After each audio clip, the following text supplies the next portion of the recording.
pretty much forces you right away to say, hey, you better start getting some skills or you're not going to make it very far. Yeah, totally. Alright, I think that's about 5 minutes, so I'm going to go ahead and start the official stream. Alright, so welcome everybody. This is the first episode of RPG Speedwatch, which is a program designed to pay tribute to the fastest RPG speedruns with top-level commentary. The plan is to bring in people that either know a lot about a game or are the record holders themselves to just go forward and just start talking about their games and kind of have a chance to showcase their runs. The inspiration was kind of to, I guess, have people get a chance to just watch the best speedruns out there for a lot of the RPGs, and I feel like personally I haven't seen a lot of them, and I'd love to have a little more like commentary and get a little more granular about how the runs work. So this is the point of the program. So today's episode is actually not of a RTA, which is real-time attack, but it's of a Dragon Quest VIII TAS, which is a tool-assisted speedrun released by a Japanese guy, a TASer named Desync Desoya. That's what he goes by. Right, so in the future I'd like to keep it for real-time attacks, but this is a very special run and it's really crazy, and I'm actually really looking forward to running it, or not running it, to watching how it goes down. So today I am joined by two Dragon Quest VIII experts, the first of which is High Spirits. So welcome to the show, High Spirits. Hello. It's great to have High Spirits here, who is currently the English world record holder of Dragon Quest VIII. And of course we have the DQ8 original god himself, Dreambaum. Welcome to the show, Dreambaum. Hello. And LCC, I guess you have to pay now? Since I'm here doing the commentary. I've seen you chat. Get the money out. Get the money. Great. Alright, so I think that kicks it off. I think what's going to go on here is that High Spirits is pretty comfortable with what's going on with the route, so he's going to take away kind of the strats and what's going on, and Dreambaum will chime in with his expert knowledge of DQ8, and I'll just serve as a guide for some of the Japanese stuff that goes on, because this is a Japanese task, but between the three of us we should be able to guide our way through it. So yeah, I guess we'll get started in just a second here.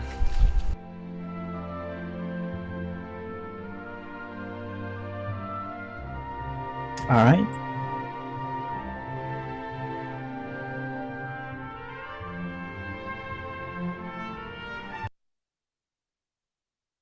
Okay, so we should be starting now. I'm not 100% sure on the timing, but as with most Japanese games, I would assume it's from power on until the end credits, so we'll see. Oh yeah, at the moment he turns it on, that's when the timer starts, so. Alright. So I guess before it happens, you want to describe what happens during this first scene so that people have an idea when it's coming? Sure. So one of the big differences, first off, we'll start with, if you've seen the English and Japanese version, you'll notice there's no opening cutscene with a big graphic of showing you Trodain and its finest hour and being destroyed and all that stuff. That's something they added to the English version because they thought we were too dumb, I guess, to just pick up what was going on. That's the only thing that I could come up with. But yeah, I guess I'll let Dreambaum talk about the story parts, and then, when we actually get to the what's going to happen here in a minute, I guess I can go ahead and describe that stuff, because it doesn't take very long for us to actually start breaking this game. Oh, it's going to happen pretty soon. But now, today, you can just see that Hero just got out of the castle with the King of Trodain, and I think what happened next is that there was a curse and something. And oh yeah, the castle was cursed. But I guess we're already right up here, so we're starting. So you'll notice he jumped into the menu several times and then left the menu very quickly, and then he ran across that bridge. Well, normally you aren't allowed to cross that bridge. Every time you try to cross that bridge, Yangus will say, "Hey, get back here, you're not supposed to be doing that." But what they did is the first thing to break the game. and that's called menu cycling. And what it is going in and out of the menu on the same frame multiple times will allow you to skip loading triggers in this game. And once you skip loading triggers, the game, since it doesn't load a zone, doesn't really know what to do. So in this case, it actually loads the game world map, but it kind of does forgets to load some things because it wasn't. And you'll notice that when we get to the town, there are no NPCs anywhere. Since in order to for the game to load NPCs, certain story triggers have to happen. Normally, you have to kill 3 slimes, see a giant cutscene, and when you get to town, it loads the NPCs. Well, as you can see, there's no NPCs, and so he's just going to basically start by running around, collecting a whole bunch of items to set up for surviving the next part of the run, which is, where things really start to get crazy again. Yeah. Man, this is a ghost town. It's really crazy. But he is picking up some basic items here. He picked up an herb, holy water, chimera wing, and another herb. I guess because there's no NPCs, he can't go to the shop, so he's got to pick up what he can to survive. Oh yeah, the tricky part here is also he has no way to leave town.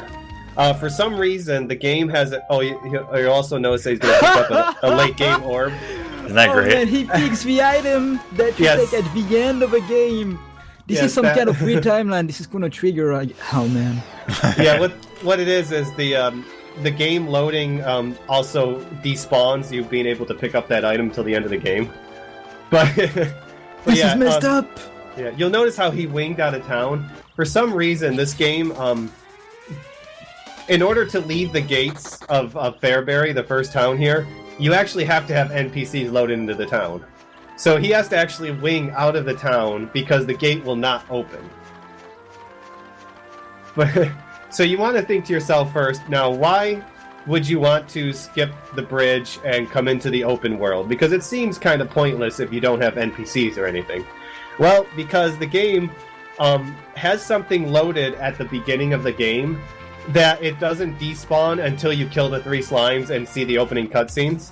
And you're gonna notice he's gonna come up to it real quickly. I think I saw something here.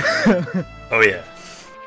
Yeah, it's this is how the game gets the ship right away. Because the ship is now available. Am I really awake? Is this... Yeah. Oh, wait. No! This is the boat! We're 5 minutes into the speedrun and we have the boat. I don't even know where we are in the story. This is... Oh, wait, it gets worse. Trust me, just give it a couple minutes. It gets worse. So, one thing quirk about this boat is it's in the world now, but it doesn't stay in the world. So you have to do a little trick in order to keep the game from despawning the boat when you're trying to actually do the story later on. So there's 3 things he's going to start out by doing. One is to level grind, one is to find a way to keep the boat, and the other is to spawn the NPCs into the world. Because you have to do very specific things for this to work. So the first thing he's going to do is he's going to take the boat to a place called Pirate's Cove. Well, sorry, he's going to do level grind first. I guess we'll get to that later. But he needs to level grind. And you'll notice that he just fell off the dock and fell through the world. What the... Oh man, this is... That is a Japanese only thing. They fixed that in the English version. But if you walk on the right pixel, you can fall through the dock and fall through the world. And you're going to notice him fall into a very specific spot, which will drive Dreambomb crazy. This is very Paper Mario-like. You kind of go through the Z levels. Yeah, this game is very broken when you get down to the TAS stuff. So he's going to keep falling, and eventually he's going to land up into Trodain. What? And he's What going to is he doing? He's going to use the menu cycling trick to skip the trigger of exiting Trodain so he can fall through the world. And this will allow him access into Trodain so he can start farming liquid metal slimes to get early levels. Oh, that's because he couldn't get through the door, that's right? Exactly, because the door will not open unless... Because Jessica is not there to open it. Correct. So I guess that the next step now is going to hunt for liquid metal slimes, I guess. Yep, he is going to manipulate, I believe, 3 liquid metal slime kills. And to get himself to, I believe he's aiming for level 18. I haven't seen the TAS in a while.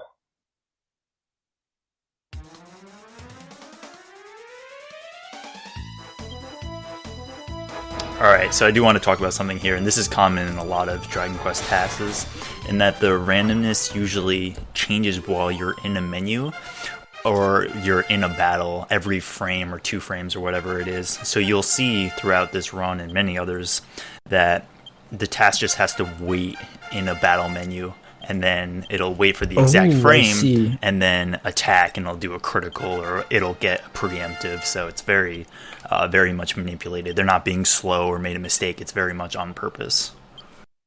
Yeah, all of this is timing based. Yeah, but you'll notice that, you know, when he's running around, he'll pause for certain moments. You'll notice when he's in the menu, he won't just attack right away. He'll wait until the right moment for the RNG to allow him to crit. But yeah, he's earning 10,000 experience for each one of these kills, which, you know, 10,000 experience at this early in the game is a lot. I believe it's something like 12 levels in the first kill or something.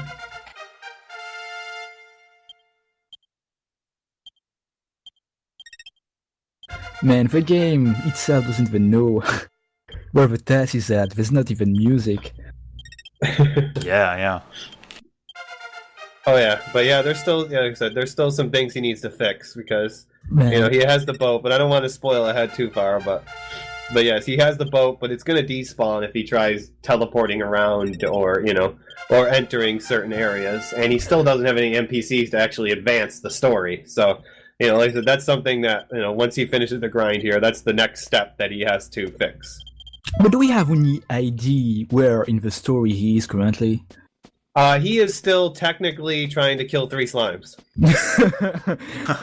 So right at the beginning, right? But he'll never do that. What he's going to do is basically skip that and go right to the beginning part where you meet Keldarasha. So I guess that his next step is going to make Yangus spawn or something? Actually, Yangus will not spawn until you kill Geyser. So he actually, wow. So he, you know, the cutscene of you sleeping in Keldarash's house and then waking up is the trigger to spawn Yangus into the world. I see.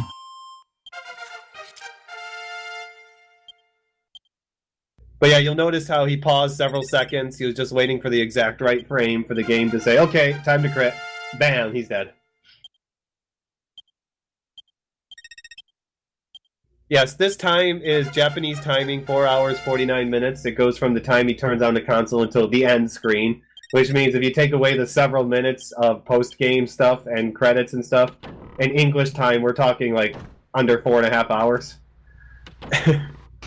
Yeah, and what's also interesting is that there's no intro cutscene for the game in the Japanese version. They don't have that like montage where they show Hiro in the Trodain castle, right? That's right.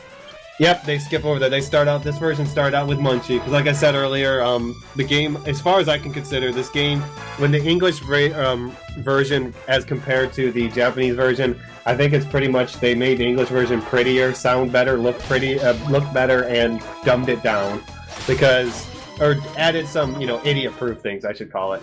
Like, you know, taking out the opening cutscene, or they added the opening cutscene, so you can get an idea of some kind of story starting. But you'll also notice that there's no help screens like press the X button as the action button or use an herb if you get low on health. None of those are in this version. Good.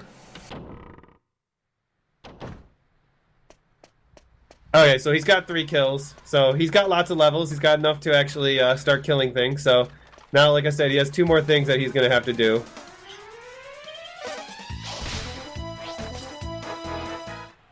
So he starts off with dying.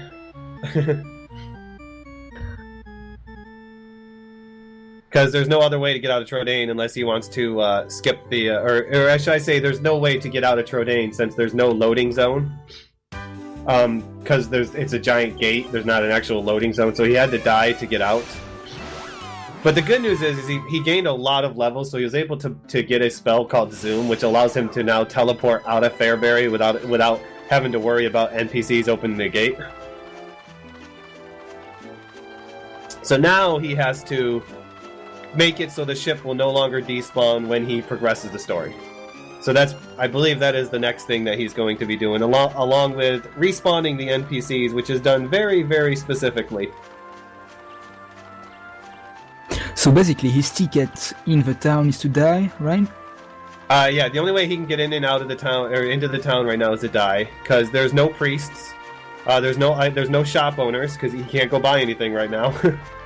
And it's this way for the entire world. There's only one NPC that is spawned in the world, and that's how he's going to use that to respawn the rest of the NPCs in the world. Fascinating. I don't know 100% how it works, but I have a theory based on what happens to. That's the reason why. Which, when he gets there, I'll show you, or I'll talk about. I hope it's Mori. Nice escape. Frame perfect escape. Yeah, frame perfect escape. Well, some would say, Mori spawning into the world would be, the only NPC you need in the world, but sadly you can't progress the story with just Mori. Sadly.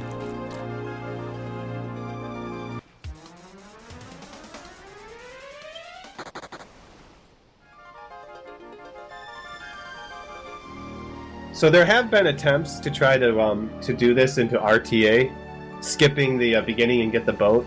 The big problem with that is this trek that he's making right now. You notice all these big, high-level sea monsters? Well, you have to do this at level 1 if you want to try to do this in RTA setting. You have to make a huge trek to respawn the boat, keep the boat, and to spawn the NPCs at level 1. So you can't fail to run away a single time. So that's why this is not, feasible in real time. But you notice he went to Pirate's Cove. This is how he's going to keep the boat. Because, as Dreambomb knows, anytime you leave the Pirate's Cove, you leave on the boat. Like, you start out on the boat on the river. So doing that, all he has to do to get the boat back and for the next part of the game after he advances the story is just teleport to Pirate's Cove. And since they can't just drop you in the water, they put you into the boat, and hence you now have a boat for as much as you need it. That is a really, really cool way. Yeah, that's great. He picked up a Mystic Nut while he was in there, which maxes out or it gives you like 5 more MP. Yeah, so because MP management's going to be very important early on. So now he has a way to keep the boat. Now he has to get some NPCs in the world so he can actually progress the game. And that is where he is headed next, to a place called Hillside Inn. Does that sound familiar to you, Dream? Please. Because there's an item we normally get there in a speed run that is going to be very key into spawning the NPCs. So about how many hours in do you usually get the boat? The boat is, I would say, 5 to 6, about 5.5 to 6 hours, closer to 6 hours probably. And how long does it usually take to get to like level 19 with your party? You can usually do that in about 4 hours? 3 hours. Yeah, about 4 hours is the point where you get to level 22. So yeah, somewhere in the 3 to 4 hour range. Off the boat, on the boat. Yeah, he's coming here just to get the return point for Port's Prospect, because that's going to be important. Because he's going to skip some more things later in the game that he doesn't need to get. Which, because there's actually one party member he doesn't need to get for a while. And skipping that party member, all it does is skip something. You being unable to use the alchemy pot is the only thing skipping that party member at this point in the game does. I really want to stress the point that we're now at like 15 minutes into the run, and that he's basically in a speedrun setting more than 5 hours in a RTA. I really want to stress this point. This is incredible. So he fell through the dock again. I forgot why he falls to the dock here. I wonder if this is just going to take him to the well quicker. It's just so weird the way this part works, that he just like cycles through vertically. Well, yeah, because I said there's no loading, there's no, he just uses that to get to the well. So this is how you spawn the NPCs in the world. Ah, that's hilarious. It's an event. Yeah. There's this little giant king slime who's trapped in a well, and the reason he's trapped in the well is because he has a giant slime crown that has them merged together. So what happens when you pop off this slime crown? Not only do you get to keep the slime crown, but all the little blue slime spawn all over the place. This is fantastic. And for some reason, these blue slime spawning spawns NPCs.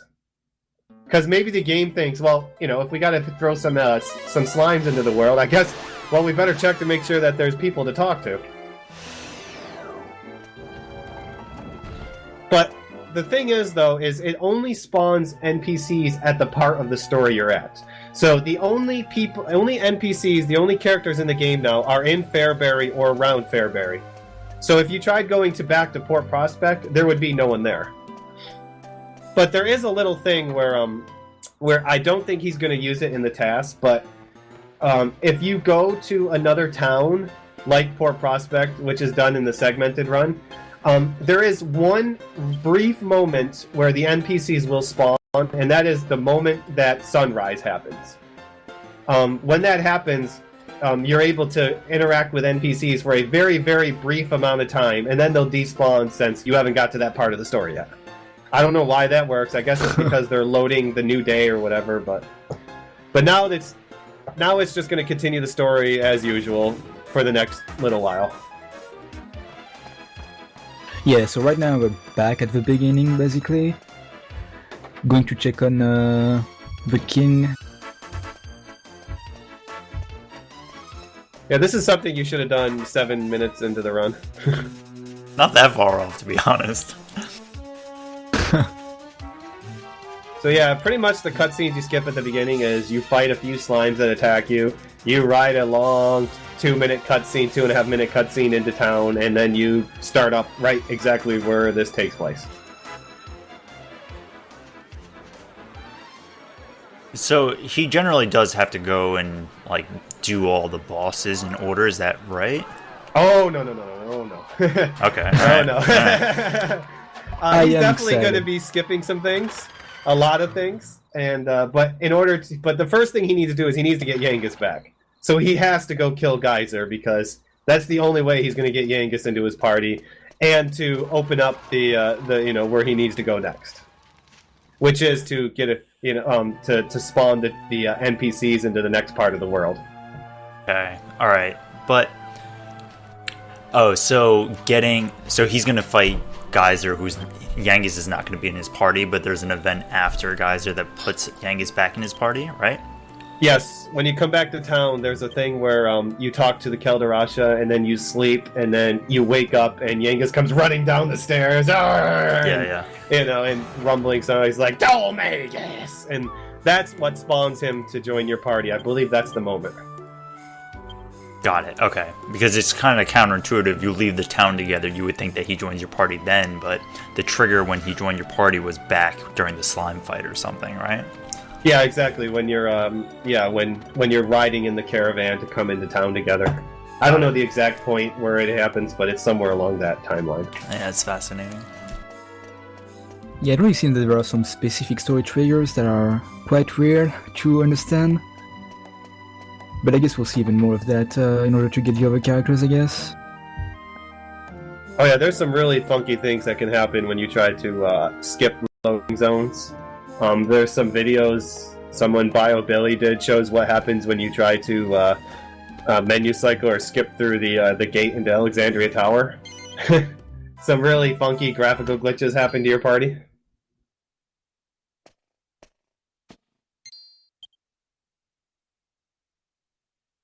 Even there are some kind of weird pink polygons here on the characters.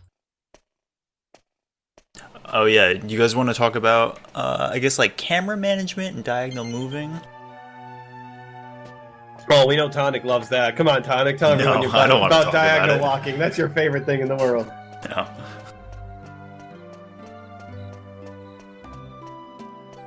Okay, well, I guess you'll notice how the camera's walking at a 45-degree angle. Well, the reason why it was what we call diagonal walking. Since it's a PlayStation 2 game, the game to your movement and movement speed is based off of the analog sticks. There's 3 speeds. If you just lightly tap the analog stick, you do a walking, very slow walk. If you hold the diagonal stick all the way to the end, you run, which is the normal running that you would do. But there's a 3rd speed, and how it figures it out is basically it takes the analog stick and it measures the distance from the center of where the resting of the analog stick is. And then how far away from the center is where it calculates what your speed is. Well, if you happen to push all the way to the top or up right or up left, that's just slightly farther away than holding up, down, left, or right. So the game thinks of that as a 3rd speed. And doing that allows you to move 25% faster than you would be when you're running.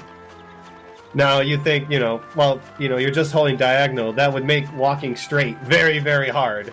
Well, that's where the diagonal of the angle, or where the 45-degree angle of the camera is. In order to walk straight while walking in the up, left, or upright position, you have to hold the camera at an up, left, or upright position. And hence it looks like you're walking in a diagonal, when you're actually technically walking straight. Yeah. So I think another major reason that he leveled up and got to the specific level that he needed to is he got the spell called Toharasu, or Tohorosu, which is Repel. And you can see that he's not getting into any encounters anymore. So before he menued and left Farbury, he opened the menu and cast Repel. And I would imagine he's probably going to do that a lot so that he doesn't have to fight randoms. What's interesting in that most Dragon Quest games, Repel doesn't usually work when you're inside caves, but apparently in this game it does, which I didn't know. Actually, the Repel is not working right now. What it is he's just figured out the RNG to, as far as I know, he's figured out the RNG to avoid most encounters, and the Repel is not necessarily working. It's just slowing down the enemies. I guess is what I've come up or tried to figure out from watching the TAS.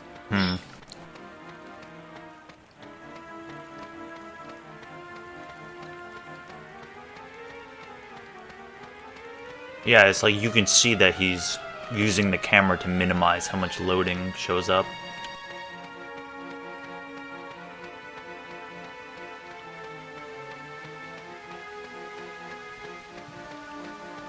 And here's everyone's favorite little Hammerhood, the poor lonely guard.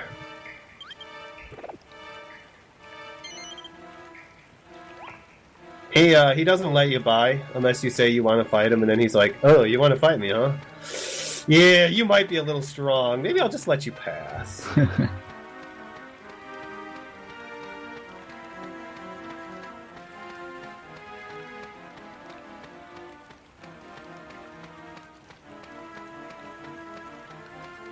Those are some pretty interesting speed techs, the way he cuts corners like that.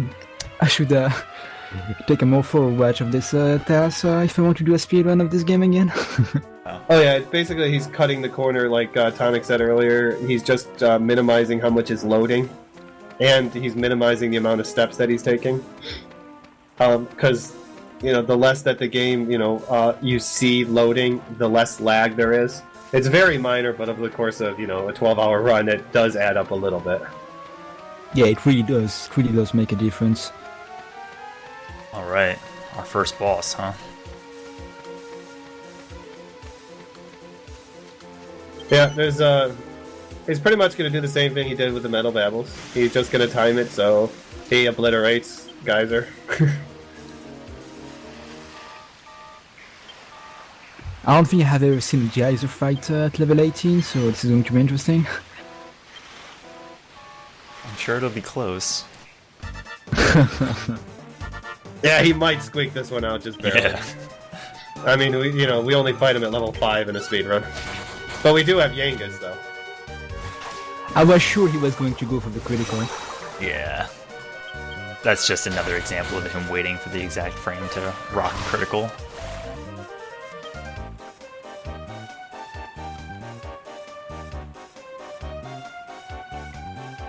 His Japanese name is Zaban.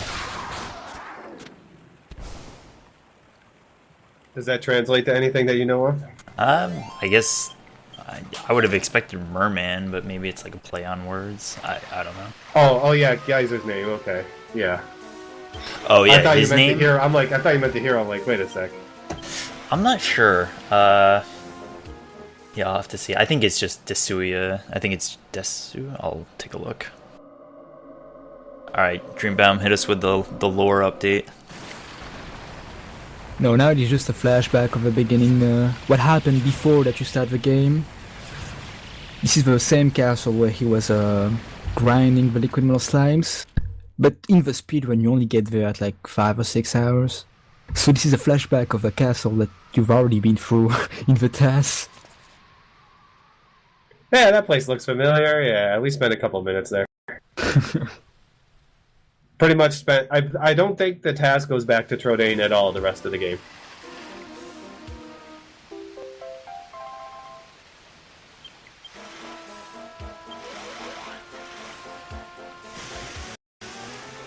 I mean, the main point of going through Trodain is only to get the boat, so when you already have a boat like 2 minutes into the run, I don't think you have any other... Exactly, you don't have to actually, do the whole cutscenes and everything to spawn the boat, because it's already spawned. But yeah, so just going to continue the story, because the cutscenes coming up is how he's going to get Yangus into his party finally. I mean, at first I would have expected Trodain to be some kind of story trigger to make Jessica appear, since you need her. But I guess that won't work since he teleported right through the gate. Oh yeah, when you can skip the loading triggers, no point need to wait for someone to open the gate for you. Right.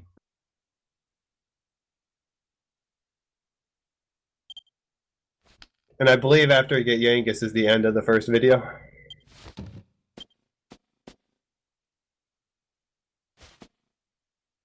Yeah, that looks right.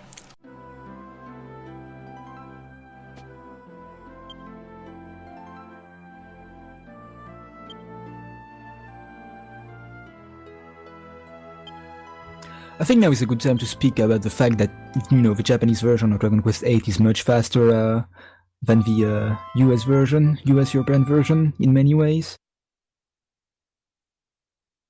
Like, for example, the loading times are much shorter in the Japanese version for a lot of reasons. Like, for example, as you can hear, for everyone who played the US version, the music is not the same. We've got some symphonic music, and in the Japanese version is some synthesized classic Dragon Quest music. And also there is no voice acting at all, only in the US version. I think that's a the major thing, the voice acting. I think the biggest thing is the menus, because there is no loading time when you open up a menu. It is instant, unlike the English version, which takes a long time to load that beautiful, like pictures and interface and all that good stuff. Yeah. And that right there, I believe, is what triggers Yangus joining your party. Is the whole "wait for me, Gov."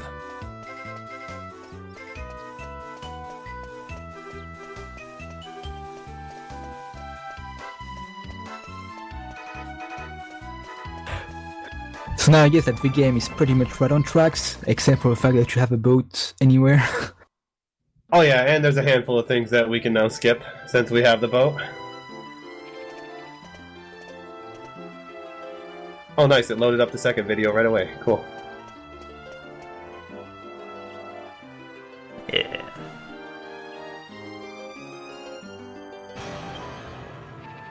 So I guess now he won't really go through the usual way to get Jessica? Nope.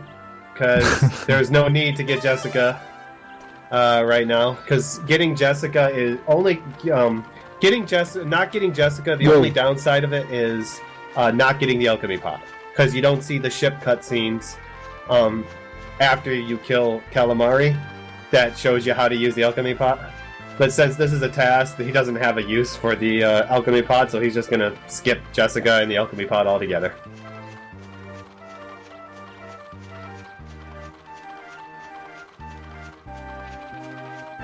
So, in the world map, the game kind of runs in kind of a low frame rate. So at the beginning, when he just got out of the town, when the camera was blocked by the rocks, you could see how fast Hero was going. And with the diagonal movement, it goes even faster. Oh yeah, Kinda seems like he runs like Sabercat. there's one part in the game that's really irrelevant, or where you can really tell where diagonal walking is faster, and that's when you're chasing Imperia's Shadow, and you could just blow by it like it's nothing when you're diagonal walking, but when you're running, it just starts outpacing you.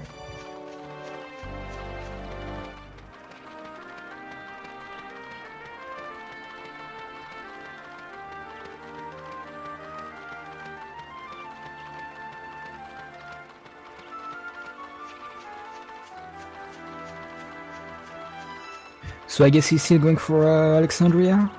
Yeah, there's still story triggers to advance the plot. Because right now, NPCs are not loaded anywhere else right now, except for Alexandria area and Fairbury area. So he has to do something to spawn the NPCs into the next part of the world.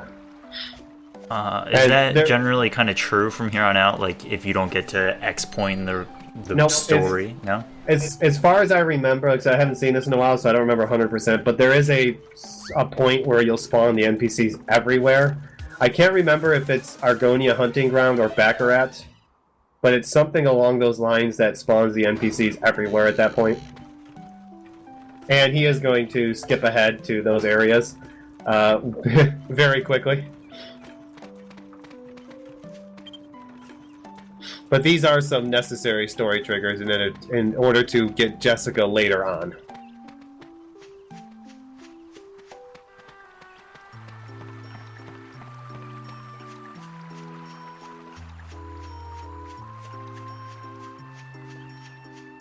Yeah, I guess you need to have a crazy understanding of how the game works to make a good test of this game.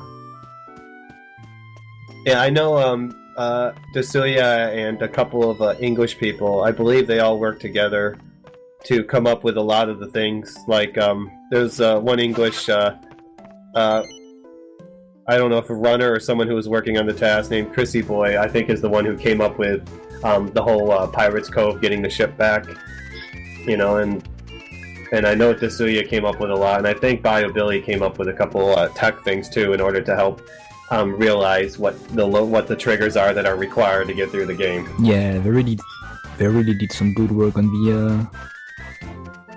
the test thing, and BioBilly was still working his multi-segment run. Yeah, he started a segmented run, but he got to a point where to the liquid metal grinding, and then he just kind of fell off because I don't know. I think he said that trying to get a perfect segmented run of trying to grind 20 levels with liquid metal slimes after going through an insanely hard loading trigger or menu cycle loading trigger to go out of bounds was just insane to try to pull off. Yeah, he just went too far on this.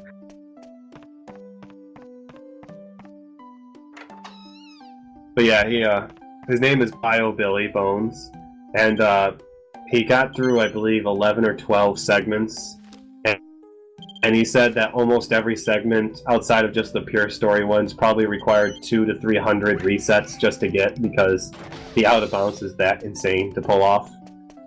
In real time, especially in the English version. Man, I never managed to get even one working. Like, I tried the Tortured Soul skip, and I never managed to get in. Oh, I tried the bridge 90 minutes one time, and I got through 4 menu cycles, and you need somewhere about 5 to 6 in order to pull it off. So I almost got across the bridge one time. I tried it on the Japanese version for 10 minutes, and I almost made it across the bridge right away. Because there's no loading times in the menus. It's just about getting the rhythm down. So yeah, you notice the hero's level 19 now, and Yangus is stuck at level 1.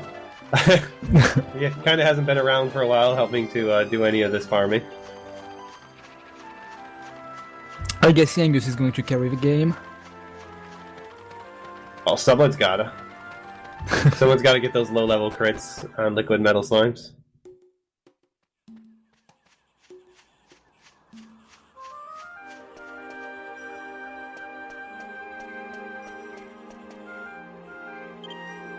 So yeah, what he's doing right now is he's just going through the story event, what he needs to in order to spawn Jessica into the world.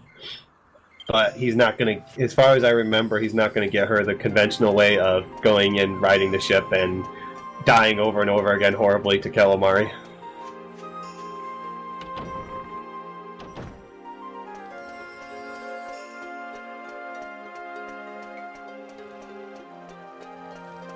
No boss in this area, right? Sorry.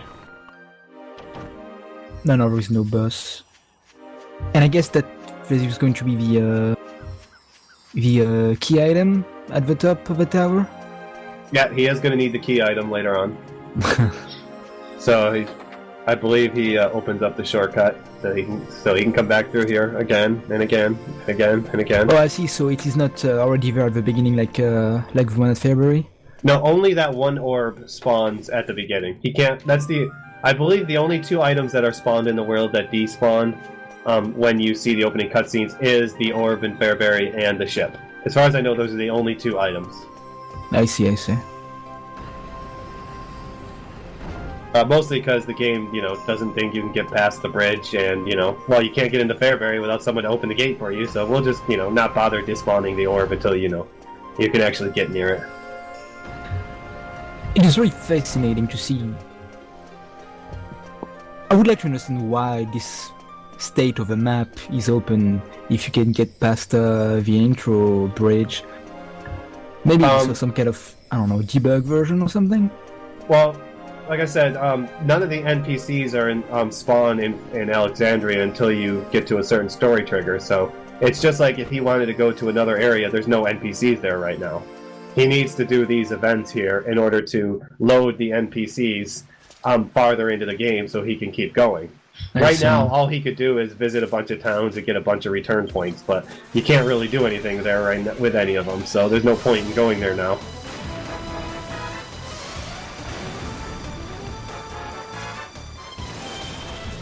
The nice sound effects. Too bad we don't have those magic sound effects in the US version.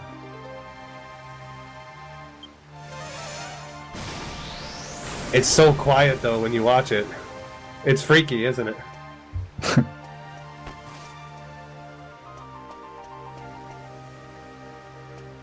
think it's here. The task notes say something about botched cutscenes. Yeah. Are you familiar with this? Whoa.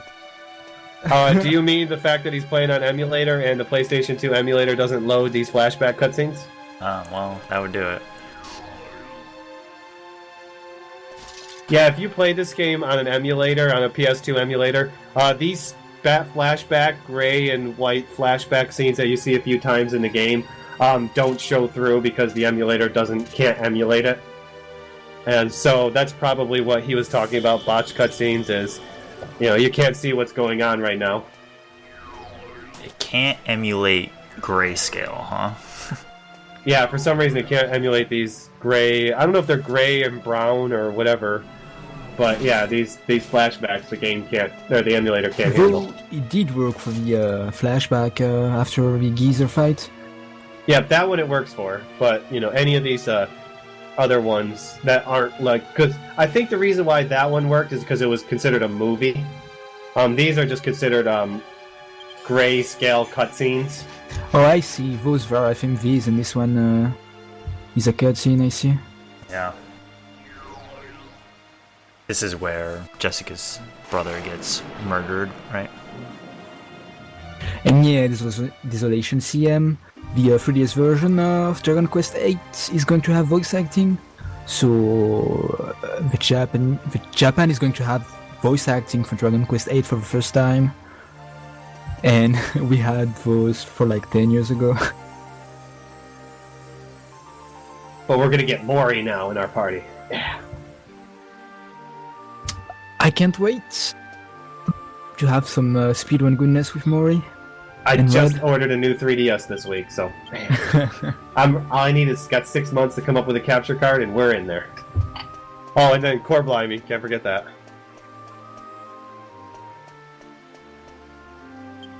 I would think that the first thing that should run is going to be Dragon Quest VII.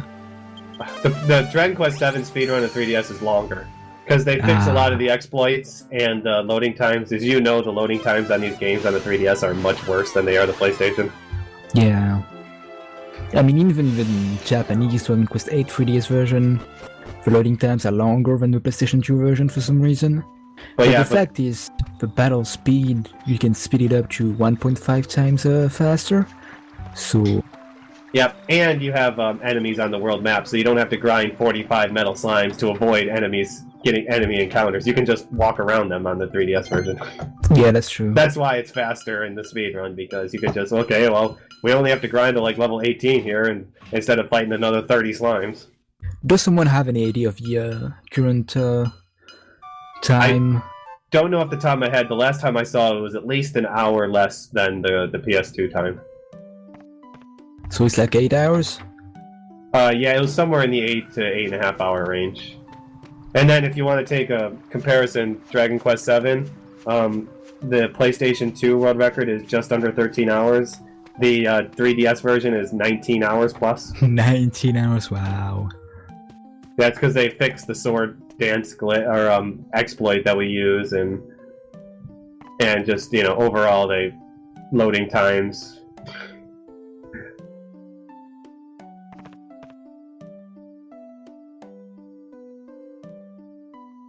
Who is this guy? He's Lorenzo. And he appreciates you not interrupting him. Or them. Oh yeah, I remember he was supposed to marry Jessica, but... So one thing you'll notice that's different is you notice the lighting effects on Jessica and the kids. Those necessarily aren't in the English version. You'll notice there's several areas in the Japanese version where they accentuate the candle and lighting effects a lot more than they do in the English version.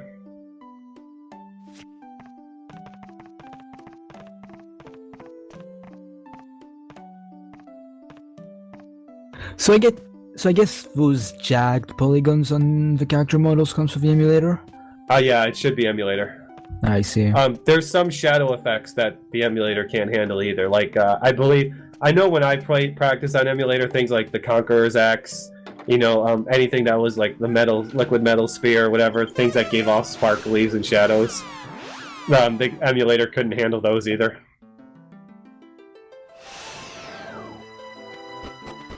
So good news, he already got the return point for Port Prospect, so he doesn't have to walk.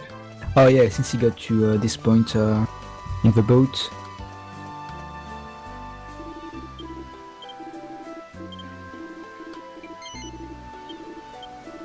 And yes, he did sell the slime crown. That's easy for me to say. Because that's worth 6,000 gold. So I guess he bought a lance and the iron axe, I guess? Yep, and I don't know if he gets any armor. I guess he doesn't need those.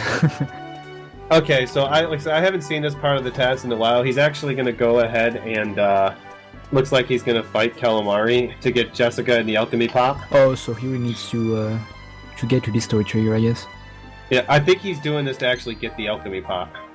Like I said, you can skip this entire scene right here, and just go on to the next area, and Jessica will join your party when Angelo does. But doing so, you skip the alchemy pot. I'm guessing, like I said, I haven't seen the TAS in a while, so I didn't remember exactly which way he went. It looks like he's going to actually fight Calamari and get the alchemy pot, along with getting Jessica now instead of getting her later.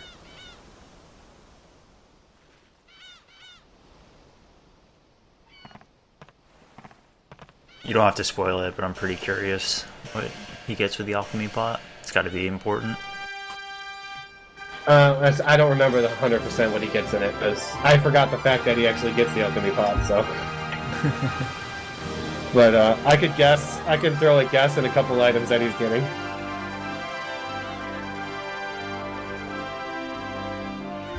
So I guess we get to hear some Dragon Quest main theme goodness.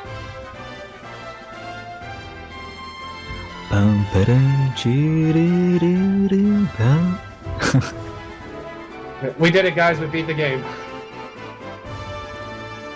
Yay!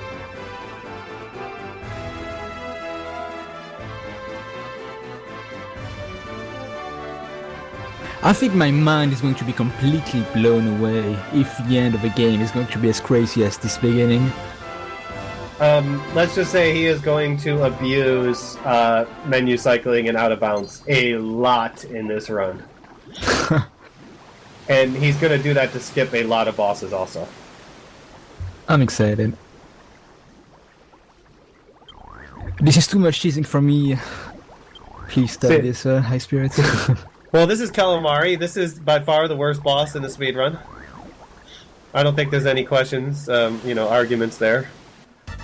I'm sure it'll be just as hard this time. Exactly. He won't totally crit him every attack, right? I think this is going to get me depressed. Well, he's using Thunder Thrust, right? Yeah, yes, he's using Thunder he gets Thrust a turn probably. before Flame Breath. Well, look at his level. His agility is probably twice, at least twice, if not 3 times Calamari right now. Yeah, but I think Flame Breath is automatically before... Well, maybe not. Oh no, there are plenty of times in a speedrun where Yankees will heal before the Flame Breath. Yeah, and that's with stupid. an axe equipped, so... With the axe, wow. But this, I think it happened to me once or twice. This is a level 1 Yankees too, though. And you'll notice how Yankees is not getting attacked at all. And he even gets the kill with 12 damage. Wow.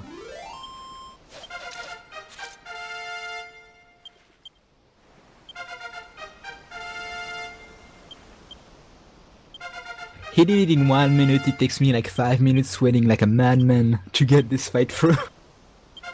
Yeah. Oh, I know the feeling. The last several attempts of this I've done in the last couple weeks. I've done it like 1 day a week. I've tried dedicating to doing some runs and getting a run of this started, and not a single one has made it past the squid. Man. Calamari really is something. Yeah. I think the main issue with Calamari in RTA is not Calamari itself, it's Hero. Oh yeah, before Hero the going attacks. first. Why do you attack? Why do you heal first when he's sweeping? That's the only time that I don't want you to heal first is when he's doing the sweep attack. Man, Hero really is a disgrace. I know. You got 5 other turns the rest of the cycle to heal first. Don't heal first on that one. The Hero curse. Once you get past Calamari, it gets a little easier for a bit, right? In the regular route? You still have to deal with Tortured Soul, but then, then it gets real easy for a while. Then it just deal with complete RNG for the next several hours. Alright. Yeah, Tortured Soul isn't as hard as Calamari because the RNG is not that wildly... And then he summons ads in the first turn. Yeah, that is like the only thing that is really, really bad about the fight. But it's not as bad as Calamari because Calamari has a lot of ways to destroy you. Yeah, and remember that Tortured Soul skip you always wanted to do? Yeah. I really wish I could pull this off at least one time. I would be like the happiest man on earth, not having to deal with Tortured Soul in a run. Yeah. But then you get the thing where he only summons ads in the 3rd or 4th turn, and you're like, oh well, they're dead anyways because I'm throwing my boomerang that turn, so easy fight. But so now we get Jessica.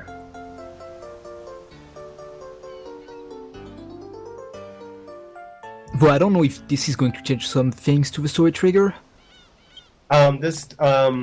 Actually, this right here does not add spawn NPCs in the next area. It's the events in Alexandria Tower, and then afterwards, when she leaves the house, that's what spawns the NPCs into the next area. No, I see.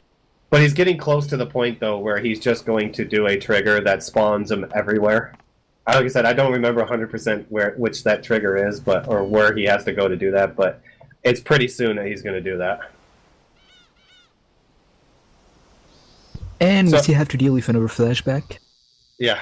So in a normal speedrun, which he's done in 50 minutes, this is usually an hour and a half, or an hour 20 minutes or so.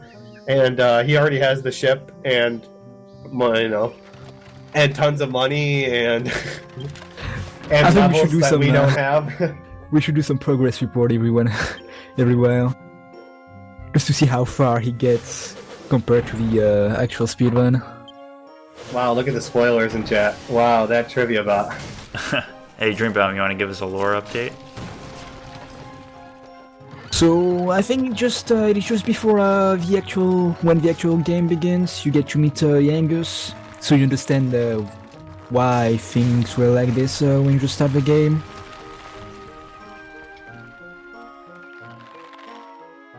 So yeah, now Hero is going to save Yangus from a certain death, and they're going to be best friends forever. If there's one thing I've learned, it's what Yangus says when he's talking to the to the hero. Oi, Aniki!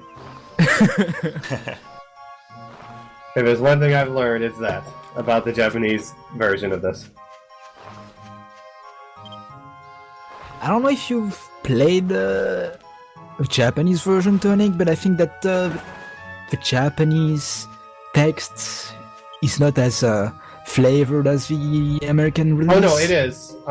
I've had someone who is Japanese talk to me, and when I was doing part of this, and she came out and said, yeah, he has his own flavor text.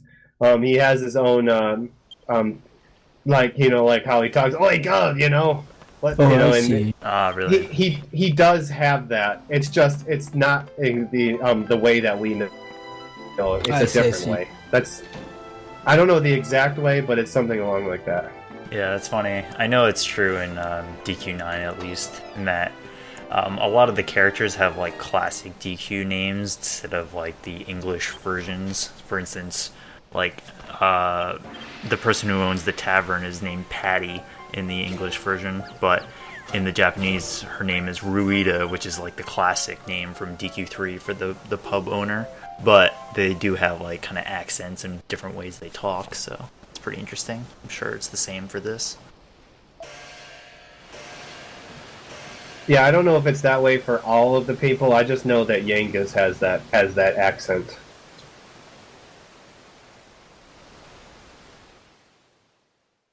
Oh shucks, did I just answer a Dragon Warrior 7 question?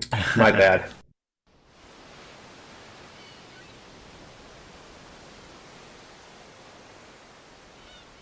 So yeah, in Latam, like, we are 50 minutes into the task and a lot of things happen, but basically we're following the story. But at the beginning there were a lot of things that happened, so basically we have a boat that we aren't supposed to have right now. And the fact that the hero is level 19. Yeah, that too. And that he has a lot of money.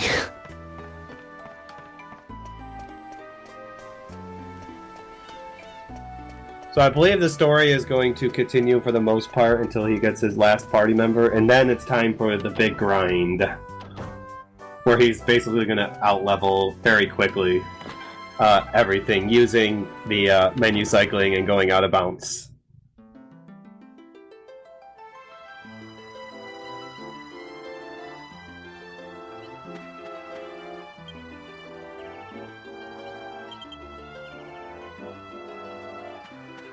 So the next part of the game is really just all the sequence up to my Abbey to get Angelo, right?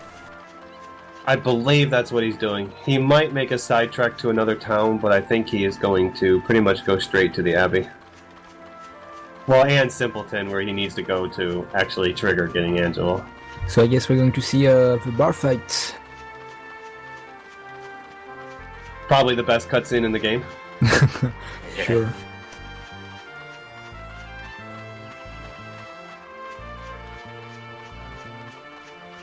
So I guess you'll have to go through the ruined Abbey.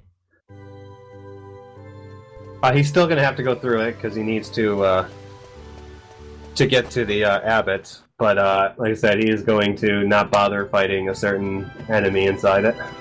Yeah, I see what you mean.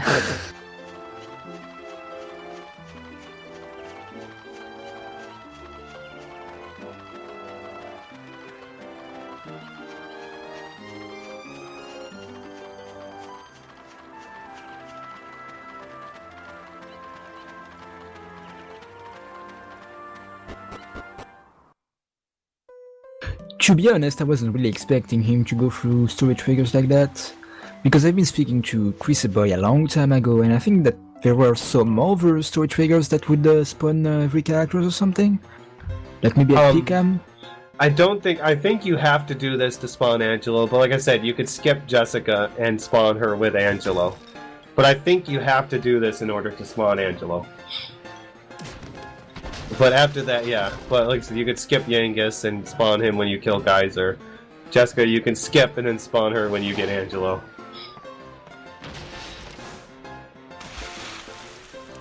I guess this would have messed up the game a little too much to really complete it efficiently.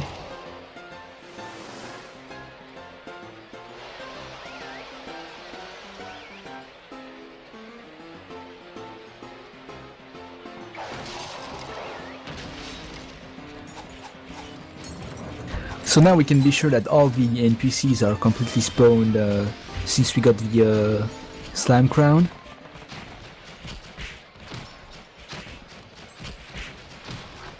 No, the slime crown only spawned the NPCs in Fairbury. I see. Remember, that's why he's doing story triggers, is to spawn the NPCs into the next zone.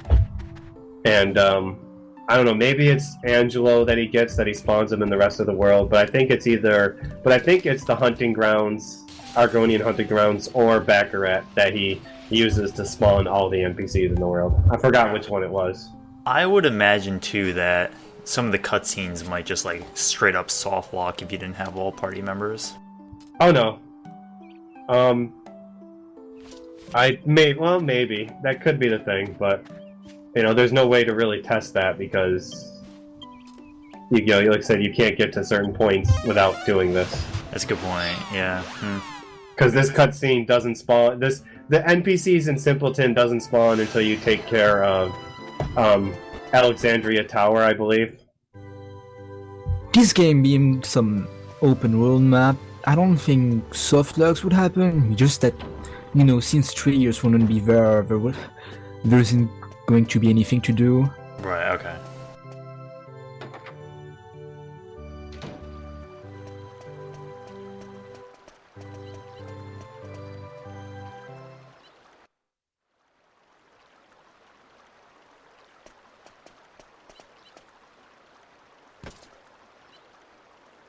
So this coming up is one of the best characters in the game. I mean, the one that people hate the most. Or, well, second most.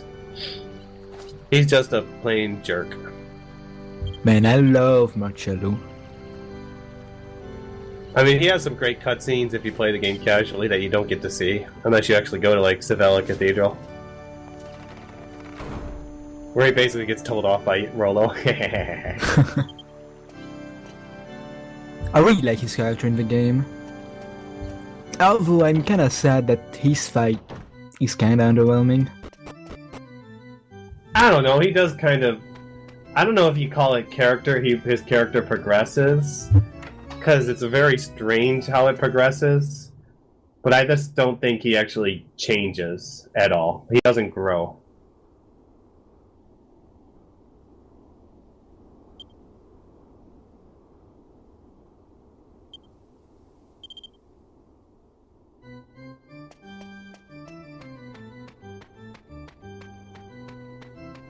So again, these are all just cutscenes to progress the story. Try to earn Angelo's trust. So he can send you on a job because he's unable to go do it himself. That right there, that's kind of interesting. There's a lot of, I'm sure you guys know that, but from what I read in the task notes too, there's a lot of like counterintuitive story triggers that occur. So I'm kind of curious to see, like he just walks into a door and just turns around. Yeah, in order to get this cutscene with Angelo to appear, you have to go outside, and you're supposed to visit the abbot's place, but not be allowed in. But all you have to really do is go out like you're visiting, and then come back in. Basically, the game expects you to visit the whole place, and then Angelo comes up. But there's also another trigger that is really counterintuitive, and that kinda messed up one of High Spirit's run. It's the one at the town of Orkutsk. And that was my first run, okay? I don't want to hear that. Yeah, that was in, Orkutsk, and not taking the half a step I needed to go into his room. Actually, no, that wasn't my first run. That was my The second, I think. my 12:23 run or something. I lost like 7 minutes. And yeah, it was like my second or third run. And yeah, I didn't take a half a step needed in order to hit a trigger. Yeah, that was really heartbreaking, really. Also, say goodbye to Lonely Joe, you guys. Rip. That's my favorite thing to do in a speedrun. Say, wave to Lonely Joe, you guys. Wave goodbye to him. Always trying to get you, but never succeeding. He just wants to be your friend.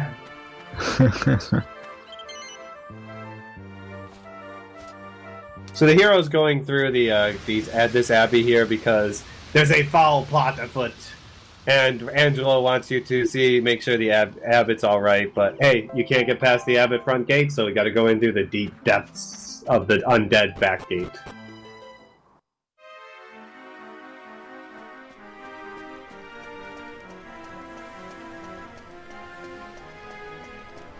I know this dungeon all too well.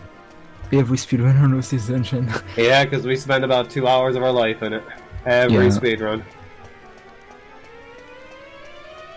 I'm sure This this is- guy is going to struggle just as much as you do. Yeah. This is where you farm creatures called metal slimes. They give you 1,350 experience points each kill, but they slowly eat away at you inside until they just, drive you crazy. And you'll notice how he whistles here to summon a metal slime, because he needs a little bit of experience so he can survive the start of the liquid metal grind that he's going to do Easy. right after this. Easy. Yes, he just crit a slime right off the bat, yeah. You see, High Spirits, you should do the same thing. I don't know why you be... What, you mean crit him with a spear? Yeah. And summon him right away. Yeah. Hey, every once in a while I can summon the first one right away, but I can't promise you the second, third, fourth, fifth, or sixth. Yeah, so it looks like he's dumping all of Yankees' skill points into Axe, and Jessica's into, I think that's Wand, but I'm not... Or it might be Whip, actually.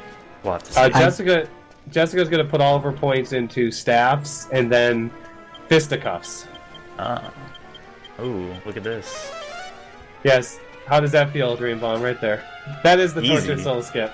It was like 4 cycles, right? You can do that. I Yeah, think, it's not many. It's only 4 or 5 cycles. I think I am going to cry in a corner right now. But yeah, that's called using menu cycling to get past a story trigger that says that where the Tortured Soul goes, "Hey, get back here! I'm not gonna let you go," and he fights you. Well, since it's basically a loading trigger, like going into a zone, you can just menu cycle and skip right through it, and no boss fight.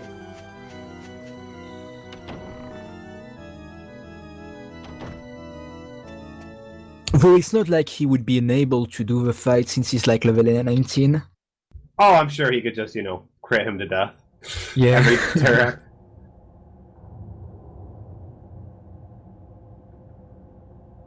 So yeah, now we got lots of cutscenes.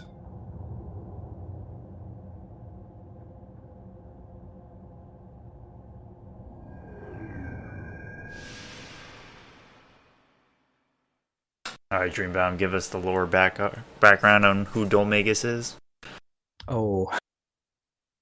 So, Dolmagus is some kind of jester, some kind of buffoon who played at Citadel Castle, if I'm right. And then his plan was to steal the scepter, which holds a great power inside. So, with this power, he turned the king and the princess, the king into a frog and the princess into a horse. And now he's set to kill some people that are the descendants of some kind of sages. Well, they don't really Look. tell you that part of the story, but yeah, they're descendants of sages. But yeah, basically he kills people, but we don't know why yet.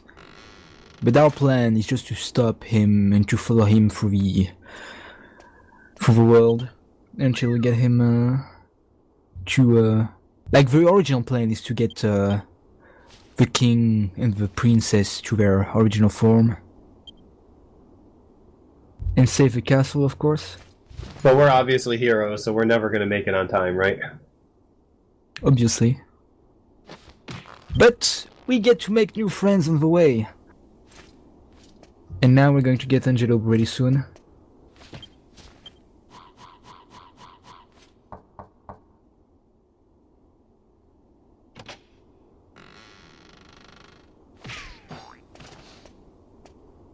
I think the next trigger that is going to come up in the cell is kinda weird too, like you have to talk to Jessica and then walk around, I guess.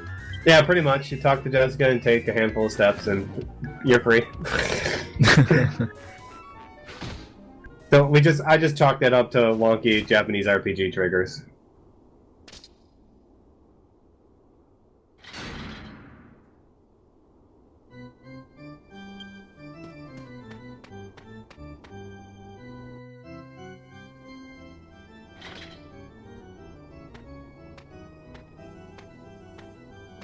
Yeah, sometimes it's strange watching this because you see Jessica's mouth move, but there's no words coming out.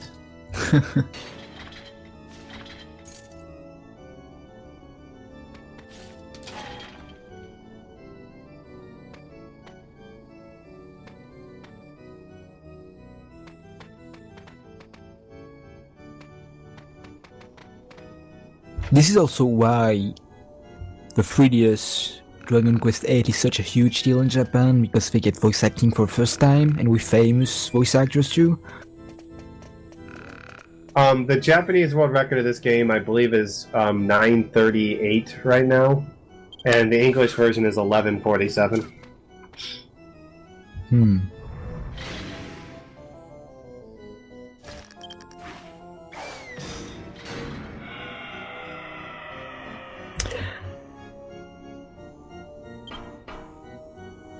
By breaking the game, Sand-Squatch, which you're going to see it continue to be broken very soon.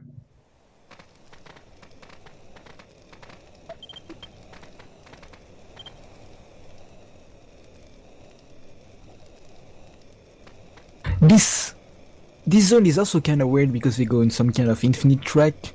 So when you do a speedrun of the game, like you skip the text by holding the analog stick and spamming the triangle button. But if you do that, the game is going to be kind of locked in the track that you do in the cavern. You have to let go of the analog stick to for the cutscene to go on. Or you'll spend about 90 seconds just walking through a tunnel with nothing being said. Just keep all you hear is of the walking for like 90 seconds until you let go of that analog stick. Yeah. For a while I thought that my game soft locked or something. I was really upset. But all I needed to do was to let go of the analog stick. Yeah, not many people actually know that. Like the segmented run that Bayou did, he actually doesn't know that. In the segmented run, he actually goes through the 90 seconds of walking because he doesn't realize. And I've tried telling him, but I've never been able to get a hold of him since I realized he did that in his segmented run. Oh, really? That, hey, all you have to do is let go of the analog stick, and it's actually that way for several points in the run, where you could save like a second here or there by just mashing the analog stick instead of holding it. But none of it's as like time-consuming as. So now you're telling me walk. that this is in his multi-segment. Yeah, if you check his segmented run that he has going right now, it's... Oh man, this is so sad. You should have told him, man. I tried knowing telling him, he would go back all the way back to the segment. I told you, I tried doing that, but, well, it's segmented, so he'll just go back to that segment and re-record it to get a better time. But I tried telling him that, like a couple weeks after I realized he did it, and I've never heard from him in, like, 6 months. Like, I tried getting a hold of him in several different ways, and he's never answered me, so it's like, maybe one day when he comes to my stream again, I'll be able to say, hey, guess what I gotta tell you? Yeah. Oh, I'd like to point out that Angelo's Japanese name is Kukuru. Yeah, it's really strange. It's nothing close to, like, anyone else. Like, I know Yangus is Yangasu.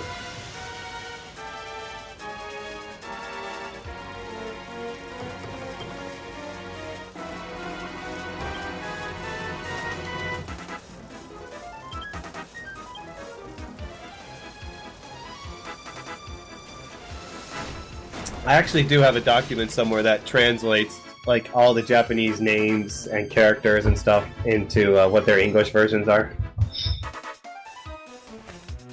Yeah, I know for DQ9, a lot of the names they use are names that have been used in previous Dragon Quests, and it's sort of like a tribute or homage to previous ones, but the English version is not like that at all. So it might be true in this one too. When Yeah, I had to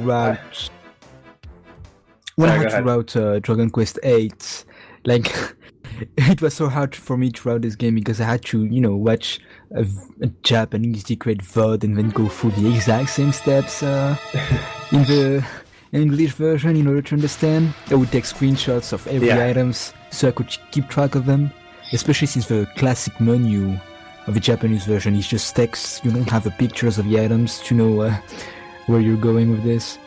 Yeah, thankfully when I was learning the spear route, it was a lot easier for me because I had to do that same exact thing you did with Dragon Warrior 7, and that is a 16-hour speedrun. So I had to do that for all of Dragon Warrior 7, the hundreds and hundreds of items that game goes through. So I kind of got used to it a little bit before I had to, went to learning the different route with this game.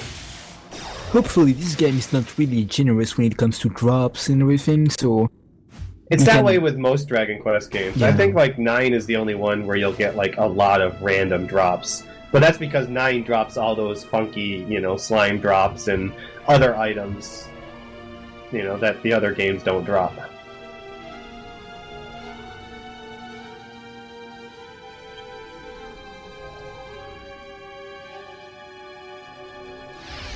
Oh yeah, so Bible Thumb or Spirit Thumb, whatever you want to use. Rip Abbot Francisco. So yeah, the power of his scepter gets unlocked every time Descendant of his Sages gets brutally murdered by Dolmagus. That Dolmagus laugh, though. Man, this stuff is way better than the English version.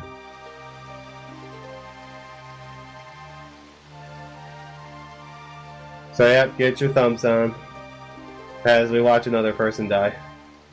And we watch 100 people try to figure out what a 4-letter word is starting with B and an S in the middle. Basically, this game is you going through the game and seeing people get murdered every time you go to a new location. It's kind of dark when you think about it. It's kind of strange because it's like it's cheerful and whimsical and ha ha ha, funny jokes and stuff, and then someone dies, and for like 3 minutes you're like, and then suddenly ha ha ha ha, joke, funny, So funny. true. Oh, do you happen to know if there's as many puns in the Japanese version? Probably not. I don't know 100%. Yeah, I don't even know. I've only gone a certain way into the script, the Japanese script. So I don't know, really. I don't think it's as punny. I think it has a lot of, what's the word? I'm trying to think of the word. There's a lot of hidden meanings, a lot of, proverbs, I guess? Proverbs. Okay, cool. I was thinking like double entendre, but that might be... No, that's not necessarily what it is. It's, Right. I have something written down. If I looked it up, I could tell you. Or I'm trying to remember the exact word that I'm trying to think of. Yeah, I got So what you're you're saying. you're telling me that the Japanese version doesn't have one night stand? Actually, it's not named One Night Stand. It's named something else. I think it's Pierre, actually. Right, Oh, wow. Pierre is a classic. It's the Yeah. name of the Slime Knight from Dragon Quest V. I don't know. Let me go here. Hold on a second. I'll tell you exactly what it is. Like I said, I got a whole document with a whole bunch of this stuff. Monsters.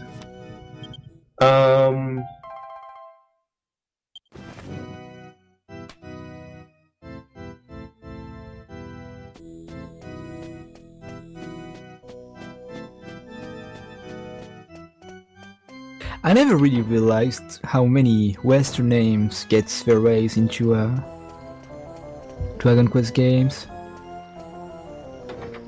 Yeah. Okay, maybe I can't find it. Oh well.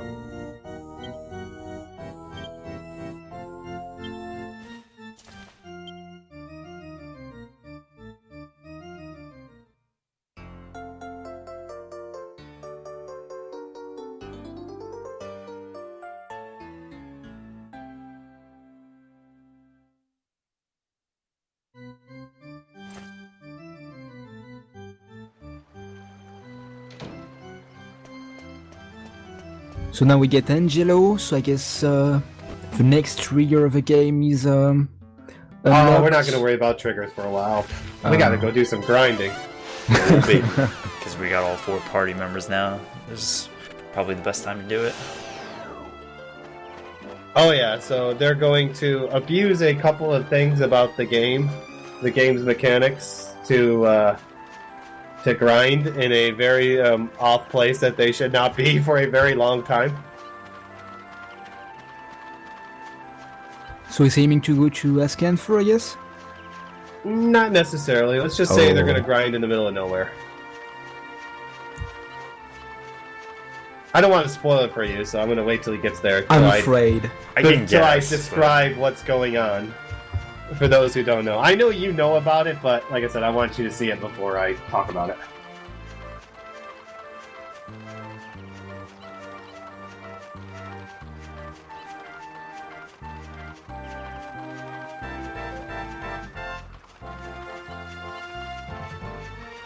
But yeah, one of the main reasons why he leveled the hero to 19 like he did is 19 is roughly the point where you can start avoiding these encounters on this walk to where he's going to the chapel and to the Riverside Chapel and beyond, Yeah, which is so normally something we'd spend a lot of time grinding metal slimes to get through.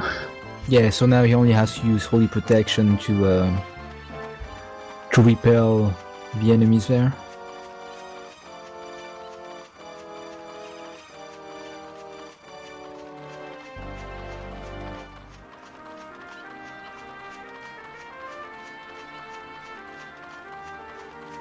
So basically, since Port Prospect, the port town, he kinda uses the same exact steps as the RTA, except for the fact that he didn't spend 2 hours grinding metal slimes. But yeah, he pretty much goes for the usual way.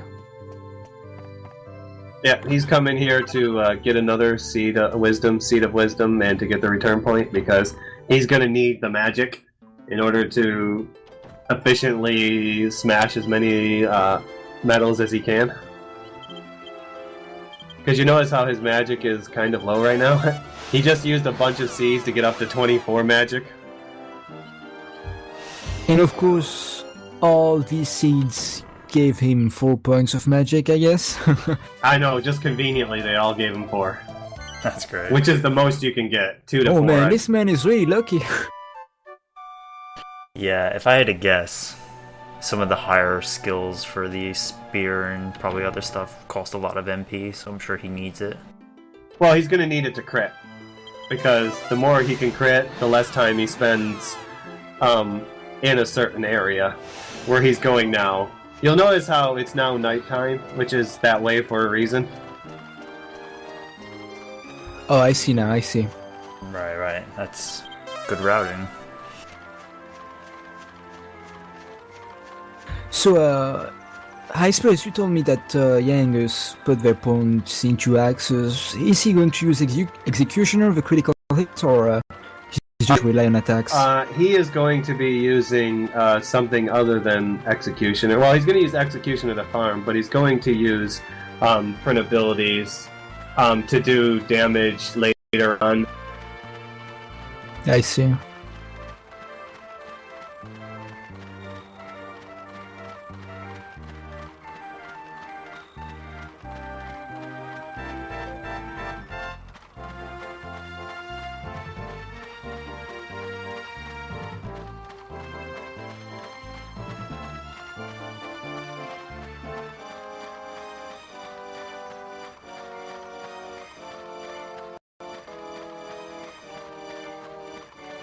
But yeah, ultimately he's going to want 100 points in axes, because I believe the skill he needs is 100 points in axes.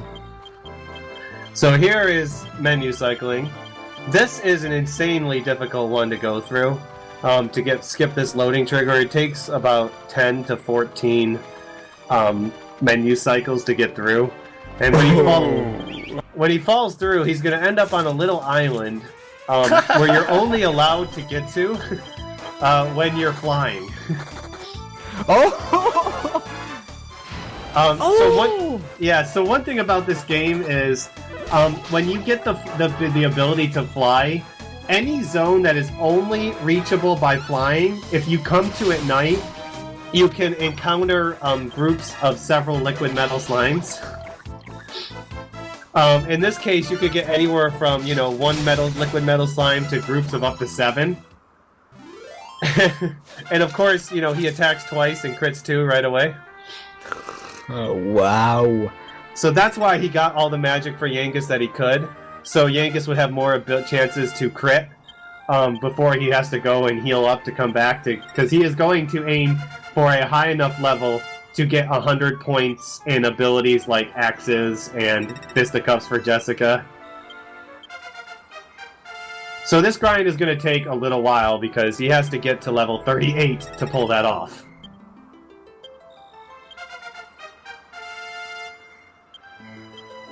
Man, you really have to understand how crazy this is, because seeing like 7 liquid metal slimes, those are the kind of things that you see like once in a lifetime.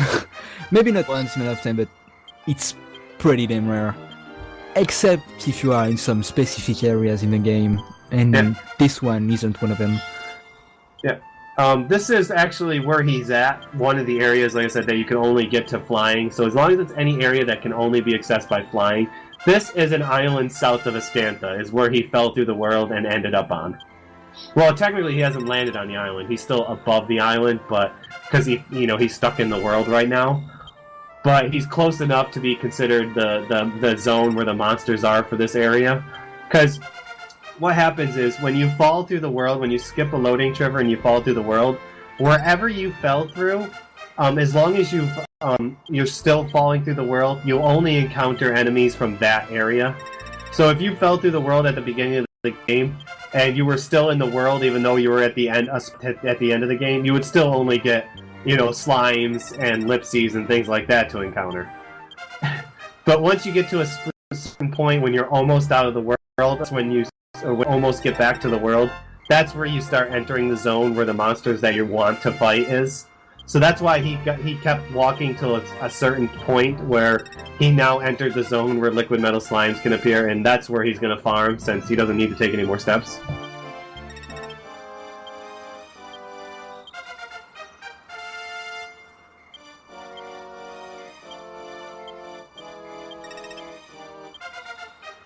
I don't remember the amount of liquid metal slimes. I could probably do rough math in my head how many he has to kill.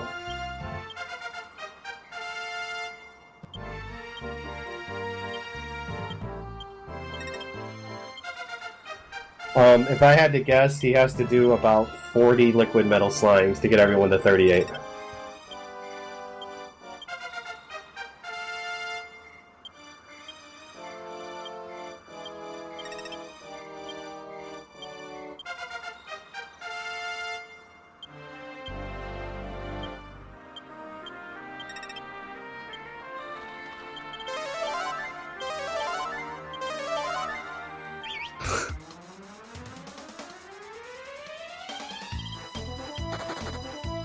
Correct, dog. But the Japanese version does not have symphonic music or opera music, orchestrated music. That's what I wanted to say. Orchestrated music. So it sounds very classical.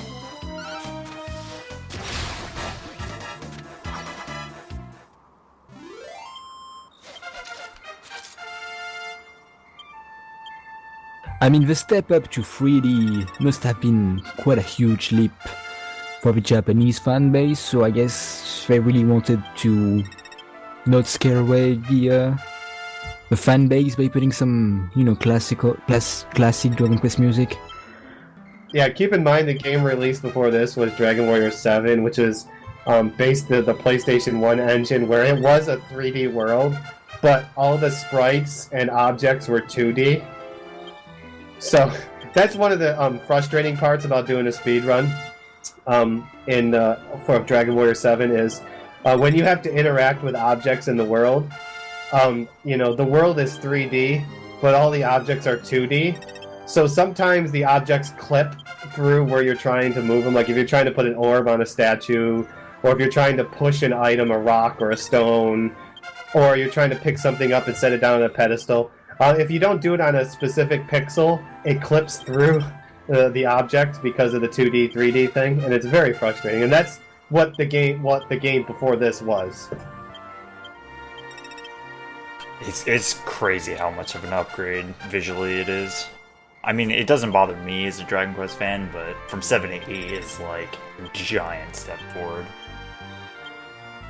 Well, they considered it important enough to actually release it in the West and Europe, which this was the first Dragon Quest game ever seen in Europe. Yeah.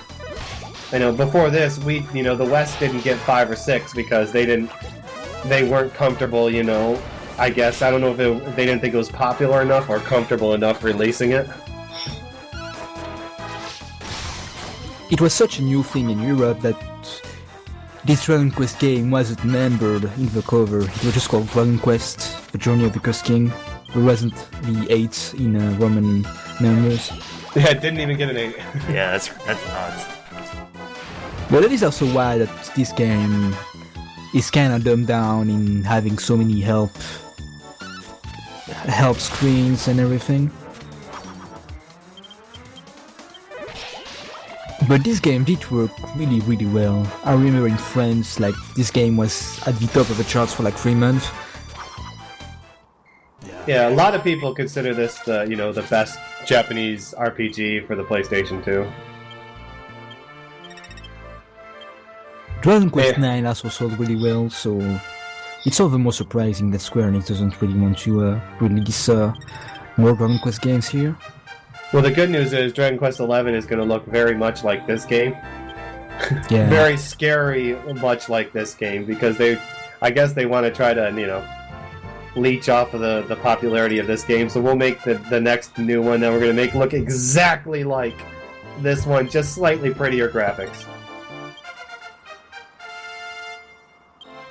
Something I do want to talk about briefly is that this slime grind might seem like very basic in that it's just kind of like the same thing, killing slimes over and over, but it's actually, it must be very kind of calculated the way that he goes through and kills these slimes, because basically when you see he shows up into a battle and like 2 of the 5 or 6 LMS run away, and you're like, why didn't he just wait for them to actually stick around and then he could have crit them? But there's like so many random variables that I can imagine in a task that he has to do sort of like a cost benefit for every fight, and that sure, he could wait around for like, I don't know, 20 seconds to confirm the menu to make sure that everybody gets a critical on the exact frame, or he can just say, alright, I'm going to get the fastest possible input I can to secure maybe like 3 or 4 of the slimes instead of all 6. So I would imagine him going through this entire grind had to have been very, very difficult to like find what was actually the fastest thing to do. Yeah, I think it's a mix of that and only the RNG only working so well. Like, there may not actually be a way to manipulate 7 kills in one encounter because the RNG just won't. It's kind of like the whole in Final Fantasy VI, you can't get Joker Doom without using an echo screen. Right. There's no way to manipulate the game into saying, okay, we're going to give you 7 kills. You might have to settle for like 4 or 5 and then, weigh the option of how long it'll take to get that 3rd or 4th one, I think that's exactly right, yeah. Also, there's also the thing of damage in combat.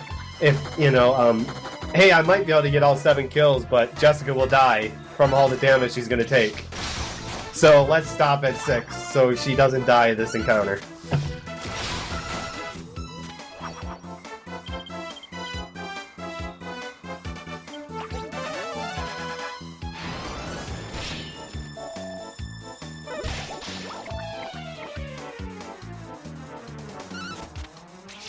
But yeah, once he's gotten a few kills under his belt, he just kills like 4 a fight. At least. Like that 100% executioner and thunder thrust rate. Yeah. I love it. Sorry, do you know, can you give us a rundown of what skill trees they're each going into? I know you did before, but a recap would be cool, if you happen to know. Hero is going to focus pretty much on spears and courage, because, you know, those are the only two skills he has that are worthwhile. Sometimes, you know, some swords, it can be good, but Yangus is axes and humanities and fisticuffs. Jessica will be, I'm gonna guess fisticuffs and staffs. I'm not sure 100% if it's anything other than staffs. When you have the TAS route, you don't need whips.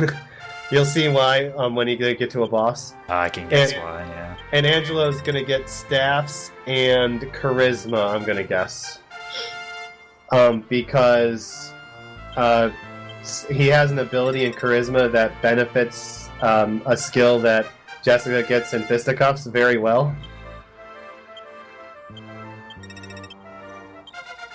And wait till you see the final boss, by the way.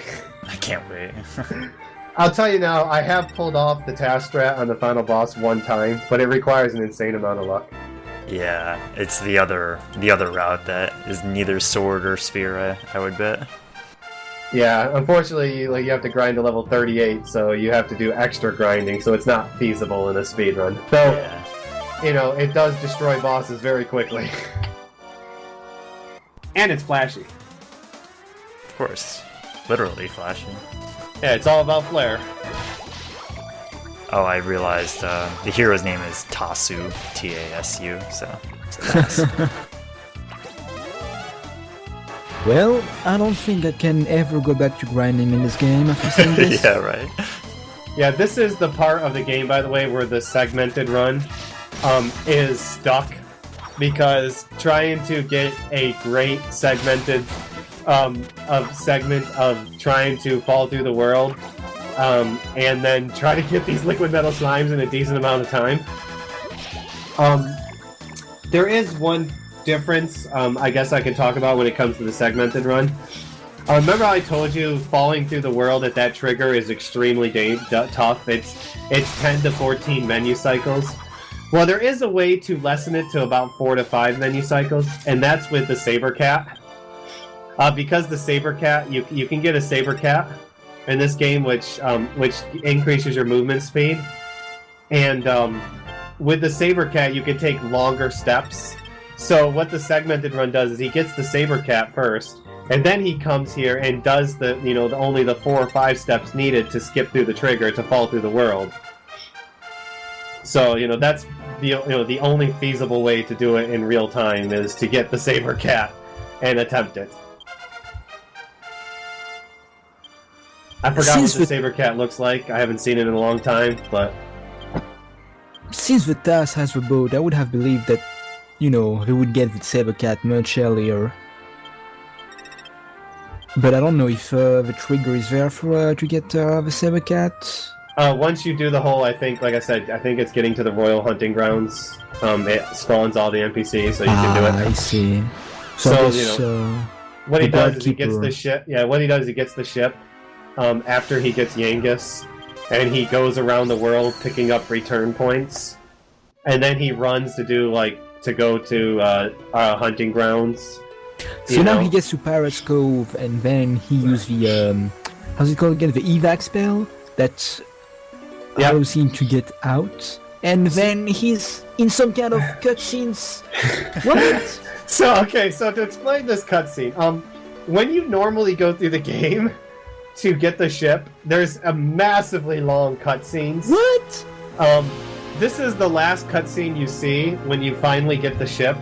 Well, when the first time after you get everyone, and you evac out, or you go to Pirate's Cove and you evac out, you see this cutscene. It's the only time you'll see this cutscene. So this is the only time you're going to see it, but for some reason it holds off this cutscene and you do all of that. So you're telling me that the trigger for this cutscene to appear is to have all of your party members? I'm not 100% sure, but I think that's what it is. I think Angelo is the trigger. So weird. And this might be the actual trigger that spawns the NPCs. I'm not 100% sure. Like I said, I couldn't remember exactly. Yeah, I do think that this has to be the trigger. But we'll But it's see this when we or- get to Argonia, I guess. Yeah, it's either this or the Argonian Hunting Grounds is the trigger that spawns everything in the world. Okay, so what's the main triggers, kind of working backwards, that you need to actually complete the game? Oh boy, trying to remember all the triggers. Working backwards. Like, what do you need to be able to get to the final dungeon, and then, you know... You need to unlock getting into Dark Ruins. So there's a handful of things you need to do there. I believe it involves going through the whole Prince Charmley and the hunting grounds and all that. You need to get the mirror. You know, doing all that gets you the mirror, which allows you into the Dark Oh, Ruins. really? I would have thought that he would have found a way to, I don't know, unicycle through the dark rooms or something. Well, the thing is there's no way. You have to skip a loading trigger to get into it, and the zone doesn't spawn unless you have the mirror. I see. It's nothing but a blank space until you have the mirror, then it actually spawns the dungeon. Kinda crazy that there are some things that are pretty much, well, you know, walled off for the TASer, but everything that comes up to the world map, everything is broken as hell. Yeah. Like I said, I don't remember exactly every trigger, but you're going to notice him skip a lot of stuff using menu cycling. And then the bosses he does have to kill, he'll annihilate like in 1 or 2 turns. But he needs to finish grinding. He's actually not done grinding because he's not level 38 yet. So the NPCs are spawned, but the NPC disappeared though, so they may not be spawned yet. Alright, so this is him getting the ship again, right? Yeah, because you know, until he gets to a certain point, you know, the ship hasn't officially spawned into the world yet, so he has to do that to get the ship again, is to come back to here.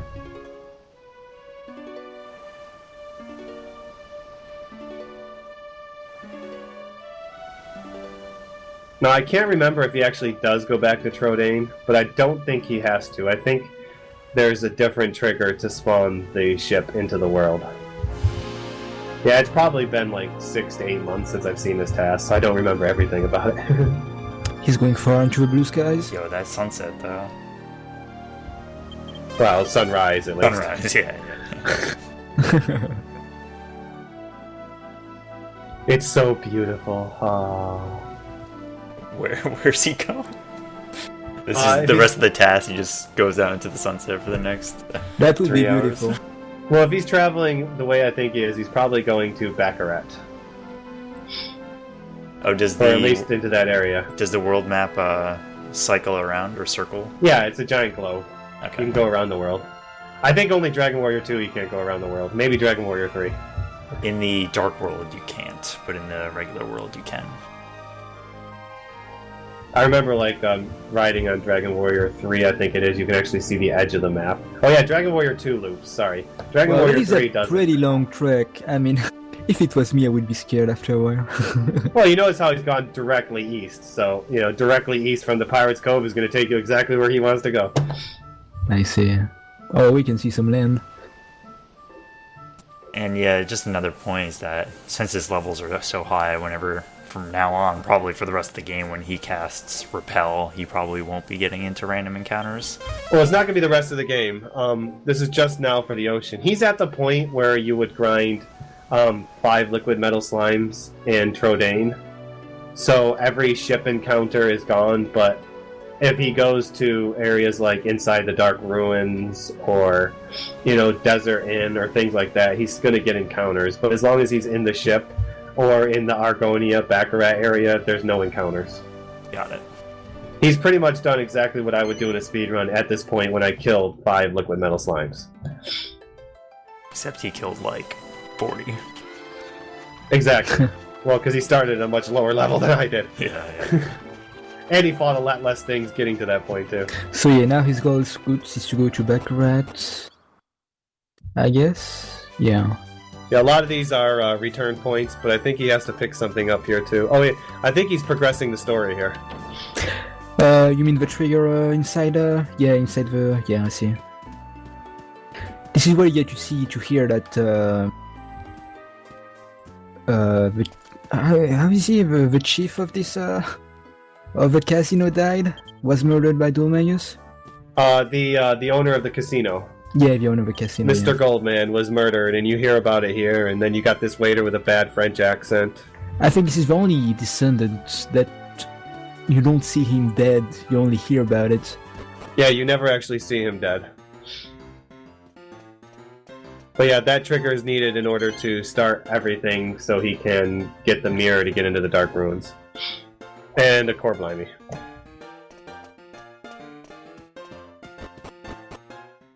So why is he doing this? Give me a sec, let me think about that. I know what it is. You're talking to him. Honestly, in a normal playthrough, you never have to talk to that that bartender to trigger the events in Argonia. So either that's something that needs to specifically be done to maybe spawn the NPCs in Argonia. Is my only guess. This would be hilarious if Core Blimey would be the trigger for this. Yeah. No, the best thing I could say is remember when he went into Argonia and the one guy disappeared instantly? I'm wondering if that talking to that bartender triggered the NPCs to spawn in Argonia. Oh, I thought that this was something specific to the Japanese version, since, you know... he No, the used Japanese version is a teleport complete mirror animation. of the English version. It's a complete mirror. The only difference is you can't fall through the dock in the English version. Because the same thing happened in February, like he teleported and then the NPC disappeared. I don't know. I don't know. Like I said, it may be something that he doesn't realize that he doesn't need to talk to, but I can't imagine he doesn't know that. The TAS must know that there's a reason for that trigger. Normally what that bartender says to you is he just tells you about Goldman's death, and hey, I heard it was a clown that did it. And trying to remember the other thing he says. Yeah, but in the speedrun you never have to do that. You only have to see the cutscene that was in the first floor. Yeah. So I'm trying. So I honestly couldn't answer to you why he did it in the TAS. All I could say is he's going to fall through the world again and grind a few more slimes. Or no, he's going to go to Wisher's Peak first. Okay. Oh, really?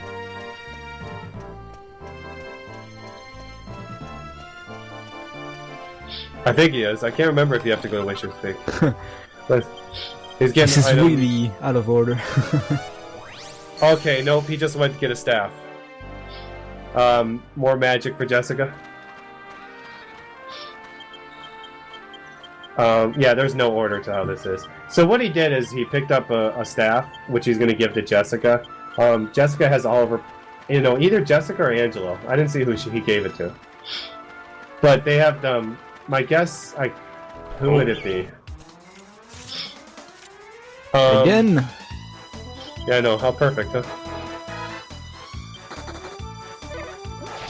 In every other open world, when you fall through, you never go back at the top. Like, you just fall indefinitely to the bottomless hell. But now you just teleport back to the top. This is crazy. Angela, calm down, please.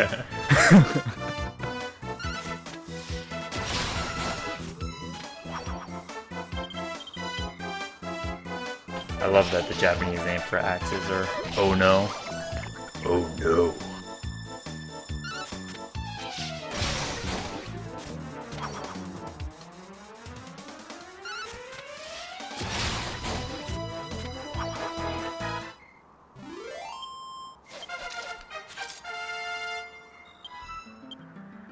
But yeah, if I had to guess here, I believe the grind is going to end when Jessica gets to 38. Hence, the earliest level you could put 100 points into a skill. See, normally she would have more than 100 skill points right now, but you're capped at the amount of skill points you can put into a skill based on what your level is. And that mark when you hit the level 38 is when the game will allow you to put 100 points into a skill. I think it's, 25 plus 2 times your level or something like that is the cap. Well, 2 times the level, yeah, of when you can start earning skill points.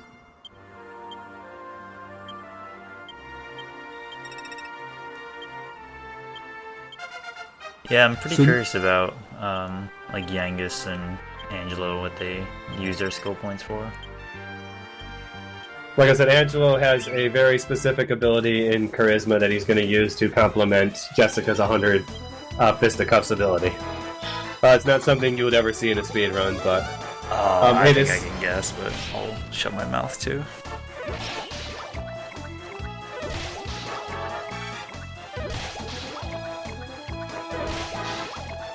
So now basically we're like almost 2 hours into the run, into the TAS, and his level is the level that you get at the end of the speedrun before fighting the final boss. Well, he's about almost the level you beat after the King Metal grind. Because after the King Metal grind, Angelo would be 32. 32? So probably around shortly after this fight is when he would be when you'd finish the King Metal grind 9 hours into the run. This is Dreambalm playing. He has become the TAS. So impressive. I wish. After watching this, he wishes he was the TAS. Yeah, you guys are welcome to ask any questions you want. Unfortunately, I won't be able to stick around way too much longer. But we'll see if I can get a little bit to at least to see what they're going to start doing to some of these bosses. Yeah, it's great that you guys have been able to stick around. I know it's late for both of you, but the information's been really helpful so far. Yeah, I've put a lot of research into the task because I really, at one point, wanted to see if I could pull this off in real time. But I have that problem where I can't get across the bridge at the beginning of the game, so I can't really do it in real time if I can't cross the first bridge 2 minutes into the game. But you can whistle and get 7 LMSs every time, right? I have done that when I tried to grind for post-game runs. When I was trying to kill the post-game dragons in a run. Basically, I would run into an area where you could only fly to, and instead of farming King Metal Slimes, I'd farm these guys because they're much more common than King Metal Slimes. Mm-hmm. So a couple times I've seen 7 of them appear. Not that often. Normally Not there's every like time. Yeah, normally there's like 4 and like 5 Emperor Bats that try to kill me. Yeah, I remember for this game it was very heavily debated on like GameFAQs forums whether or not it was faster to go to Slime Hill or it was faster to go to the King Metal Slimes and have the Beelzebubs revive them. Oh, it's by far faster to go to the graveyard. Yeah, I think so. Because Slime Hill, you're not even guaranteed to get any medals anytime soon, and everything in there is insanely high level, so you can't run away from it. In fact, I think Slime Hill, Howlwind Hill, is actually a higher level zone than the Dragon Graveyard, so it's harder to run away from those slimes than it is the stuff in the Dragon Graveyard. And if you get in encounters with like King Slimes, Cure Slimes, and stuff like that, they're just as dangerous as the enemies in the Dragon Graveyard. I wonder what it is about. Well, how do you get into the Dragon Graveyard? It's in the desert, right? But can't you just walk in, or do you need carry and cash? Yeah, you have to do the side quest with carry and cash in order to open the Dragon's Graveyard. I see. Yeah, Going that's with the TAS, I don't much know how it later would on. work. Yeah. Because there's a few story triggers you have to do without spoiling the game that you have to go through first in order to get that side quest, and then you can unlock the Dragon Graveyard.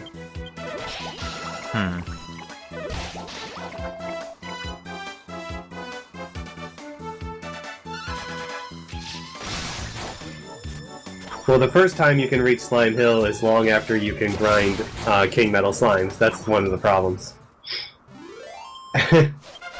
Because you need to be able to fly to get to the Slime Hill. You know, you don't have to fly to get to the Dragon Graveyard.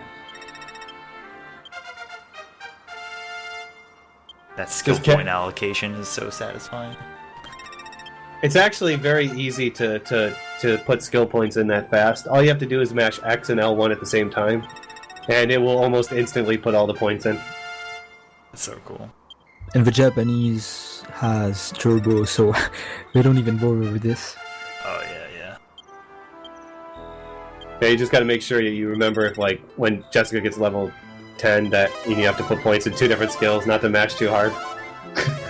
Oops, I put 9 points in whips. And I confirmed. Oh, great. I just want to point out there, when he uses whistle, you have to confirm the menu before it goes into the fight. So he's using whistle and just waiting to confirm the menu on the right frame, and then he confirms it when it's on the frame when the liquid metal slime show up. But he's only gotten 6 encounters with 6 several times now. Obviously, he's slipping. Yeah. But he's still killing 4 every encounter, though, so... I would really like to point out that, making a TAS of Dragon Quest VIII is impressive, but doing this at the current state of emulation of a PlayStation 2 is even more impressive. Like back in the days, I would, try some things with the PlayStation 2 emulators with the TAS tools, and this emulator would desync like crazy. So being able to do this and have the emulator work exactly as you planned it is a huge feat. Oh yeah, definitely. Yeah, PlayStation 2 emulation is horrible right now. They have not been able to get that on par with everything else yet. I would imagine this guy's computer is pretty beastly.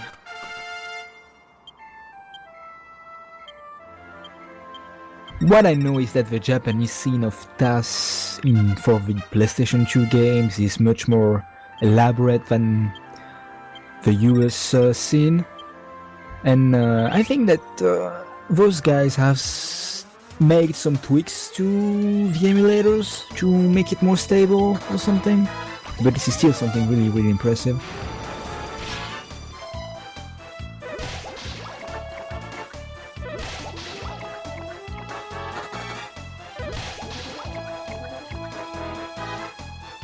Even at their levels, like, all the slimes still go before your party. That 215 in speed agility at work.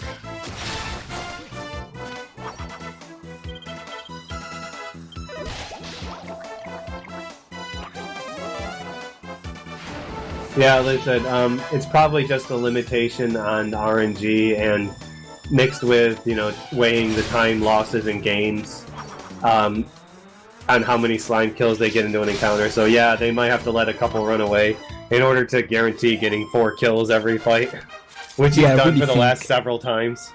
I really think that they cannot get a variable in RNG to have all the liquid metal slimes killed. We're getting close though to 38. Yep, some of them are 38 now. I don't know if all of them are going to hit 38. Nope. Probably 4 more, at least 4 more slimes will get Jessica to 38. Jashika.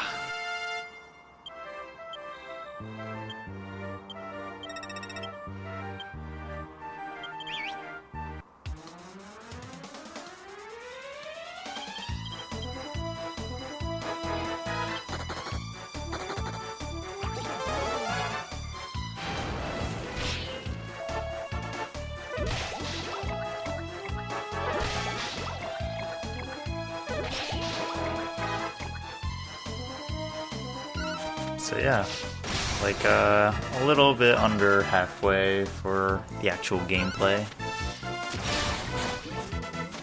And he's level 38 plus and has the ship, and he's basically at the point where we would be 6.5 hours into the run, story-wise. But with massive more levels and no more grinding to do. Yeah, I still don't really know where he is in the story triggers right now. I believe next up is he has to do Argonia. I believe that's what's next.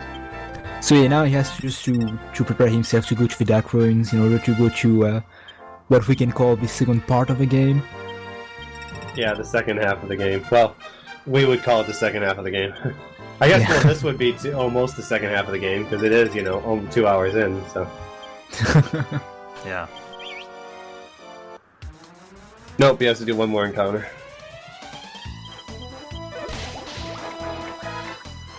And I'm sure it's set up to specifically have just enough run away that she'll get to level 38.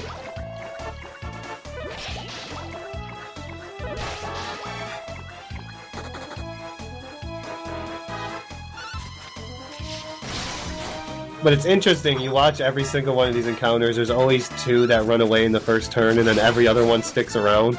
Makes you wonder if that's the limitation of the RNG.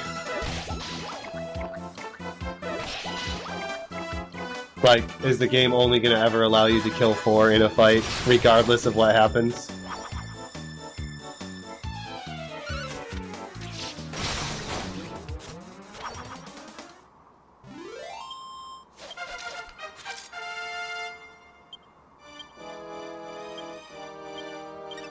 And that would be the 45th liquid metal slime killed. Now we can move on. Alright. So, you want to announce what she gets at level 100? Okay, well, Jessica at level 100 Fisticuffs gets an ability called Magic Burst. Otherwise known as Mega Magic or Medante. Basically, she expends all of her magic to blow up every enemy on the screen. It is very devastating. Yeah, it's pretty nasty. And when you combine it with an ability that Angelo gets called Divine Intervention, it's even worse, because Divine Intervention has a 50% chance to lower the magic resistance of an enemy. So basically what the TAS is going to do is it's going to cut an enemy's magic defense in half, and then blow them up. Along with Yangus doing a little extra damage. And Magic Burst is also influenced by tension, so... Oh yeah, so when we get to, 100 tension and Divine Intervention and Magic Burst, oh yeah, bring on the numbers.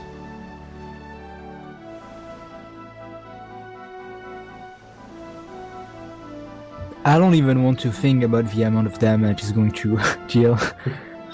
Well, the good thing about Divine Intervention is it has a 50% chance to hit any enemy in the game. Any boss, any enemy. 50% chance. Oh man. And in a TAS, 50 means 100%. No, it means 150%. Oh.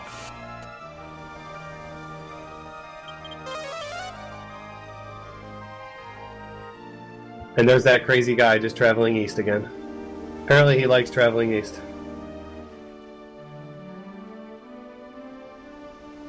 At least we get to appreciate the wonderful ship music. We get to watch another great sunset.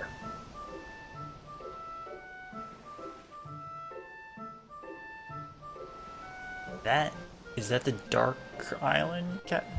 Yeah, the Dark Ruins. Yep, you have to go here in order to trigger what's going to happen in Argonia. Yeah, okay. So yeah, he pretty much skipped all the events in Trodain, Pickham. Oh yeah, okay. Yeah, that's true. He skipped a lot of story that you would see. Everything in the in Ascantha, all that good stuff he skipped.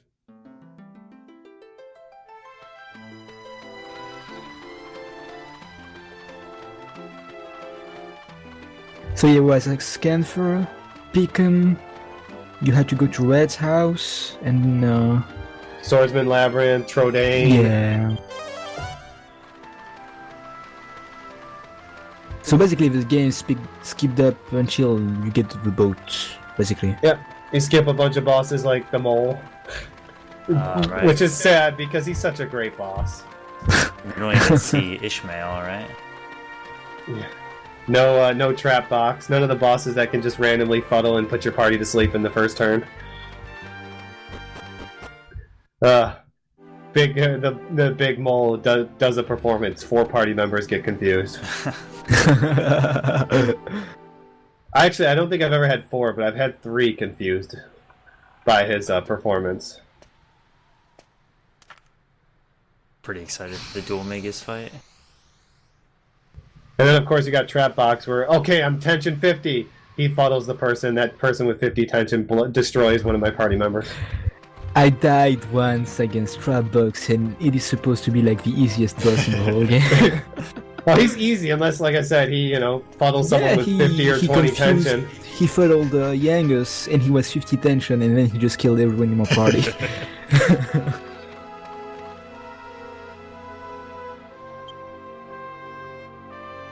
It's almost as bad as, like, suplexing yourself. Oh. He went there. Yeah, I went Please. there. Now I'm reliving some pretty bad memories. This is the TAS of this game that was done. See, as you can see, the NPC disappears when he does the teleporting. Yeah. That's right. Okay. So that ship scene was what spawned the NPCs, Yeah. if I had to guess. This is on YouTube, though, if you can find the TAS. And of course he has to get himself an iron axe, because, because Yankees is still using, the stone axe from the beginning of the game. What is really funny in the RTA version is that you take the stone axe and then you sell it back to the, to the shop owner. So, what's the deal with the alchemy pot right now? I haven't seen him use it yet, so I don't think he's actually going to use it. Maybe he determined the fastest way to do the route is to get Jessica, or the safest, I don't know. But Yeah. unless he has something that he's going to put in the alchemy pot later, he hasn't done anything with it yet.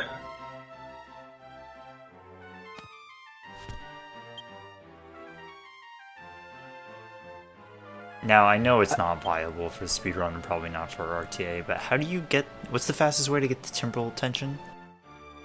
To do it in the alchemy pot is the only way. And you can't do it until the end of the game when you can get the first sun crown. Where do you get that? Is that a chest in, the final area? There's 2 crowns that you can make in the game. You need a skull. One is in the bonus dungeons, and one is... Oh, I gotta think about this one for a second. Live trivia. Yeah, I don't remember 100% where the second skull is. I just know you can't do it until the end of the game. I remember the first one you could get before Rapthorn, but the second one you had to wait. That's it. You need to fly, I believe, on top of where the Dark Ruins are. I think. Or is that the Ruinous Shield? I know the Ruinous Shield is up there, I just can't remember. Flying spot near MP2. Okay, thank you, Cedric. Yeah, the Ruinous Shield. So yeah, that's where the second one is. One is there and one is... Please give a point in the trivia bar to Saturn. Well, he was given 3 points to everyone, so he should get 3 points. Yeah, 3 points, 5 points. Yo, check out this Munchie optimization. Oh, I hate this part, by the way. Getting this lizard in the hole in 2 turns sometimes is a nightmare, because if you don't hit it at just the right angle, he veers slightly off. Yeah. And you notice how he did it while diagonal walking, so he can do it at optimal speed? That right there just makes me so angry. I have so many times where it's like, okay guys, can I do it? Nope, 3 turns. And now here's everyone's favorite character in the entire game. Prince Charmley. The real hero of this game. Well, after Munchie. Of course.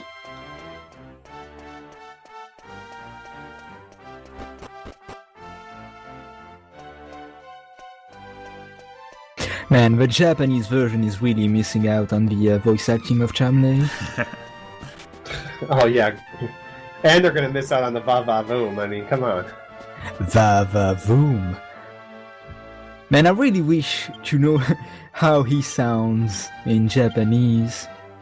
I guess we'll have to watch a Dragon Quest VIII run, huh? 3DS version. Yeah. Dragon Quest VIII 3DS TAS. Hopefully one day. That was a very fast va-va-voom. Oh yeah. When you mash through it, all you get is a couple bounces and a very happy Charmels. Just a quickie. Just a quickie. That's what you get for a quarter. You gotta throw in now. You gotta throw in a couple extra bucks.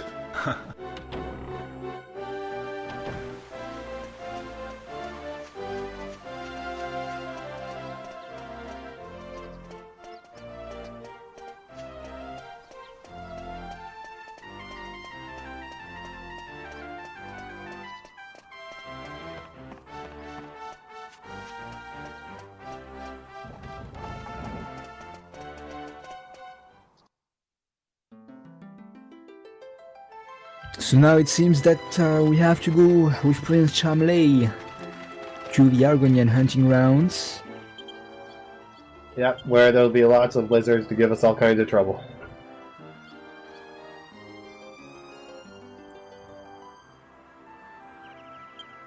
Sharmels is so fat he barely fits in the wagon.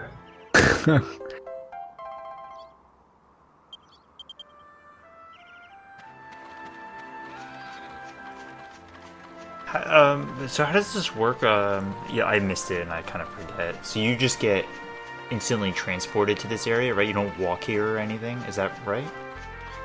What do you mean transport? The Argonian hunting grounds. You have to walk there. You do? Okay. Yeah, you'll notice he's walking now. He has to walk a certain distance to get there.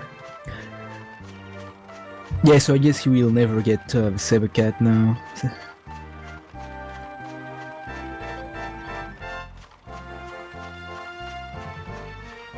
Yeah, who needs a saber cat when you can diagonal walk?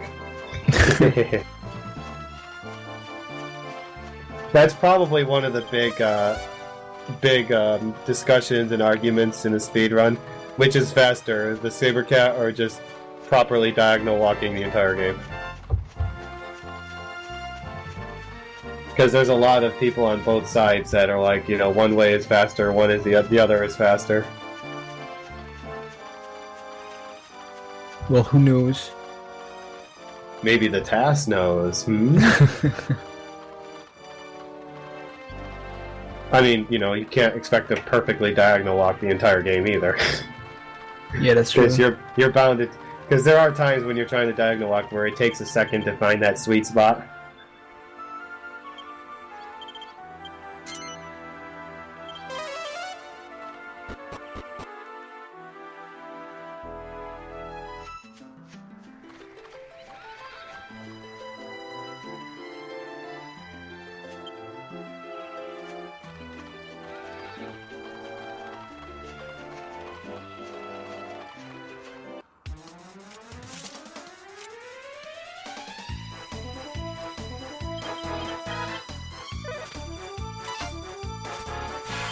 It would be great if the TAS could find a way to make Sharmel's crit when he attacks. And then he would just kill the lizard.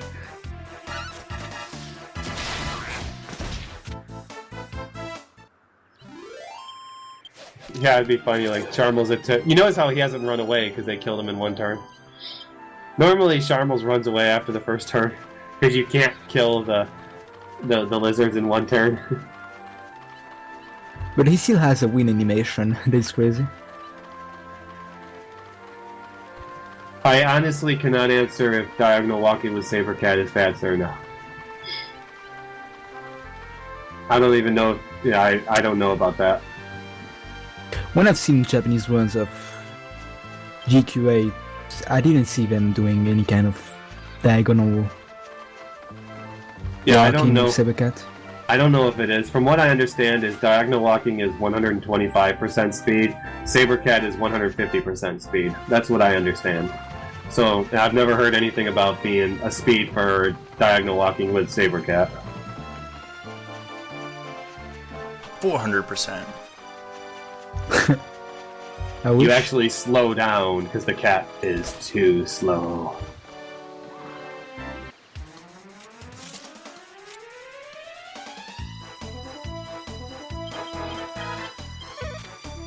Oh, I was kind of hoping that it was frame perfect to get him to run away. That you would save on menus. But he always attacks the first turn. So you always have to watch Sharmel's attack the first turn, because it's something that's just hard-coded into him. And then he runs away the second turn. You know, there is a book in this game that says Sharmel's has the speed of a metal slime. That's why he always goes first. Yeah, I think there's some book somewhere in like Argonia or whatever that mentions that Sharmel's is very quick, like quick as a metal slime, or almost as quick as a metal slime. But does he give as much experience? That is a real question. I don't know. He keeps running away after the first turn.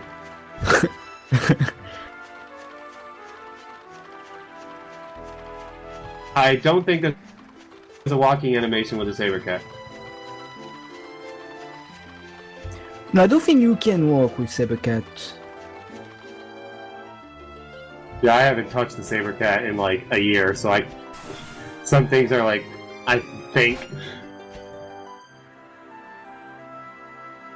What's like the time cost to get the Saber Cat? 8 minutes, I think. Okay.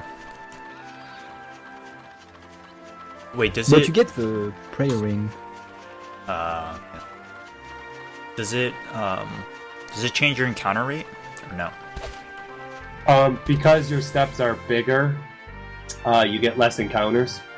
See, here's the two thoughts of mine when it comes to the speedruns. One, when you get the Saber Cat, it involves you only killing 3 liquid metal slimes, and then killing 4 king metal slimes later, because you're going to be taking more steps, or bigger steps with the Saber Cat. So, Padfoot is good enough to keep the encounter rate pretty low. But if you don't have the Saber Cat, you don't have that bonus speed, so you kill 5 liquid metal slimes, and then 3 king metal slimes later, and that eliminates the encounter rate, so you don't have to worry about getting encounters. So you do more farming early on, in order to, to make up for that encounter rate difference. At least try to make up for it. Yeah. I'm sure you probably know High Spirits, but maybe Dreambound you don't know, but the DQ8 record was taken 2 weeks ago by Rasu. Ah, okay. The last time I knew it was like 9:38 or something. It's 9:18. Ah, damn. It's fucking fast. That's got to be pretty much perfect metal grinds. Yeah, it's crazy.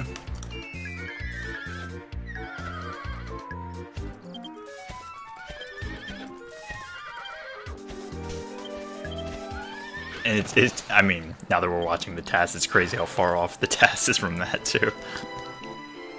Well, yeah, the TAS doesn't do half the things that he does.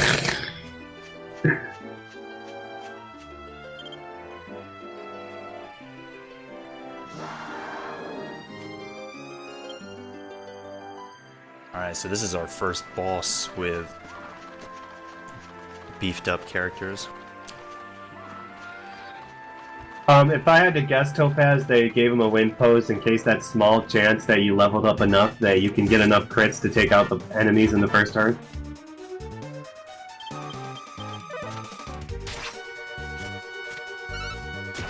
So you'll notice Jessica has a staff on, and she's tensioning up. And he just cast Divine Intervention on the boss. Which was successful, of course. Of course. And I'm sure he's going to tension up Jessica just enough to deal just enough damage to kill him in one hit.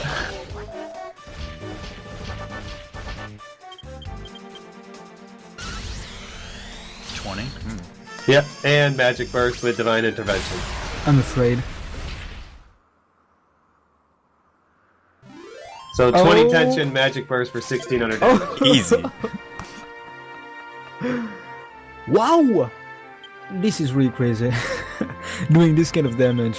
Now imagine 100 tension with, with Divine Intervention. See as how 20 tension is only 3 times the damage? 100 tension is 7 times the damage? And what's the regular damage formula for Magic Burst? Your magic, or your, whatever magic you have left, it doesn't damage. So, the reason why she has the staff equipped is, with a high amount of points and staffs, you get a bonus to your magic, to how much MP you have. So, it's basically bonus magic burst damage having the staff equipped. So it takes whatever, so in the case of that there, it took what her magic total was, and then multiplied it by 3, and then added in the 50% resistance reduction to deal the damage.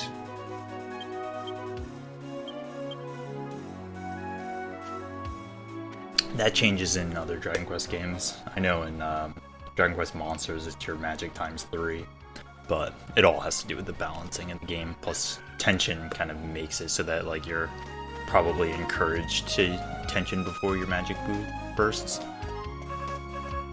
Yeah, this game is meant to give you a high magic total. Like games like Dragon Quest VI, where it's 2 or 3 times your magic total, Yeah. or whatever NPU is, it's because your characters have less magic. It's depending on the version. It's either times 2 or times 3, or which version, whether it's the DS or the Super Famicom.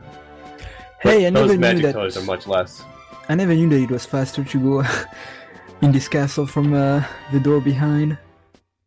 Well, Yeah, it's faster to go in through the back there. Yeah. well, I guess I learned something today. Normally, you don't worry about it much because don't you do shopping? Oh yeah, that's true. You have to buy the chain whip. No, the chain whip you don't get until Neos. Maybe you don't do the shopping. I can't remember. You I do don't- have to get a whip for Jessica.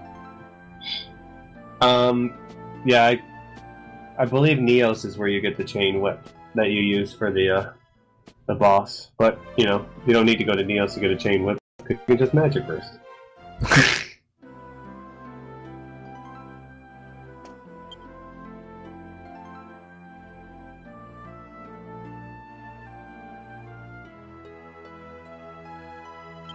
I don't know the exact time for the 3DS Dragon Quest VIII run. I just know it's about an hour, if not a little bit more or less. This was several months ago, so I'm sure they probably grinded even less. Because I wouldn't be shocked if there's Metal Slime manipulations in the DS version of this game, like there is in, Dragon Quest IX.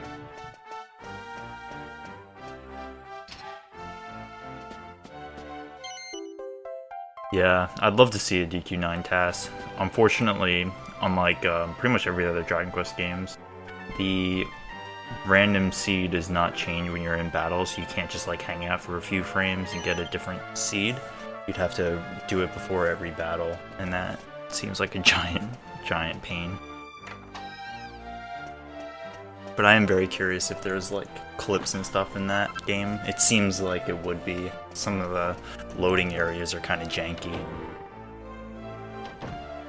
Who knows? I wouldn't be shocked. The other DS Dragon Quest games have, ways to go out of bounds or whatnot, so I wouldn't be shocked if that one does too. Yeah.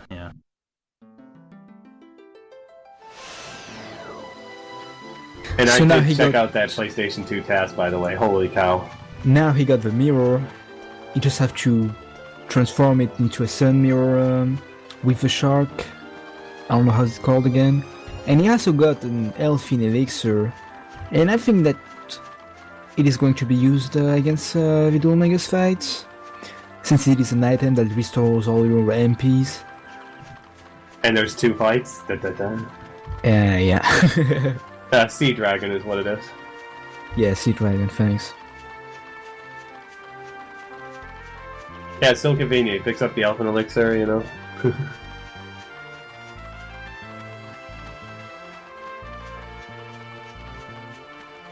I totally bet you that Domega's fight will just do like single attacks on one person or something. Whatever his easiest attacks that he can do. To the right amount of people to not die. This area is one of the most taxing to the PlayStation 2. Like, usually the frame rate drops really bad, but the way he handles this area makes him able to go as fast as possible without losing too much frame rates. But basically, when you have a clear view of the lake, it really goes down. I'll tell you one thing that really shocks me with the task here on the emulator is normally playing Dragon Quest or one reason I should say scratch that, the other way I was thinking about, but this may actually not be a true representation of how fast the game is on console, because the PS2 emulator doesn't emulate lag very well. So when you're going through this, like in this area on an emulator, there's no lag. When you go through it on console, like Dream said, the game lags and slows down horribly. So I'm wondering, like, if this really is a true representation of what the TAS would be like on console, because this PlayStation 2 emulator doesn't emulate the lag in this game.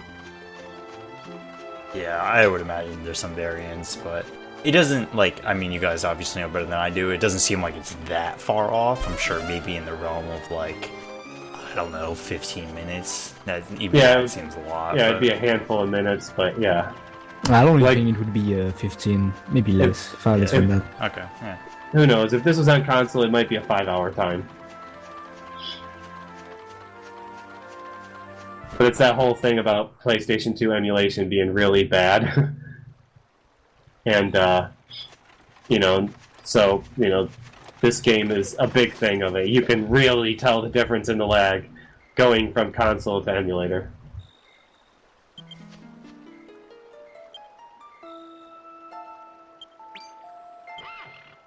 I'd be interested to see how many frames this was then. I don't know, what's 5 hours times 60 frames per second? It's a lot of frames.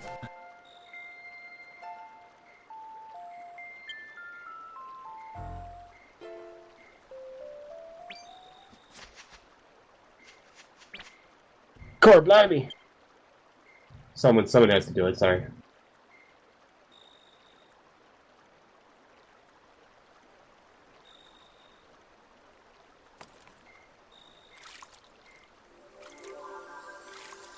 So this is all preface just to get to dual Magus, right? Yeah, this is all needed to charge up the mirror so you can get there.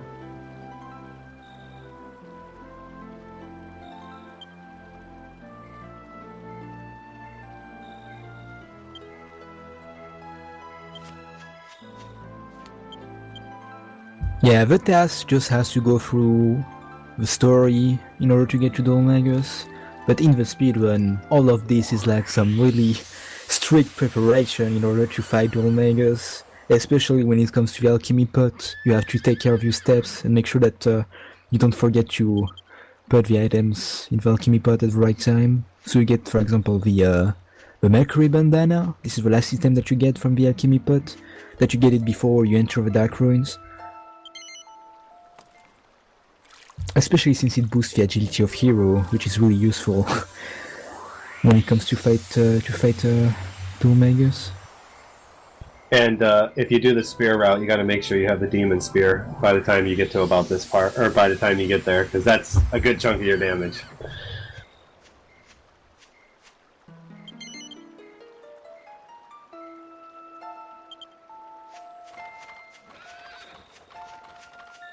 Yep, the 3DS version would be faster just because you don't have to farm, 1,000 metal slimes. That's why. And you can speed up the battles. Speed up the battle so they get to the same time that it would take for you to load the battle anyways.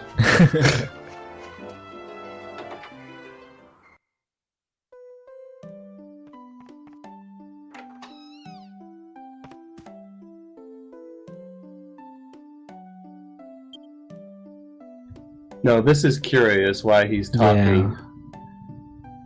I'm wondering if this is just something the task doesn't realize that you don't need to do. Like, this might be the second instance. Yeah.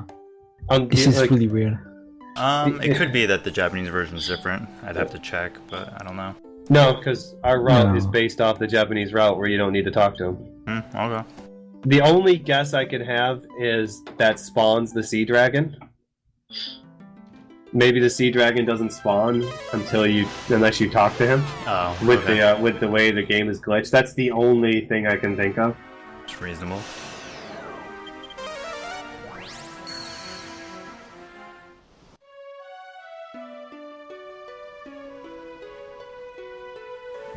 Oh, so we're going to go east again? Love east. Well, we're going west this time. We're going to change it up. To spice up our lives? But I'm sure he'll loop around and go east eventually. East.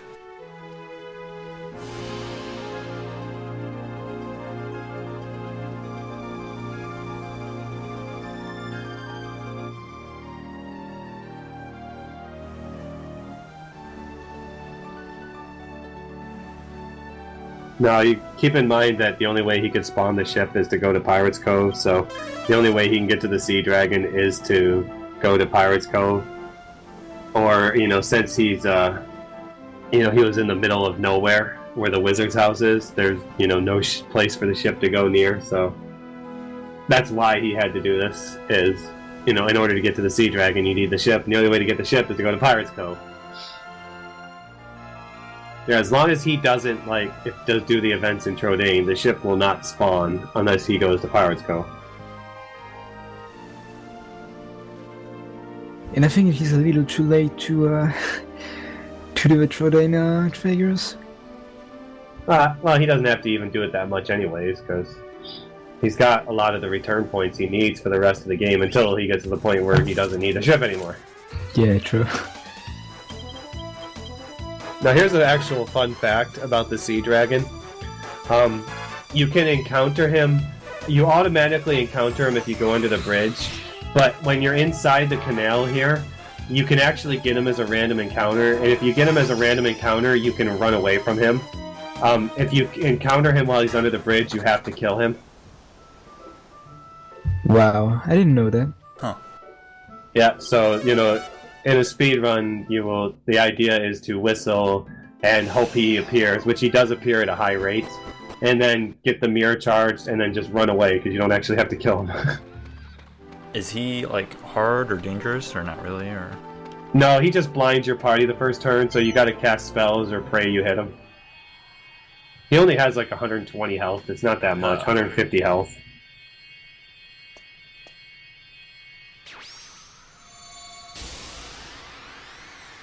And now the Sun Mirror is going to give way to give access to the Dark Ruins. And I guess that the TAS, even with all those crazy skip, has to go through all the puzzles, I guess. Yeah, because the zone is not loaded until this happens. Until, you know, you shoot a beam of light into it. Now the zone will actually exist, and core blind me. Sorry, I'm not very enthusiastic. yeah, that's an instance where you see Trode like instantly changes pose.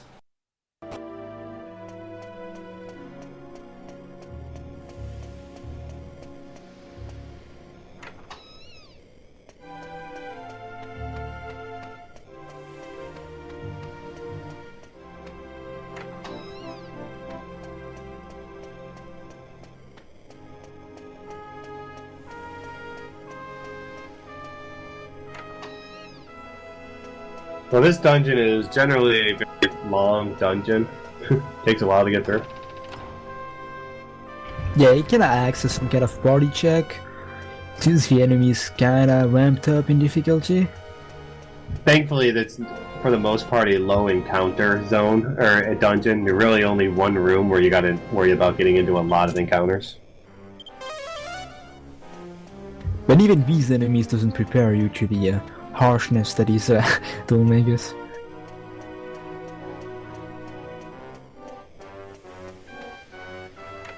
I think I'll always remember when I go to the first part with like half of my party members dead, thinking that I had won this. and then the second form appeared and I was crying a lot.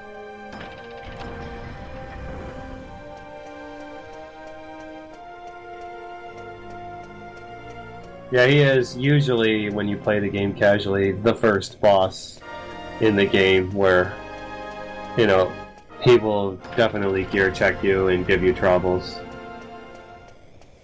But I think the worst or the best thing is the fact that when you beat both bosses, you realize that this is not the end of the game. Especially when you play the Dragon Quest game for the first time, since if you played prior Dragon Quest game, you know that this is something that the franchise loves to do, but if this is your first Dragon Quest game, this is quite a surprise. Yeah. Yeah, Dragon Quest is definitely known for the surprise, that's not the real final boss. Surprise! You did half of the game! Have fun!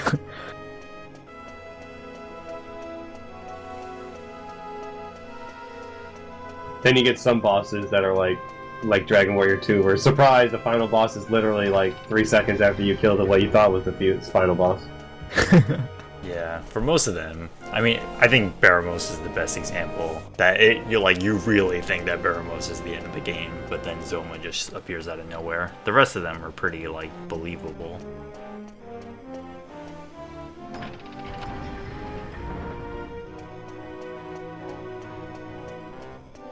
I don't know, Dragon Warrior 7 does a good job of ending the first disc when you kill what you think is the final boss. It's like, okay, and then suddenly put in disc 2, like, wait, gotta put in disc 2? Just bonus content. You even forgot that there was a disc 2 to begin with. You spent so much time playing this game. Yeah. Dragon Warrior 7, the speed run is the first 13 hours is disc 1, the last 2.5, 3 hours is disc 2.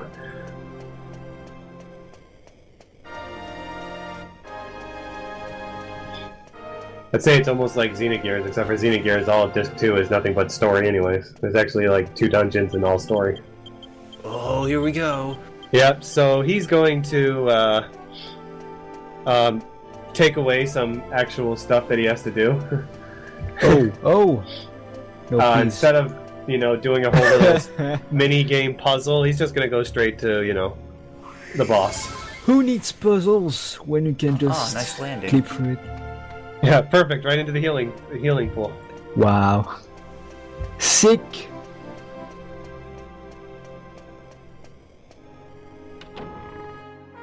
So normally what there is you go into a room, and there's these 2 statues, and you have to step on these buttons and get statues to move in circles until they point their eyes onto a specific thing, and then you get a cutscene of the stairs opening. Nah, he just skips over that.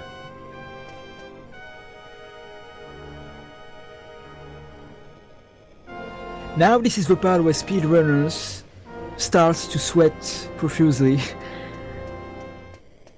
Because this fight is really harsh in a lot of ways. Again, you can notice the bright light effects that are much more intense than you would in the English version.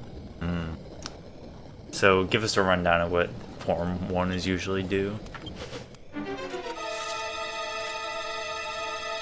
Alright, well, Form 1 starts off by summoning 2 clones. But in this case, he's just going to Divine Intervention, the middle one, and when all 3 get summoned, you could probably guess what's going to happen. You don't have to kill the clones, you just have to kill the one that's important. Though in the speedrun you have to kill the clones because they deal way too much damage. Like Yeah, as a whole. Yeah, the main one has way too much health. He has like 1800 health. But you'll notice that Yang is tensioned up too, because this is probably not going to kill him. Nope. Easy? But thankfully, Yangus does have an axe ability that's affected by Divine Intervention. Wow. Oh. Typhio Small, another one. That's a magic attack? That is affected by Divine Intervention and Oomph. Weird. And this fight takes like at least between 7 and I don't know, 15 minutes. Yeah, it all depends how much time he wave of ices you and how many times he single targets party members. I don't even want to think about how he's going to deal with the second form of Tormegas. Oh, come on, you can already guess how he's going to deal with it. I think this is going to be the last straw for me. I think I'm never going to get back up after this. Let's just say he's not going to chip away at it 150 damage at a time with Helm Splitters. Because you're too afraid to use tension, because every time you do, he's just going to wave of ice you.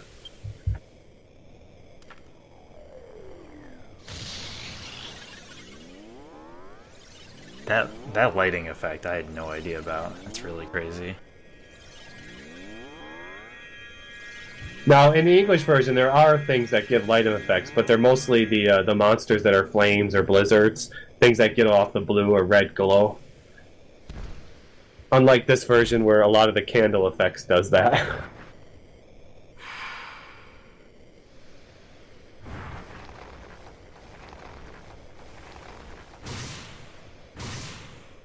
So, Domegas 2 is where the serious fight is.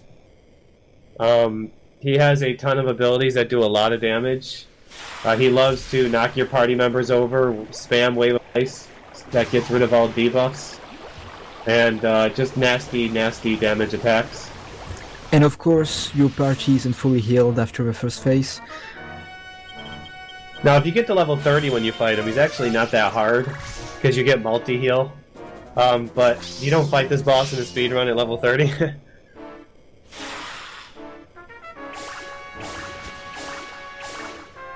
Oh, what a shock. Jessica didn't get knocked down.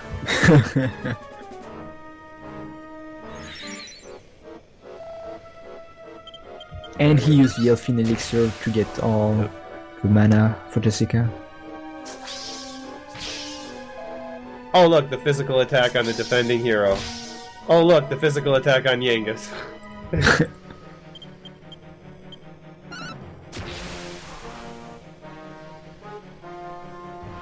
So he has 2,600 health, so 20 tension's not going to handle it this time.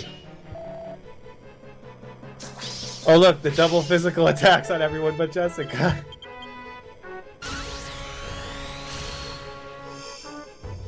And of course he doesn't use any AoEs. 3,000! 3, 4. Wow. And that was 50 tension. There's still an attack where you get another 2-time multiplier. Dual Megas 2 at 2 I'm hours sorry, and I'm 37 sorry, but- minutes. I'm sorry, but I'm done here. Bye. Oh yeah, don't forget Jessica's going to gain levels before the the end of the game too, so that's going to increase her magic pool. Oh, that too, wow. Alright. I think we're going to see some insane damage at the end.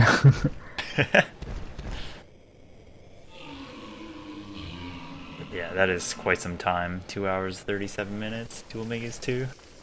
So technically they're going to beat the game in 2 hours, like in less than 2 hours now. Because the 449 includes all the ending credits and stuff. Yep.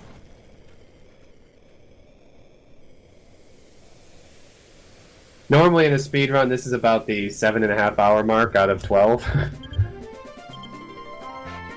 7 to 7.5 hours, I should say. I guess the ratio is about the same.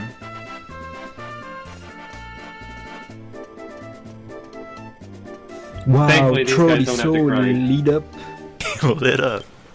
It's his sparkling personality. I'm glad you just noticed it.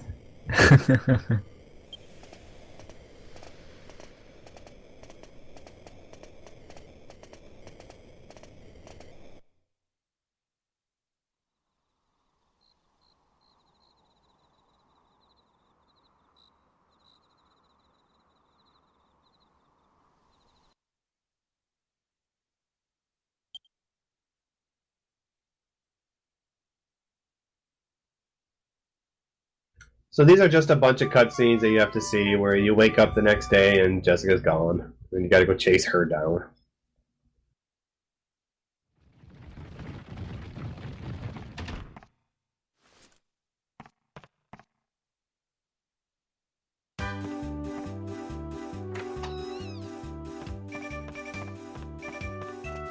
So yeah, now Jessica left our party. She's now manipulated by the scepter. Could you imagine the mechanic was that she got all the abilities in the party that you had, so she just ends up using tension magic burst on your whole party and you can't get back? I know, I was thinking, imagine how much magic she has right now. I mean, imagine if she just said, hey, I got 100 fisticuffs, let me use that on your party.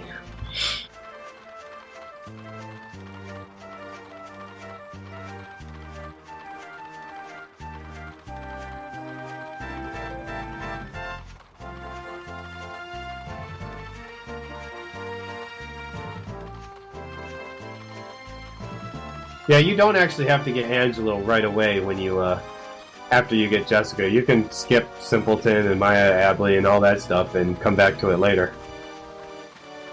So we can go to Ascanfer and do the we should speak thing without Angelo? Yep.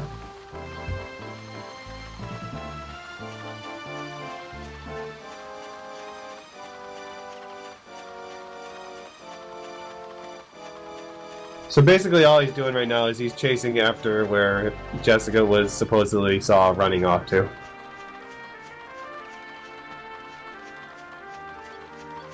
So yeah, now we're going to the town that is under the bridge where there is the Sea Dragon. Arcadia.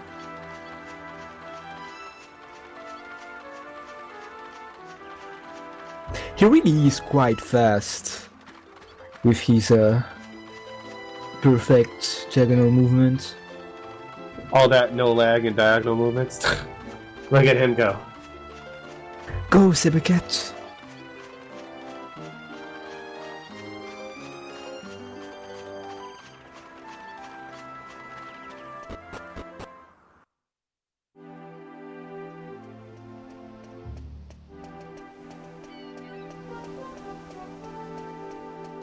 so I guess it's something like 1 hour. We didn't see much sequence breaking. Maybe. I mean, I can't ruin everything for you.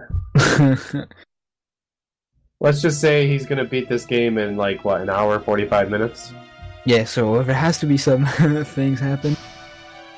But I'm really wondering if he's going to do the tower. So here's another character that people love in this game. Good old Domenico. But he just kicked him in the crotch. It's alright, he can take it. He's a big boy. I heard that the dog food cutscene has been removed, like changed in the 3DS version. I know there's a couple cutscenes that are like that in the 3D that are censored in the 3DS version. Yes.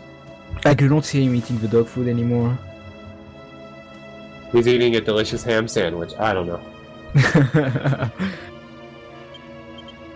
And there is also one change that will upset a lot of fans. The magic bikini of Jessica has been censored. Oh, Yeah, really? and I think the bunny suit is different like that. Yeah. But yes, I mean, some of her censor is not the outfits right word, are but it has been censored. changed. It is no longer just a bikini. It is a slightly more swimwear. Lame. Red's outfit also had a changed. Like she wears some kind of a skirt now. Well, you know, for Nintendo, they gotta make it look, you know, Nintendo-ish. Yeah, yes, yeah. I didn't really think about it. If it was on PlayStation, it would be, you know, we'll make the bikini smaller. What are you talking about? Yeah, I thought this was only age rating. I didn't think this in the Nintendo angle. But I guess you're right. Yeah, Nintendo tends to keep that family image. So anything that, you know, goes against the family image, they're going to censor it. So in order to save basically Domenico's own ass, they have to go and get an item that'll allow him to put up a barrier to protect himself against Jessica. It's pretty much what's happening right now. So he's going around now to try to find the items needed to make that a big barrier. Yeah, it is kind of a low point in the game. Like, this is really fascinating to do, some kind of a fetch quest. But it does get more interesting story-wise after this. Yeah, and also, once, it is you know, pretty climb a couple interesting of because you only do this with 3 characters, since Jessica isn't in your party anymore.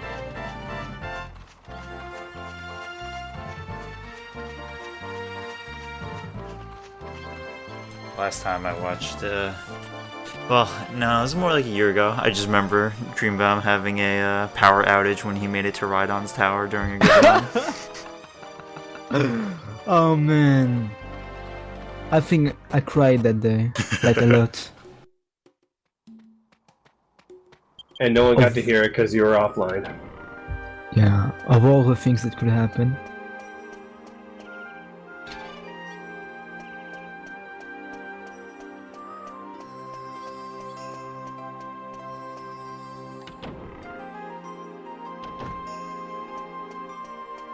But I had good memories with Dragon Quest VIII. It is really a fun game to speedrun. Harsh, A lot but of good fun. memories when you can survive the first half of the game and enjoy the Yeah. second half. Until then, it's bad memories. The second half of the game, speedrun-wise, still feels fresh to me, since I didn't really have the chance to experience it a lot. Oh, I know the feeling. Oh yeah, Countdown. I really like this music. But it is the same as Alexandria's Tower. So you notice something real quick. You notice how the hero pushed the statue on the platform and he rode the platform down? It's actually, I believe, pixel perfect in order to pull that off. To make it so because what happens normally is you push the statue on the platform and the bridge goes down and you gotta walk down a set of stairs to take it down. But if you put the if you push the statue at just the right angle, you can just get onto the platform and ride it down. It saves a few seconds every time you can do it. It's very hard to do, except for in like one platform.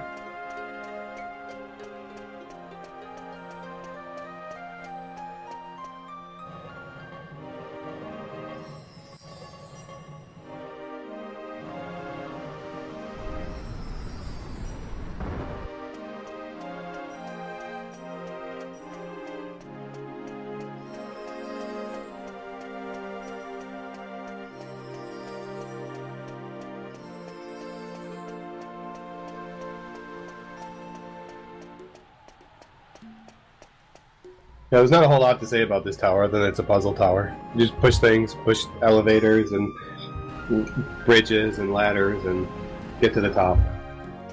Unfortunately, you can't clip out of bounds and fall down through the top. Unfortunately. This would have been really awesome, especially since the tower is pretty huge in a vertical manner.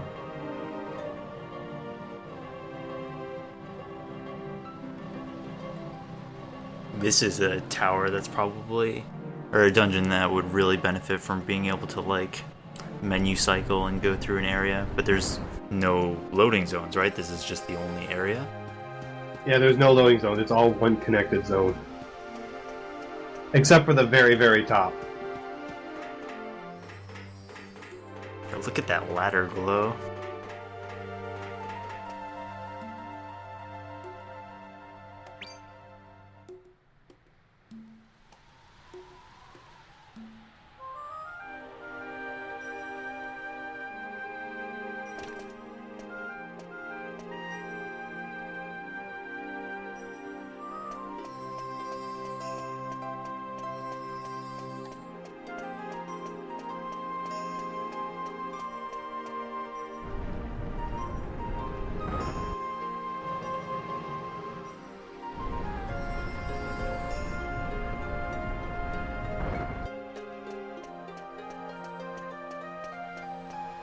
At least you only have to go through this tower one time.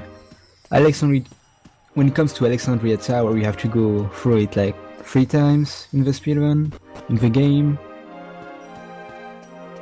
Well, at least it's a short tower. Yeah. Yeah, they kind of reuse it a little too much.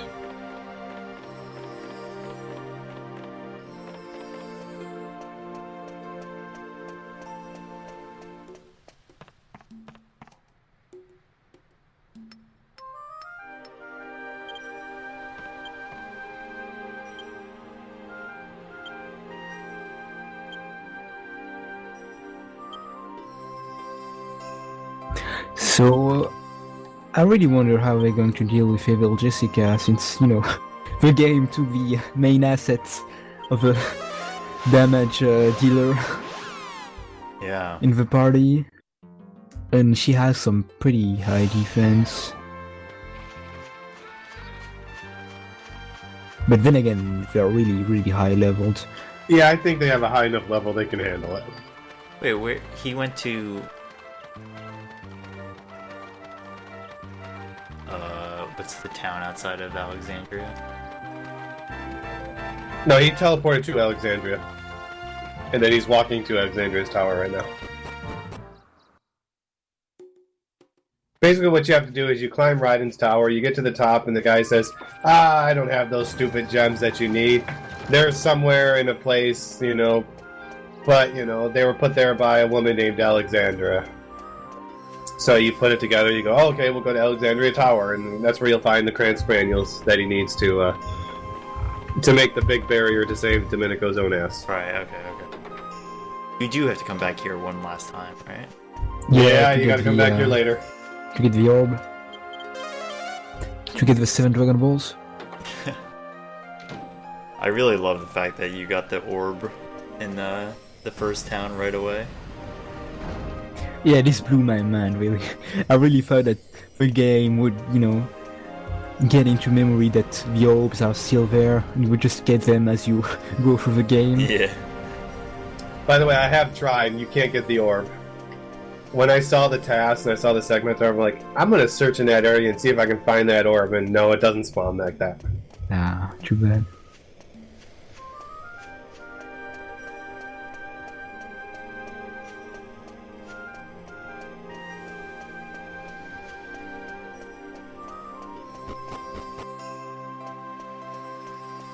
And I mean, story-wise, it would make sense. It's, the first sage is already dead.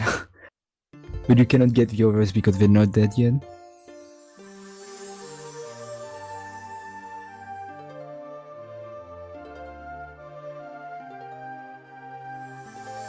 True babe of DQ8.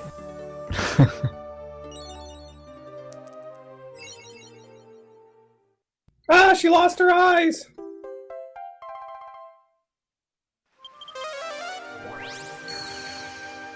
At this point, I think the high point of this task for me is the fact that you spawn NPCs by taking a slime crown of a So good. huge slime. This one was the best to me. I don't know, I think the ship got you more than anything.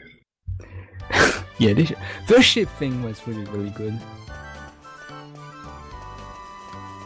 When I saw the mat, I was like, what? I thought I was going crazy for a sec.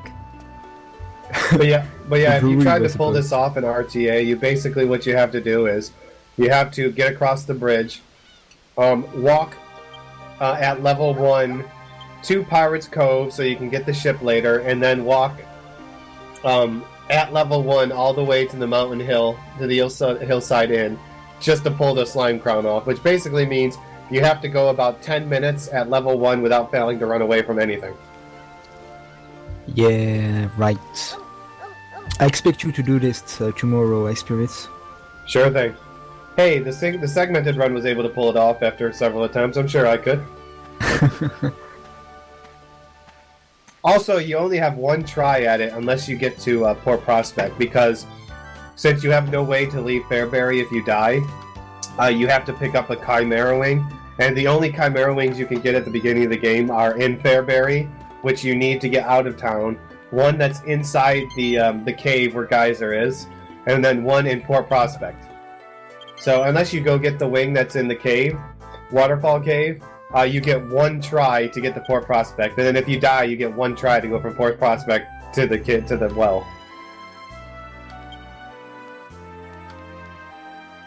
This really is speedrun friendly.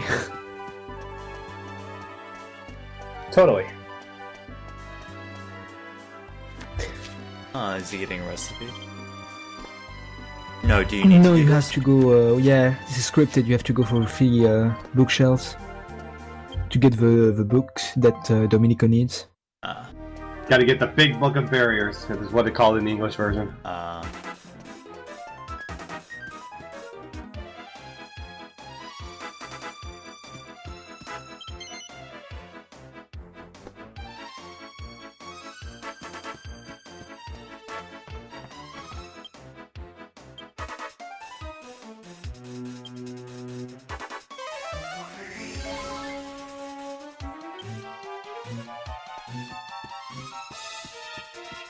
think Now that- it's time to fight evil Jessica without Magic Burst.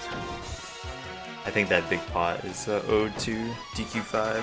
The dude teaches you return. Oh yeah, I remember that.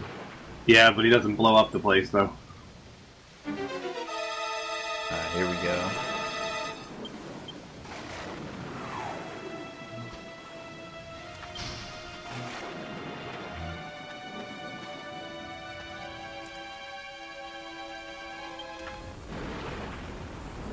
The speedrun version uses Angelo to cast Bounce on himself to reflect magical attacks, and then just tension to 100 and use Falcon Slash. I wonder what would happen here. And pray she doesn't put your party to sleep. Yeah, this is a big thing.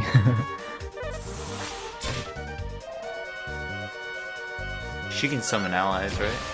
Yeah. Basically, in the speedrun, what we do is put heroes tension to 5 and use Zap if it happens. Alright, so you're just going to go the normal way. He's basically going to use the spear route tactic, which is detention and multi-thrust, probably. I like all the physicals.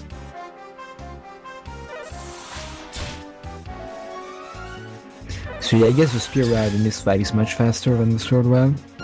As long as he doesn't get put to sleep. Yeah. Is sleep physical? Like a physical attack with sleep? Is that it? No, it's Snooze. Okay. Oh wow, he's not using multi-thrust. He's using Spark. Giga. Yeah. Sick.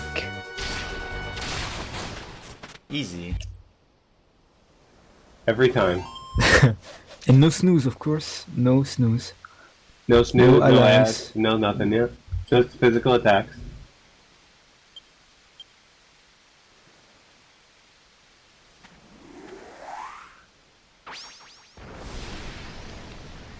Oh, now she casts Magic Burst. But she gets denied. Not enough mana.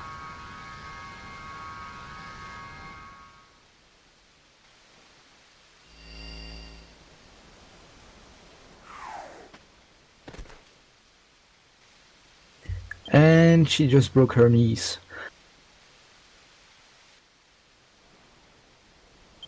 I don't think that was her knee she landed on. She just bounced up.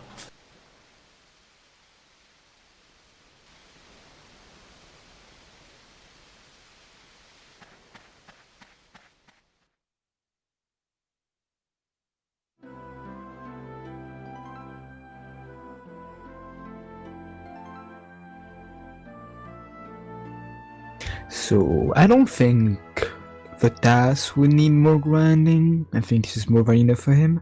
Oh no, we're done grinding. Level Yeah. 38 is all you needed.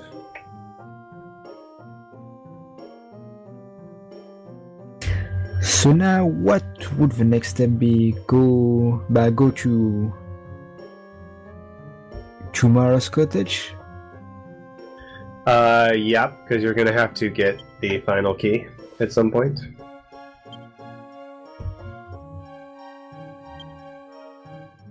And then I would guess that the fun part is going to be Well, hold done. on a second. Will they need the final key? I don't know.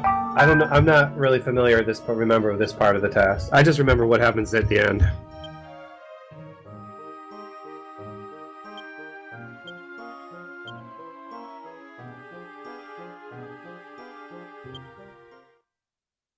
I guess we'll find out what triggers need to be hit. So this is the part of the game where you realize that Domegas is not evil, just the staff is evil, and anyone who touches the staff is evil, because there's an evil person inside the evil staff, and he's going around trying to kill all the descendants of the stages that are keeping him from being released in the world, because he's an evil person. Man, that's deep. That's a lot of evil. But it's a whole lot of evil inside that evil staff, if you know what I mean. Like, he's boom boom.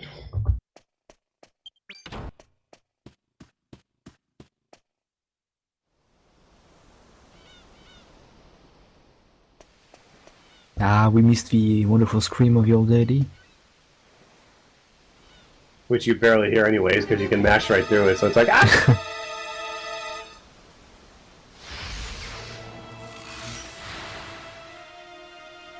And now, plot twist, the doggy gets evil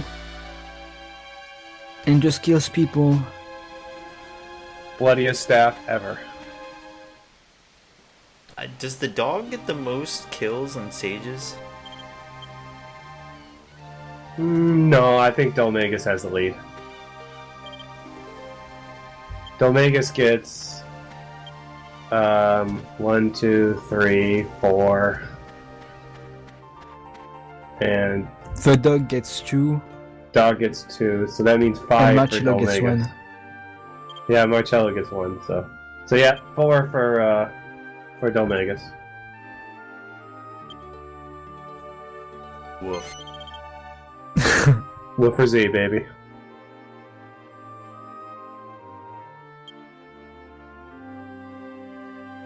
But the dog gets bonus points for killing an old lady. That is really rough. But he gets wings, though. What Well, does Jessica technically, learn don't there? make it. Sorry. She learns her ultimate Kafrizzle and Kassizzle spells, her strongest magic attacks. Oh wow. Or no, Crackle and Kafrizzle, which is basically Ice Blast and Yeah. blaze most. Yep. Yeah.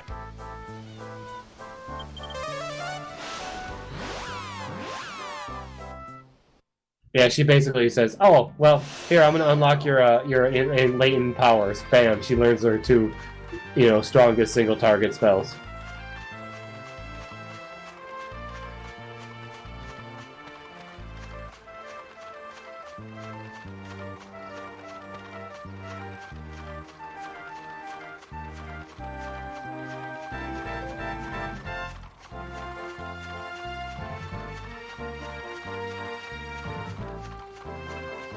So it's just progressing the game as usual, going to the icy north. It's interesting because I would imagine he has to do a whole bunch of story stuff, but I also wouldn't expect, even with all the story stuff that's left in the game and like a regular route from here on out, for it to be done in an hour and a half. So I'm kind of curious what stuff he has to do versus what stuff he can just straight up skip. The good news is he can skip a lot of things because he doesn't need, alternate needs of travel to get to some of these places. He can just walk through the world. Yeah.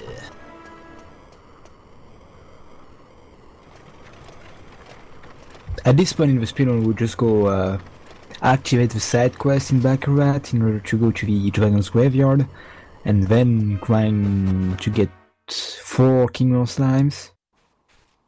But he doesn't have to do that because he even has way more levels than the speedrun does. So I think he's fine, like more than fine, for the rest of the game. I think he'll handle himself just fine.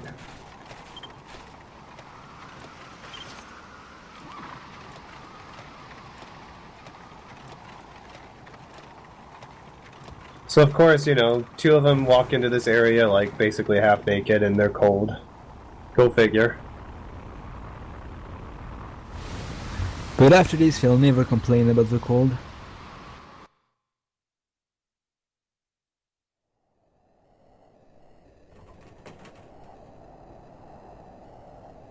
That dog, though, oh my god.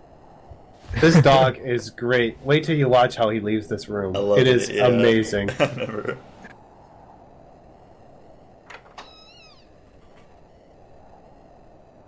Just shuts the door with his tail. Swag. So swag.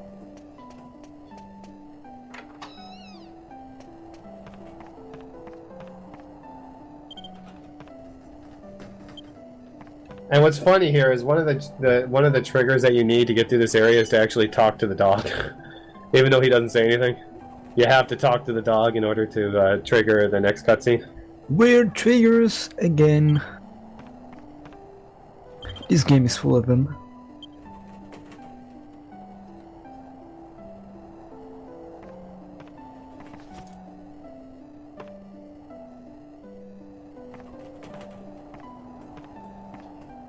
But, alright, so what's the story now? That this lady helps you out, but you gotta go rescue the dude, right?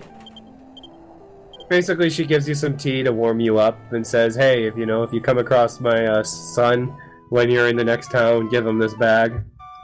And we're supposed to go to the next town. That's all she says. She doesn't give you any context of what's in the bag or why or what. She just says, take this to my son. He's good with herbs or something like that. Sounds like a drug run.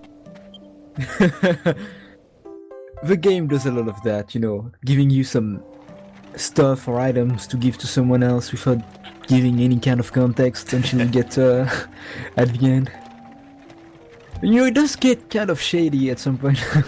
Right? Like, give this bag of herbs to my son so he can get his fix. Hey, for a little, little bit of a taste of what's inside that bag, I'm willing to do some errands.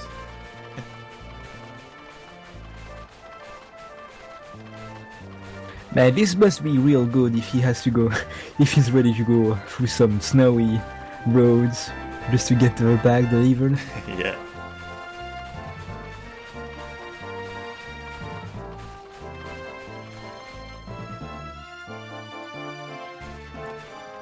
So in this town there is going to be some weird triggers, like we explained earlier. the one that destroyed one of High Spirits runs.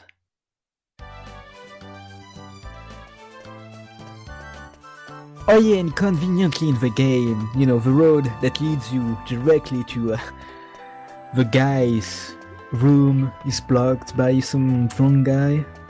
There's some guy who has a cold and he won't get off the floor. Yeah, what's it called? Yeah, I don't know why, but trigger someone who is on the floor is always drunk to me. Yeah. There's one trigger you have to do while you're here. And that is to take one step into Martha's son's room and realize he's not there. That's all you have to do. Just one big old step into it and leave.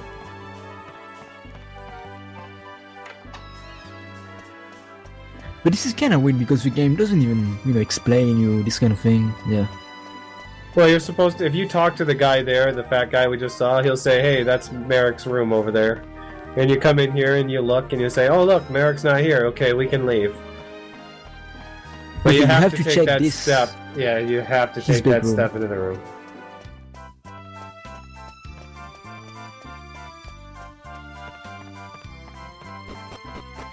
But if, for example, you already played the game and you do it again, and you know he's not there, you would be really surprised when you go to the Herb Grotto and see that he didn't spawn because you didn't check the room.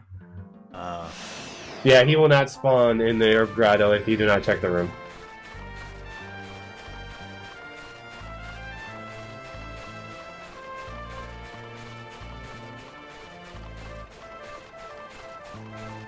After seeing we run High Spirits, I always take my sweet time to take a lot of steps in this room to make sure. I'll go in and say, I'm wasting a half a second to go in here, run to the bed, say hi, and leave. Same.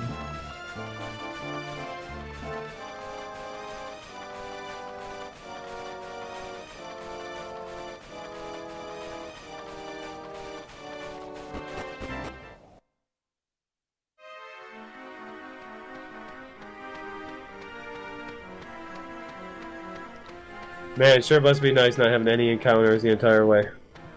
These levels. So this dungeon has one quirk to it, and icicles fall from the ceiling in any of the spots where water's dripping. You generally want to avoid them because there's a cutscene that you gotta see. Well, you have to see it anyways, but you know, it's just more time you gotta watch them falling and hit the ground. Yeah, in any case it's faster because, you know, you have to make them fall. Well, it's really useful to you if you want to cross the dungeon, so you don't want to do any useless icicle dropping.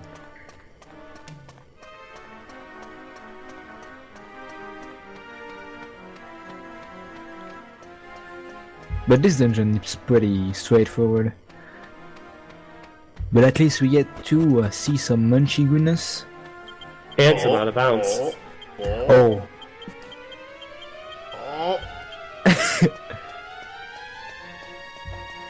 Oh, come on. What'd you say about Munchie again? Oh, come on. Game! Wait. Where's he going now?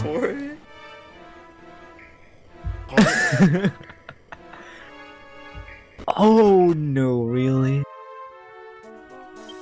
Oh, the double. He's still going for it, really? Well, he went through the first room, now he has to go through this room.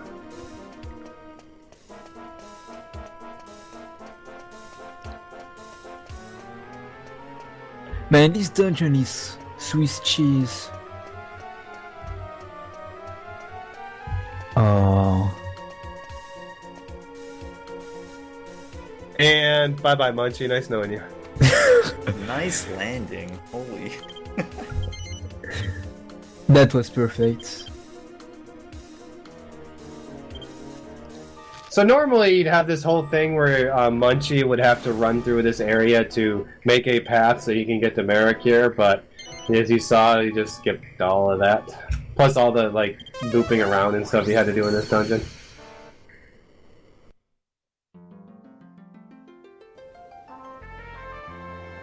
Man, that was something.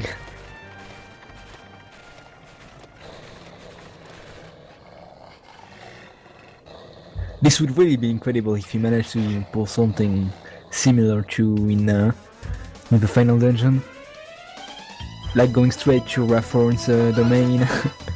Well, any place that that has loading zones, you can fall through. Oh, he didn't kill one of the dogs. Aw. So he slaps it to death. Reset! Oh wow, Jessica.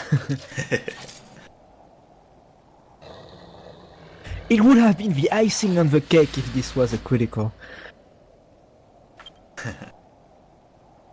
Only if it had 9 health, it would have been a critical.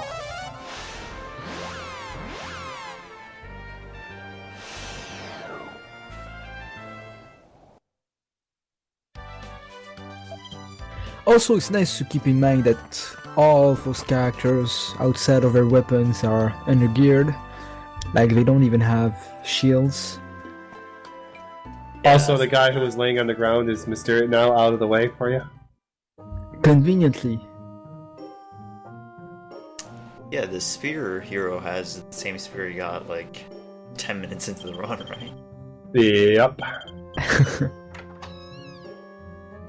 He's still running around with the iron spear that you get in Poor Prospect.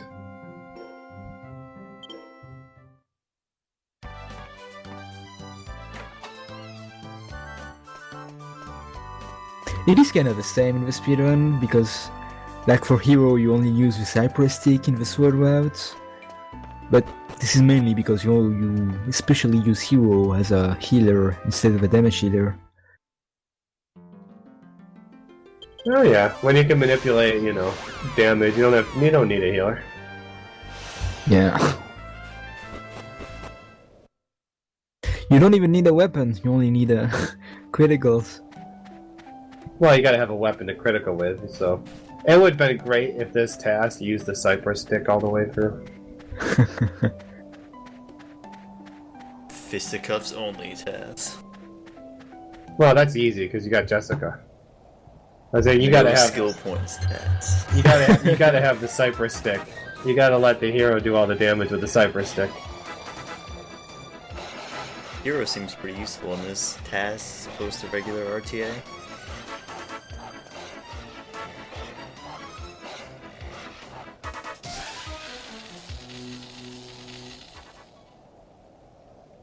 Yeah, it just shows how powerful spears can be. It does help when you have 100 points in it. When, you're 3 hours into the game.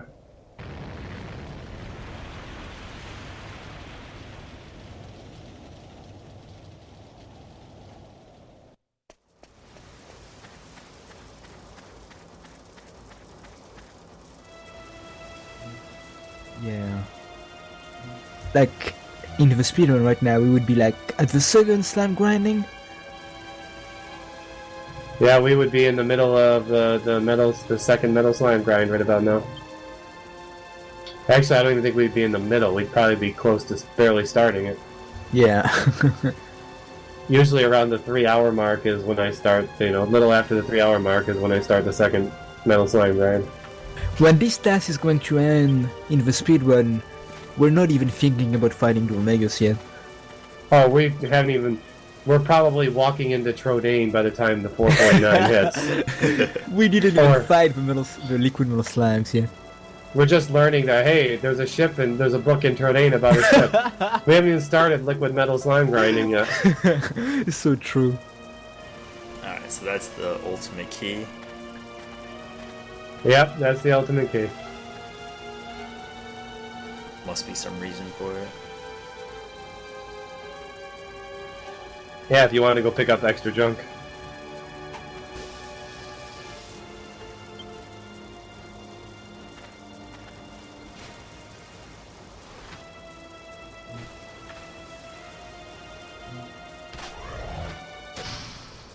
And GG, Marta. Bring on the thumbs, you guys. GG Nuru.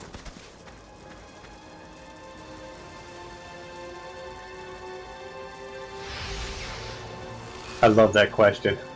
Who fights behind besides Zemus in the 64 floor glitch? I killed an old woman. Now I'm going to get wings. And the doggy evolved by killing a woman. This is some twisted version of Pokemon. Gotta catch them all. So that is now 6 Sage Descendants dead, and there's only one left in order for Repthorn to be reborn.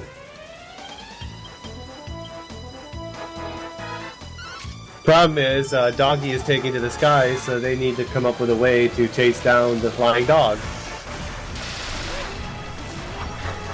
So yeah, basically right now the whole show is on hold until you get a means to fly. And this is going to take a long time, at least in a casual playthrough. Oh yeah, you definitely got some bosses, another world you have to go into. I guess we still have to go to Pirate's Cove. Though no, I don't know.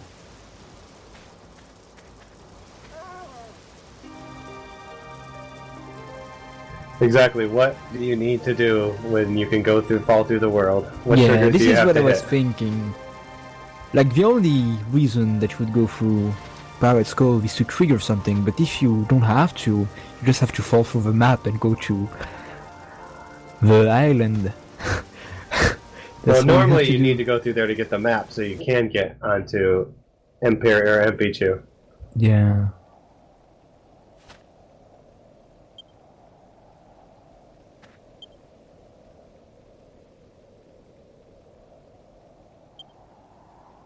Now what would be really good is that he would mess up the game so bad that he would land on the Dark World. Yeah, we're just gonna fall through the earth and land in another world. But I think that's too much for the game.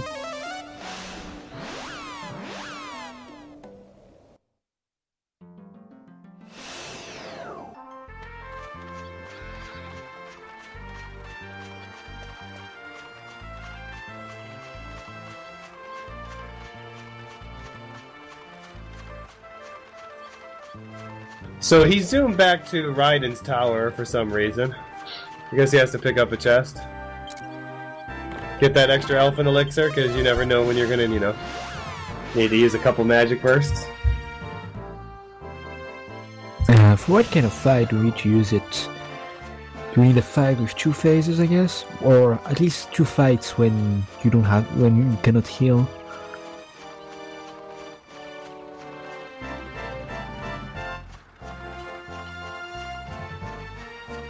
Oh yeah! For Gammon, right? After Imperia. Yeah. Well, he probably just needs to start stocking up on them for the endgame too, depending on what bosses he actually has to fight. Not really, because there's most of the time you can just heal up Yeah, between you can bosses. heal in between, so... Oh yeah. Only between Gammon and Imperia. Imperia and Gammon again. Do you get heals between Raptorn 1, Ruin, and 2? Oh, there's a huge time difference between the two.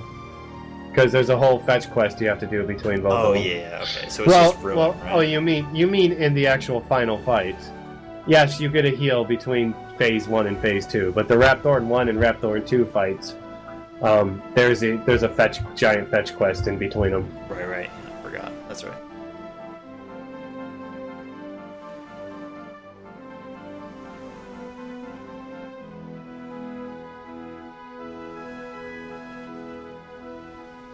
Definitely sailing off to a very strange area, don't you think, Dream? Look at this just remote island. Yeah, I... Oh, okay. Oh man, this is too fast for me. I wasn't prepared to have this. It's nice how that remote island just happens to be right next to Imperia, or MP2.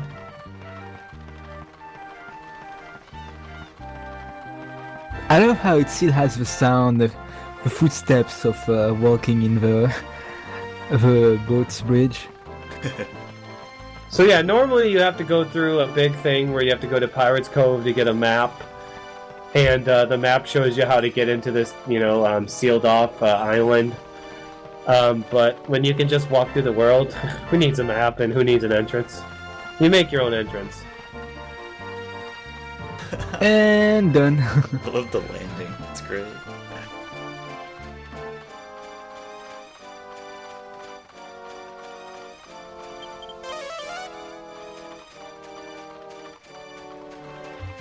And since he's so high level, he doesn't even have to worry about encounters.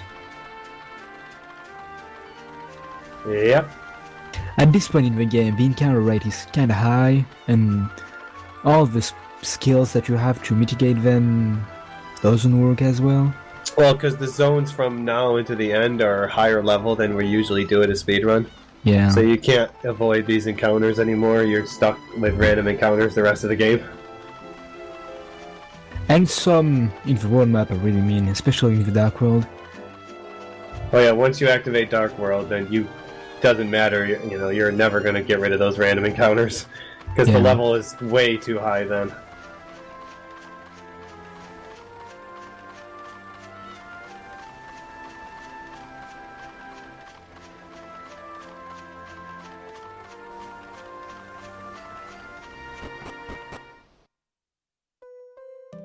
So now we're at MP2, and we skipped a whole dungeon between, and now we're going to talk to the chief so we can find the shadow of Empyrea that is going to lead us to the Dark World.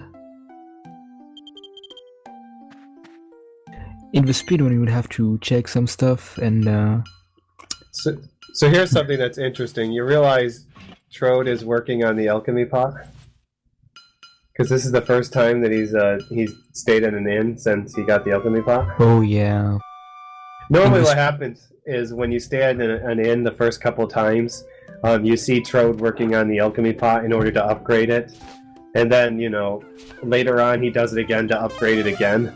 Well, he never saw those cutscenes like at the beginning of the game when you're supposed to.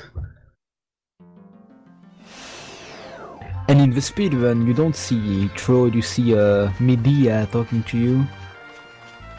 Yeah, since the Trode working on the alchemy pot cutscenes haven't happened yet, they cancel out the Medea cutscenes that you're normally supposed to get. And guess what? The Trode thing is faster than Medea, so it's a win-win situation for Yeah. for the speedrun. You notice how the shadow is a big giant square?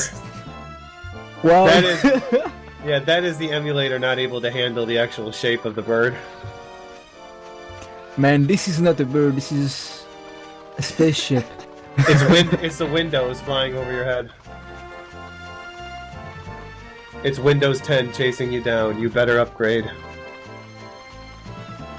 Man, if this happened in my PlayStation 2, I would be scared to see what is in the sky. Yeah, normally it's supposed to be the shape of a bird. That's one big ass bird. Man, this shadow is so big. Wow. It's a UFO. Watch out. It's going to abduct the hero. Look at the size of that thing. It's like half Wow, the it gets the island. whole It's island. monstrous. Wow. It's growing. I would never want to fight this thing.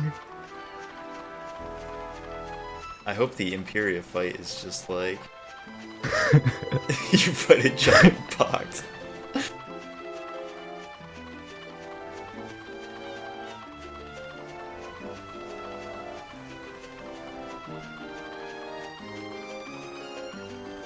Oh, look at that lovely Gigantes. Go give him a hug.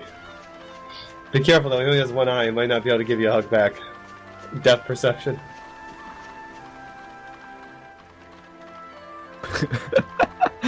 Man, this shadow makes me laugh. This is hilarious. And it's basically Dark World falling on top of you right now.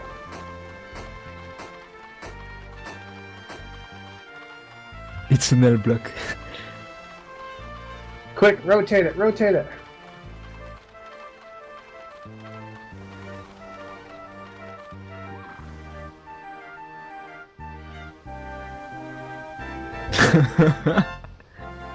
So good.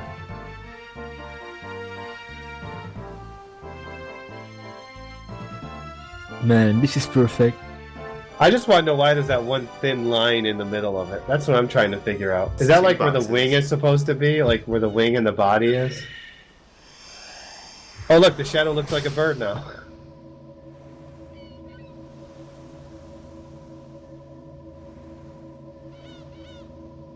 Yeah, I think we're on world record pace, Veigar. 3.5 hour Dark World.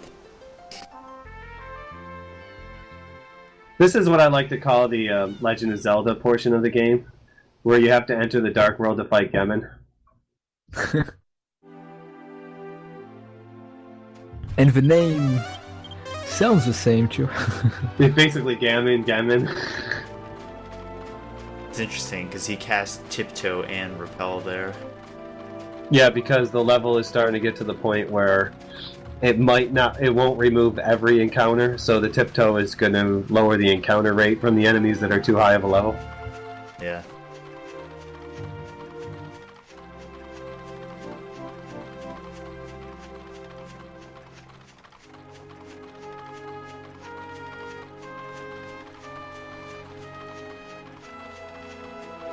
So basically what he does is he came to this world because this is where the god bird Imperia is supposedly hiding, and kind of needs the god bird's help to stop Rapthorn, or at least find a way to fly so you could chase down the flying dog.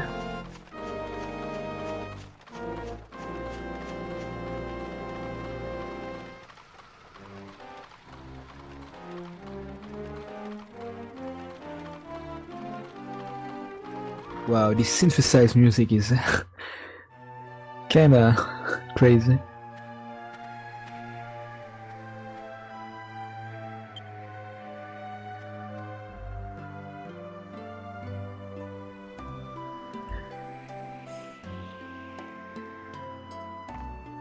I can't see this cutscene without like hearing that bad Mexican accent in my head. Oh yeah.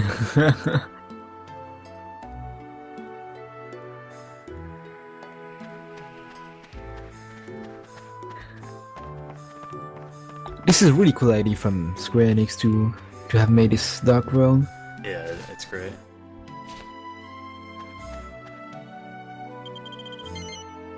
Well, yeah, when you think about it, though, most Dragon Quest games have some form of Dark World anyways. Yeah, that's true.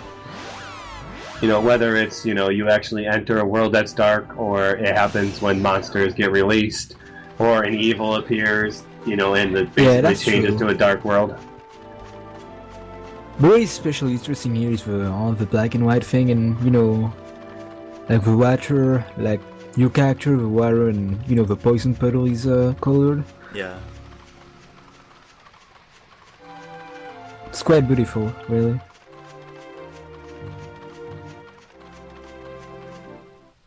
And Imperia is kind of beautiful too, even though she wants to peck your eyes out. I always forget about this boss. Imperia is such a huge level check. Like, you think this is a murderous bird on a rampage, and then at the end she just said that she wants to test you. And you notice how they're not going to bother trying to crit her to death? Normally you have to crit Imperia or do magic damage to hurt her, because she blinds your party and she has a very, very, very high physical resistance. Yeah, this is why it is such a huge level check, because, most people rely on physical attacks, and then the game tells you that physical attacks just don't work there, and that you have to rely on other means. Yeah, I don't know if it's level check as more as it's like a skill check. Like, you got to use your brain to get by. Yeah. Unless you have magic version, you do 1600 damage to her. Shit, it's so hard though.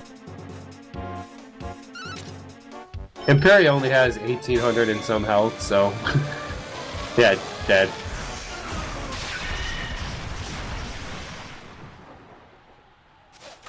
Easy. Get a Mystic Nut drop. And now we can see the childhood of some of our viewers getting shattered. Seeing that the bus where they spent like hours and hours to defeat has been destroyed in like 2 minutes. Jammerous. Yeah, that fight is annoying because in a speedrun you basically just pray to get like 9 crits. And that's pretty much all you got. Maybe Nice. 8 crits depending how long it takes and how much magic damage you do, but you pretty much just pray that you get 8 crits. What a nice bug.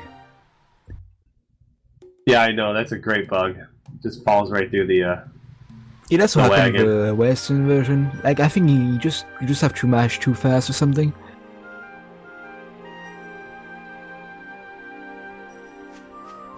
So, they're going into now, in order to the god bird asked a favor. Hey, my egg is being captured by this guy. Save it, and I'll help you out. So we're gonna do what heroes do best.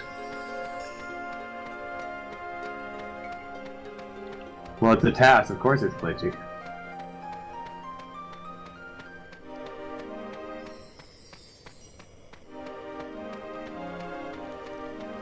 How many dungeons have the hero holding the torch? Good question. It's not many, right? It's like the first dungeon and this one. Are there any? First dungeon, the mole cave. This dungeon. Yeah, Mold Cave, that is right. Trying to think if there's one more.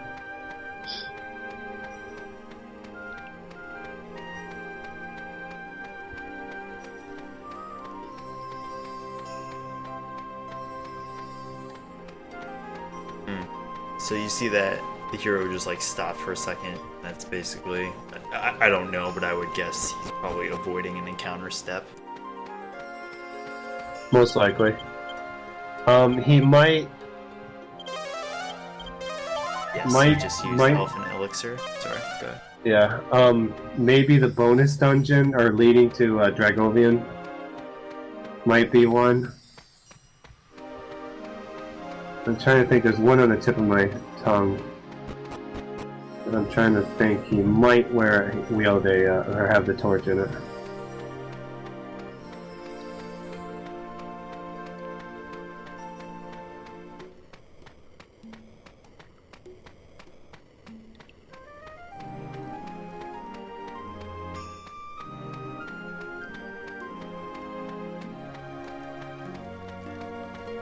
So yeah, now I believe that he's just going to take the most straightforward route. I don't think there is anything of value that he would want to take. Nah. The only Only if thing you there want the is whip. that is worthwhile is the whip. But then you would have to use the alchemy pot to make it useful, so at least out of the question here.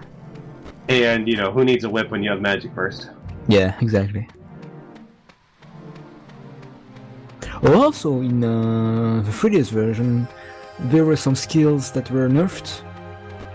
Like Twin Dragon Lash doesn't do as much damage, and Helm Splitter doesn't reduce as much defense as the PlayStation 2 version. So those were kinda crucial. At least Helm Splitter was a crucial skill for the speedrun. So I guess now they're using something quite different. Probably sap spell. Yeah.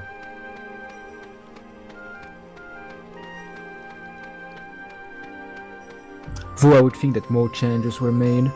But I hope that, I don't know when we're going to get the 3DS version, but They we'll said see soon enough. at least the summer of next year. But I think the only guy that is disappointed here is Tonic, because he didn't get Dragon Quest Monsters out of a deal. No Dragon Quest Monsters 3 yet. Damn. So I guess he No. needs to take care of the ads. So normally what happens if you kill the boss, he has a chance to summon the ads again. But obviously this is a task, so you can pretty much be guaranteed he's not going to summon the ads again. But man, he gets Jessica's health low, that's for sure.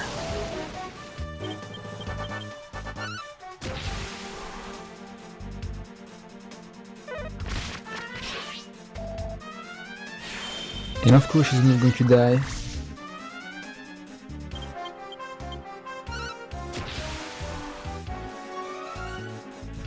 Oh wow, he so- summoned ads, look at that.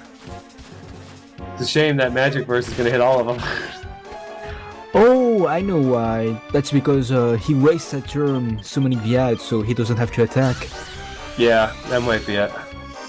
Yeah, See ya. that has to be it. 4,000. Only This is 4,400 damage, crazy. that's not too bad. And that's still only 50 tension.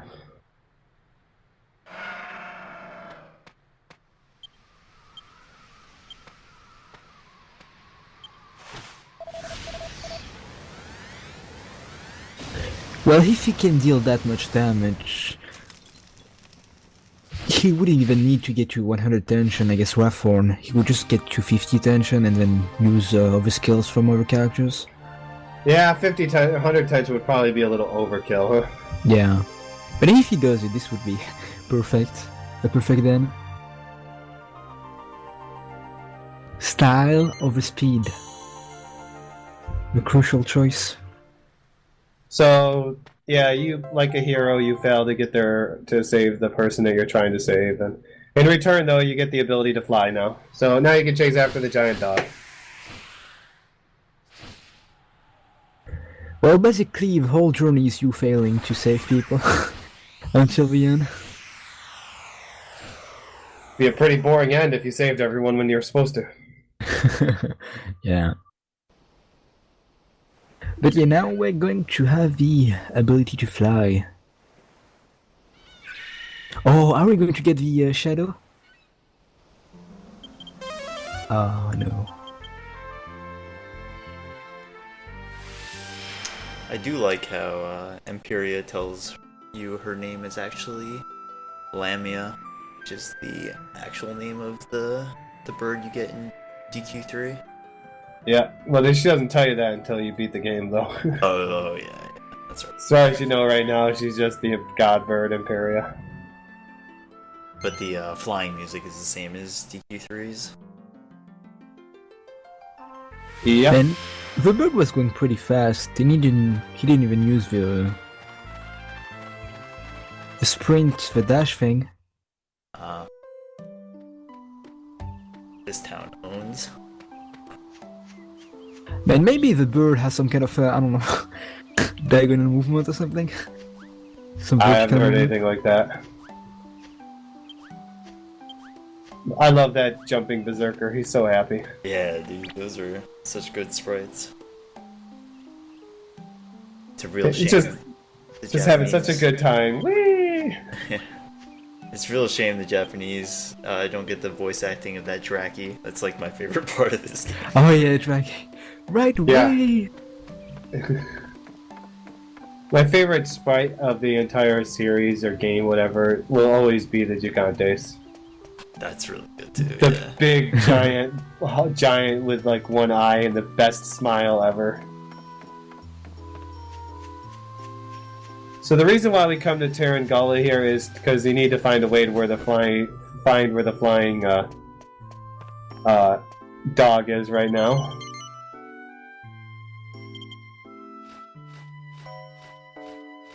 I mean, technically in a TAS, you wouldn't need to know where he's flying. You would Well, just you go do there, because but this is you gotta- scripted. So I believe you have to have the Dark Leaf in order for him to spawn. Like, he actually won't spawn and go where he's supposed to go without the Dark Leaf. yeah, this is scripted. So you have to find the Dark Leaf for this. The name of the female elf there is the same name as the elf you find at the top of the world tree in DQ4. Well, her name in the English version is Raya. Yeah. It's Lucia. Oh, so he does Oh. get another Elfin elixir. Yeah, probably gonna need it for another fight somewhere. So her name is actually Lucia. Yeah.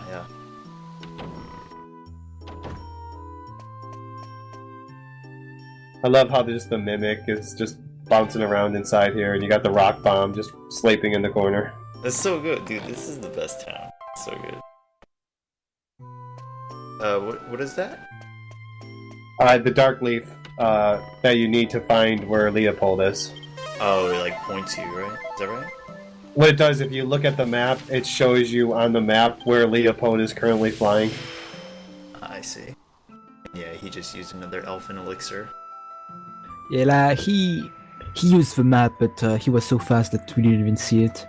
Yeah. Yeah, you can pretty much use the map and unload it almost on the same frame, just like you can in the menu. And also in this town, there was one single change in the Western version. In this town, you can get another slime crown that you don't have in the Japanese version, so you can have some extra money. I believe the Japanese version has like premium mold or something, which the speedrun actually uses on Leopold in the fight, because it gives you a magic barrier on your party.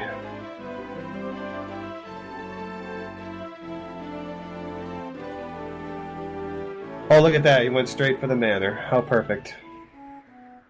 Didn't fly around in circles or anything. That's luck. Convenient luck. So yeah, just keep in mind that we've got like 45 minutes to beat the game.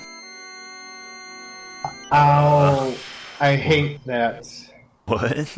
That is the sound you make when you land and then confirm your landing like very quickly. You get this so fast that it's like a lag. The sound is basically the game lagging to for you to actually land and confirm and land. It's just it does that if you do it way too fast. Normally it's not to anywhere to that extent. Usually it's just a lot more brief than that, but that was really long. Oh.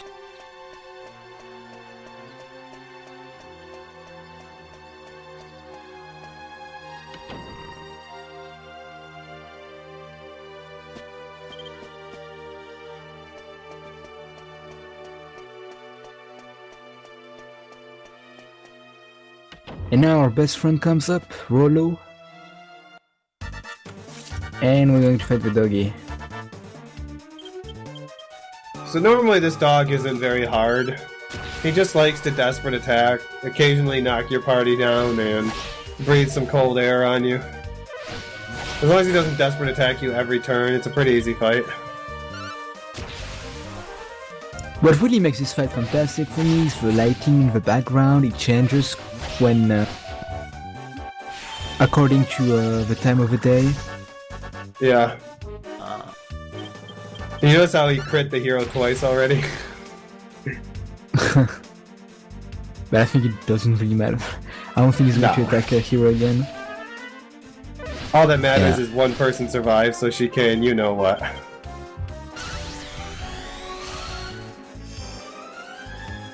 Yeah, this fight isn't really hard because he doesn't... I don't remember if he casts Wave of Ice, but if he does... No, he doesn't. He just has a breath attack is the closest thing to it. Breath attack, he can knock your party down and attack. Desperate attack. That's all he can do. So yeah, without a Wave of Ice, it's pretty easy. Yeah, normally you can tension up to take this guy down. You just gotta hope that he doesn't, like, desperate attack the person you're tensioning up. Or he doesn't just knock you down. Oh yeah, the knockdown too. Oh, so we'll have to go through a pretty long cutscene segment. Yeah, so here's a part where the party gets basically framed by Marcello, thrown in jail for attacking the abbot, the high priest, and you spend a lot of time in a jail cell. And there's a lot of cutscenes and downtime right here. Like, it doesn't really make you realize this, but you spend like 1 or 2 months in jail. This is kind of crazy. Yeah, the timeline is you spend 1 month in jail.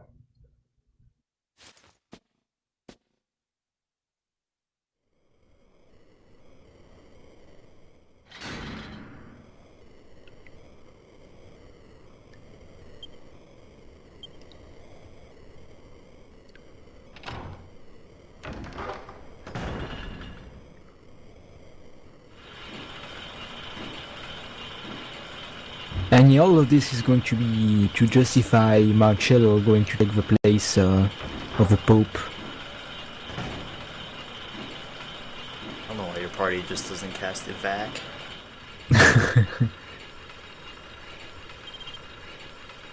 Same reason they don't try to break out even though they have weapons on them.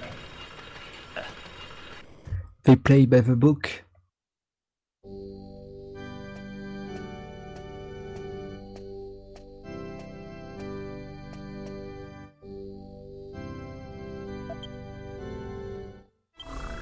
This scene has also been changed in the 3DS version. He doesn't stab his hand anymore. Oh no, they can't have him stab his own arm. Ah. What do they do? Do you know? I don't remember exactly. I think the scepter just gives up or something. He just shakes it off. It's like, yeah, you're too strong. He just asked it nicely. Please go back inside the scepter.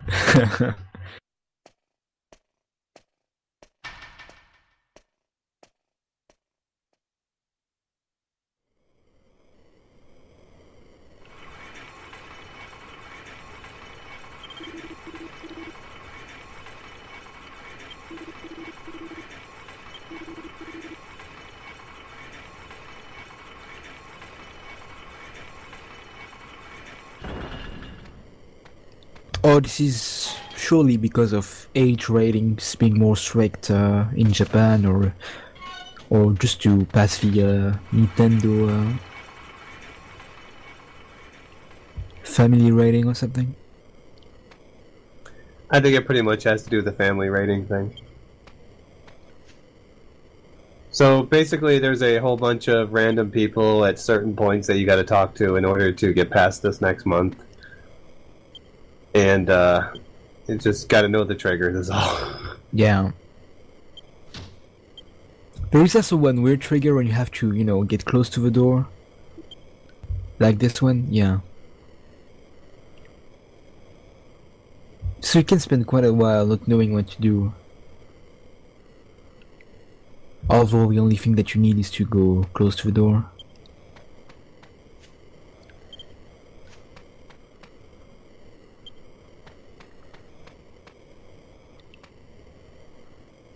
Yeah, there's 3 sets of triggers. The first one is to talk to everyone. The second one is to talk to your main party members and the priest. And the third one is just to talk to Rolo. And during this time, you find out that the high priest was murdered, and there's stuff going on, and Marcello is doing stuff. That's pretty much to sum it up exactly what happens.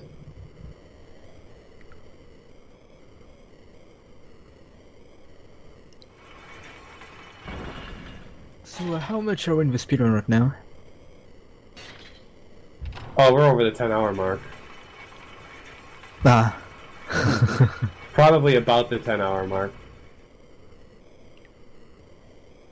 So now there's still 1 hour left. And if the TAS shows the ending of the game, that is like 25 minutes? Yeah, that hour includes all the ending credits and the ending cutscenes and everything. I don't remember how much time it takes exactly, all the ending cutscenes. You could probably do it in 15 minutes. 15? So you basically in 45 minutes you have to end the game.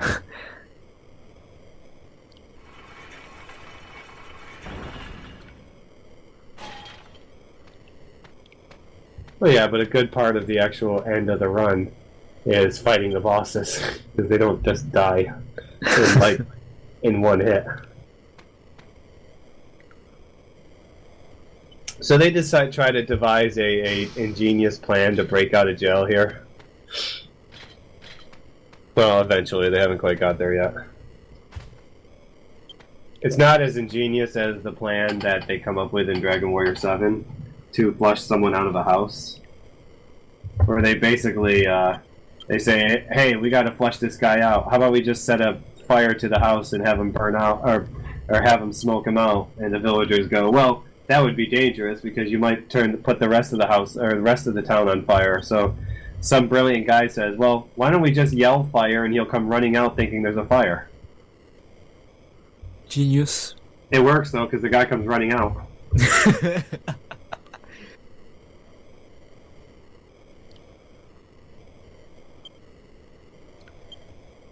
Well, it is genius when it works. Yeah. You don't think it would ever work. But it did. So you'll notice Yangus doing some prancing in the background, and Jessica, she's giving a, "Oh no, he's collapsed! Help!" And this is their ingenious. Rolo's like, "Oh, I choked on my solid gold rosary. Can you help me?" And then you see everyone like ready to pounce. And there you go. No matter how genius this plan was, there is actually a fatal flaw to it, which I'll point out to in a second.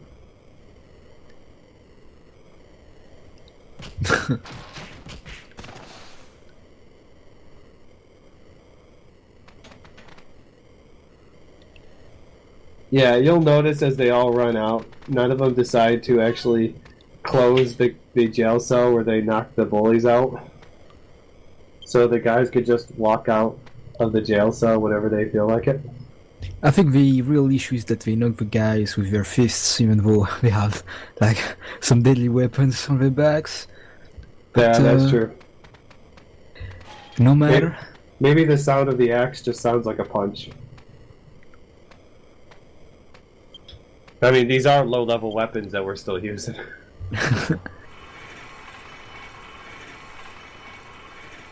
But yeah, Rolo stays behind like a good guy to help us escape. And because, our party was too dumb to actually close the jail cell, they're just gonna walk right out.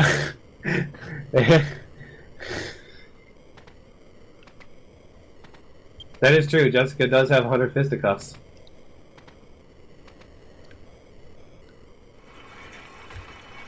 You cannot believe how much of a trade-off putting 100 points into fisticuff is. Like, this is nothing useful to the game, except for the very last skill that is a huge powerhouse. It just happens to be like the strongest spell in the game, the ability in the game. But you have to go through 100 points of something that is not going to be really useful to you until you get to 100. Yeah, most people are like, why would I give my magic user fisticuffs? Like, really? I mean, she could use the magic and, she's good with whips, but why would I put, oh yeah, and sex appeal. We gotta have the puff puff. The pafu pafu. The pafu pafu. But no, we'll just give them, fisticuffs for fun.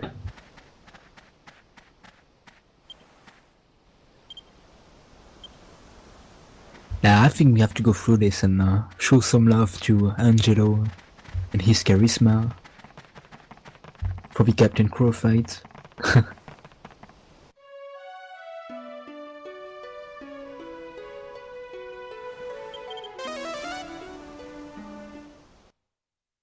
And now we're going to jump right to Neos. Kind of. Wait. We, after being a month in that jail cell, we come out and the first person we see is Trode waiting for us. Ah, that's because he never got to Neos. That's why he's using the bird.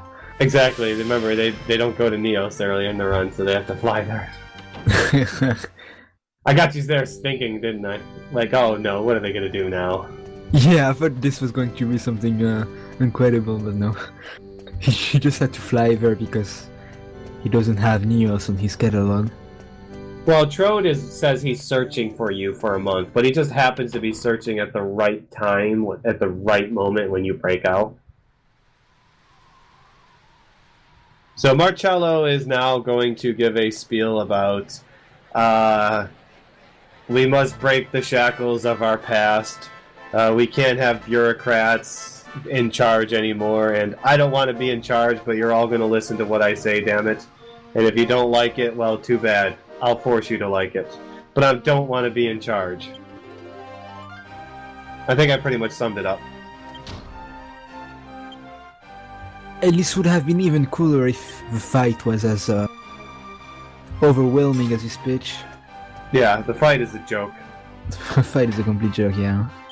Unless he's just annoying and spams Wave of Ice every The time. most hilarious thing in the fight is the fact that he uses mid-heal for like 80 HP heal. Like, what the hell? Yeah, and with like Oomph and Sap, you do like, everyone does 200 to 400 damage in attack. Yeah.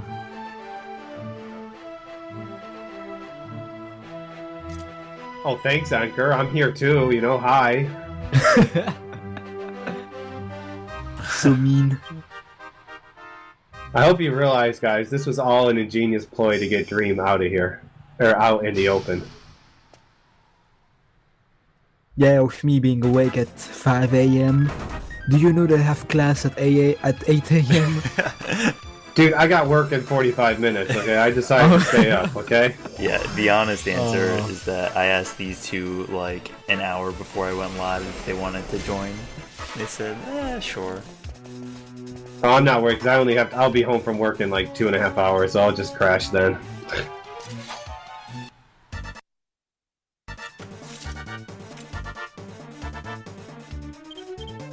You know, it's very interesting when you look at over DQ runs, the usage of freezing waves, in that a lot of games in the earlier days only had like the very final boss had freezing waves and like it doesn't show up anywhere. But as you get more and more into later installments, I think starting with 7 and definitely in 8, you see freezing waves get used a lot more by other bosses and sometimes regular enemies. 7, it actually doesn't get used that much, period. Okay. Mostly just the final boss, multiple forms, plus maybe one other boss actually does it. Well, it is truly essential in Dragon Quest VIII because you have the implementation of the tension system. Right. So freezing wave is the answer to it. Yeah, it's a massive part of DQ9 too. The late game is, if you get freezing waves, it's like over. Yeah, I think the whole reason why they added Freezing Wave to more bosses is to make up for the, the balance, the whole tension thing. Absolutely.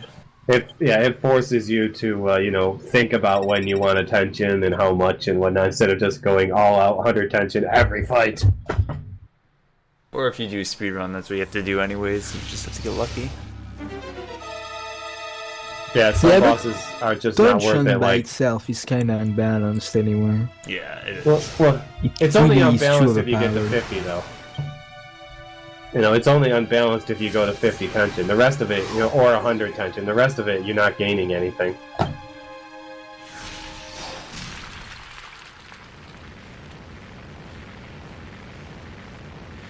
And now for a really long cutscene that is like 4 minutes long. And you can't skip it.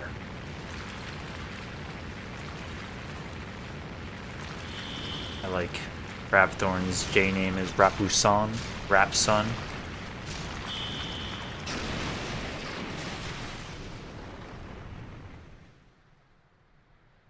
Yeah, this is what we call the restroom break before the final rush. This is like nap time. Yeah, it's like I said, it's like 3.5, 4 minutes long for all the cutscenes. The only kinda long pause in this game is like right before the final boss. Like, would have loved to have this kind of pause like at the middle of a run, but you don't really have that. Yeah, it's funny. The best one you have is like the ship scene.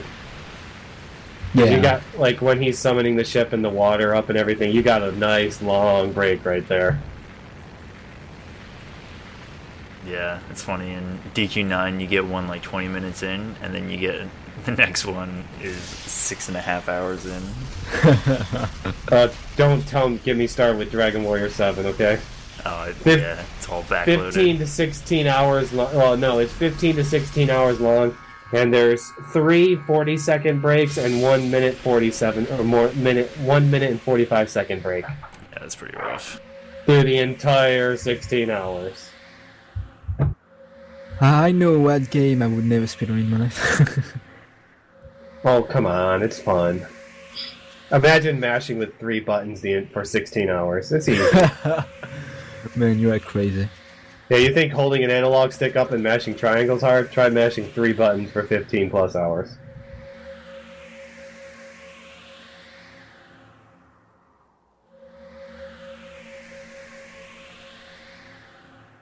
Oh, this drag is so cute.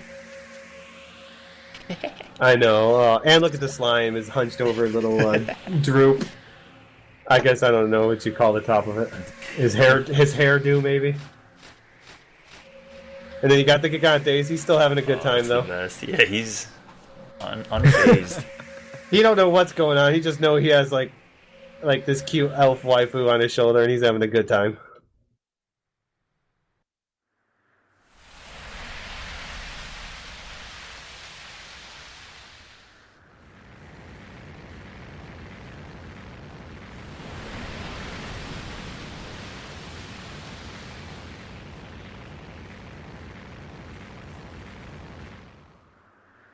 So all those cutscenes and Rapthorn is reborn, and his flying fortress of doom is now floating around the world.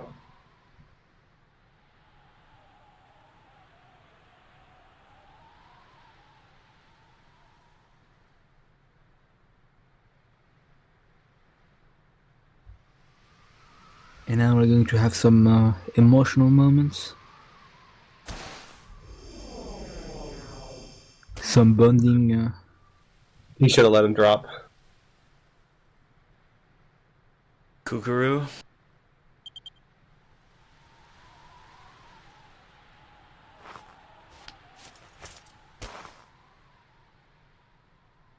Hey, the good news though is you get like the High Templar ring you can use.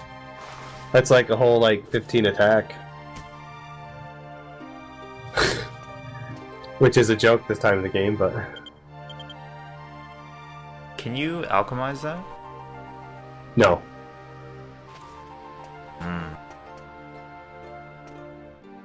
It's a pretty useless item, just symbolic item.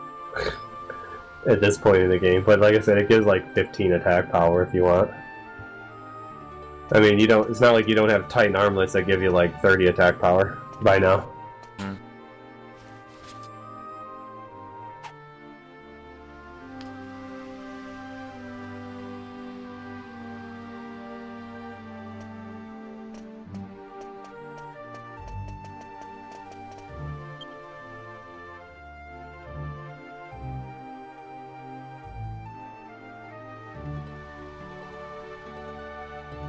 And then you never see Marcello again. Yeah, they don't really tell you, as far as I know, what his story is after this. And, he wouldn't be able to go that far because, this is an island that is, that doesn't have some kind of an exit, so... I don't know. Maybe he just jumps off the other end. I don't know. That's why we don't hear about him. He cycled back to my Abbey, I guess.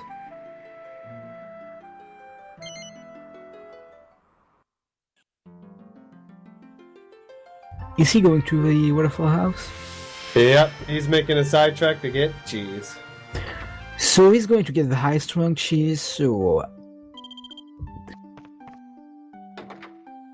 Yeah. I don't know if his goal would be to have attention as fast as possible, or to try to get the 100 attention faster. Well, I think it's just, if he's gonna get the high-strung cheese, he just wants to raise the attention of everyone faster. And he will use it, so, to make things go faster. So yeah, basically he could be able to defeat Rapthorn in 3 turns. Yeah, 3 turns, yeah. It's crazy. Yeah. So in this game, is it 50% chance of super high tension? The first time you do it, it's guaranteed. After that, it's 50% chance. Because they show off that cutscene. Yeah. Yeah.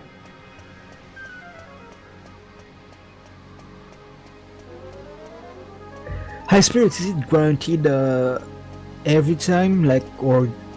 Each character is guaranteed their first one to go to 100. After that, so if you did it with each one separately, they'd each be guaranteed the first time they did it to go to 100. So, for example, if you get to 50 in the text that says that you cannot reach your super high tension doesn't appear. Then you haven't unlocked the ability to yet, so it doesn't count against you. See, And if you stay at 50 and you use it, you can still go to 100 guaranteed. Is that right? If you've unlocked the ability to go, or the being able to get to 100. All right. So as long as you don't get to 100, it is always guaranteed. Yeah. So what it is the only way to unlock 100 tension in this game is one, you have to get past the evil Jessica cutscenes, and the other is you have to have gotten to 50 tension X amount of times throughout the run in order to unlock the ability to get to 100 tension. And here we go, out of bounds. Oh, really? Oh. Ah, he's falling off the Dark Citadel.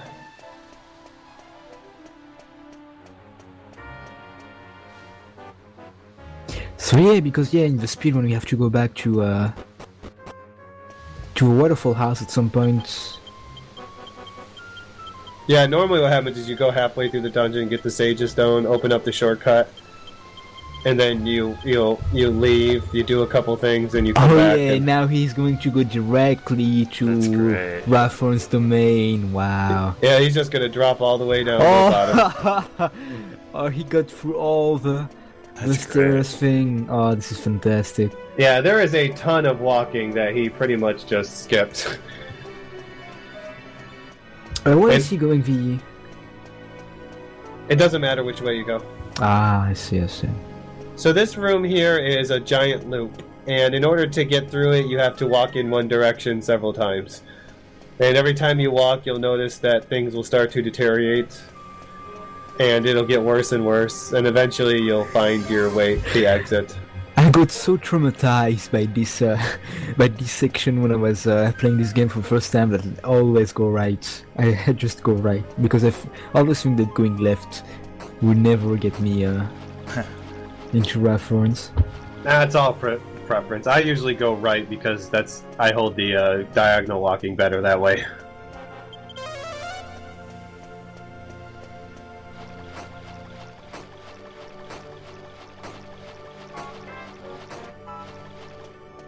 And we haven't seen an encounter since so long ago. This is crazy. Yeah, it must be nice, shouldn't it? Well, this area you usually don't get many encounters anyways. It's a pretty low encounter area. Yeah. You might see one or two at the most going around this all 4 times that you gotta.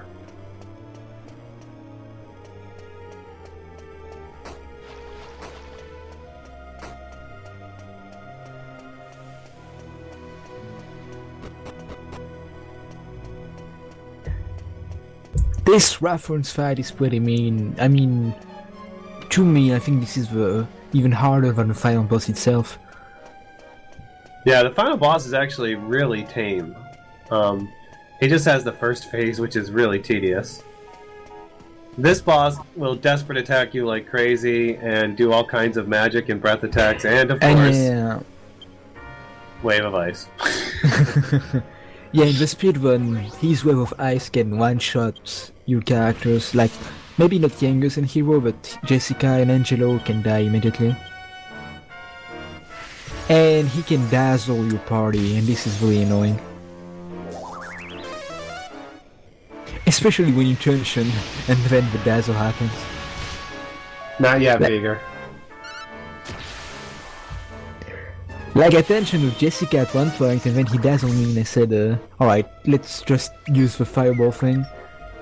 And it just did some slow damage. So he okay, now he's using the high strong cheese. Yep, using the high strung cheese so he can get his 2 damage dealers there faster. So Jessica 50? No. You will find out, Anchor, what happens. Oh, someone actually dies. Look at that. Wow, that's a first.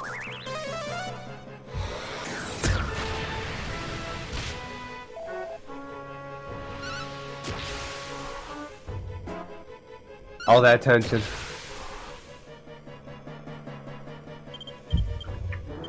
So the next turn is going to be it?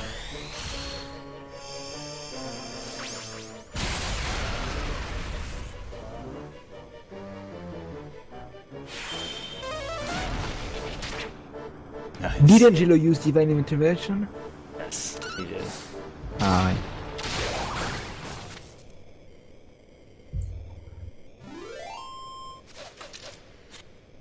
What are you talking about? Him dying was perfect because that means it was less commands he had to do in the menu. That's actually probably true.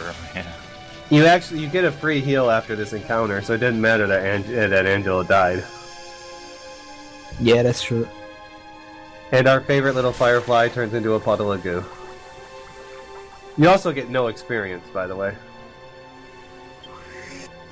The Suya thought of everything. Yeah, I And- gotta oh, see no. if he's done other stuff, other TASs. This is really impressive. You do not get experience if you're dead. You also do not get experience in this encounter. But no, experience is not split. You get the same amount regardless of what the boss. Oh wait, no. How many people are alive or dead? Oh, really? Huh? Yeah, the only Dragon Quest game that like officially splits experience is 3. Well, 9 is they adjust it. Yeah, 9 has a wonky like how much you participate in combat and what your level is and all that stuff. Oh, here we go with some more out of bounds to get out of here. Yeah, is he gonna skip the ruin? Oh. No, what he's doing is he's skipping the trigger for the Hell Gladiator encounter that he would get right there. And he knows how many menu cycles he has to do to get by that encounter. God. So yeah, this was the trigger for the Severance of Darkness. Yeah, that's So he didn't normally fight an him. easy mini-boss fight, but, you know, it takes 2 rounds to kill him, so... So I guess he won't fight the statues then. We'll see. Because yeah, this I would have thought that he would use the Elfin Elixir for this fight, so this would be faster, but he's not even fighting him. Yeah, who needs an Elfin Elixir when you can just skip everything? And he got a full hit anyway.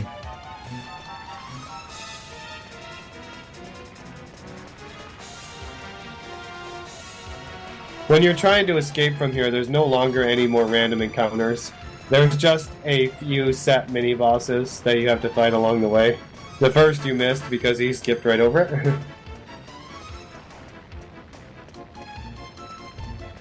And there are still 2 more set encounters before getting to Ruin.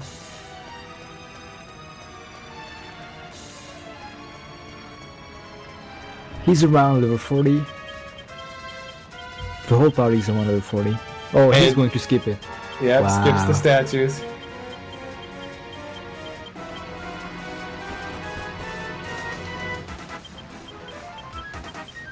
It skips the boat. It skips the beginning and gets the boat, Vigor. Oh, baby. Oh, he's going to go at the top. Oh. Well, they just worked his way through there pretty easily.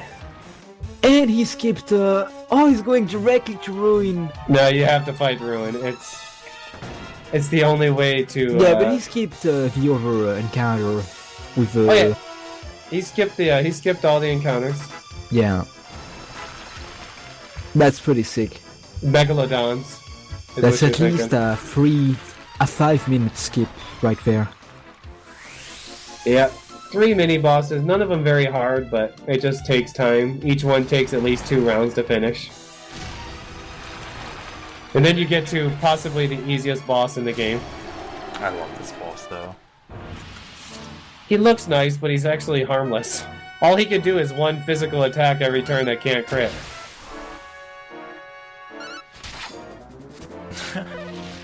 That's literally the only thing he can do is 1 physical attack that cannot crit.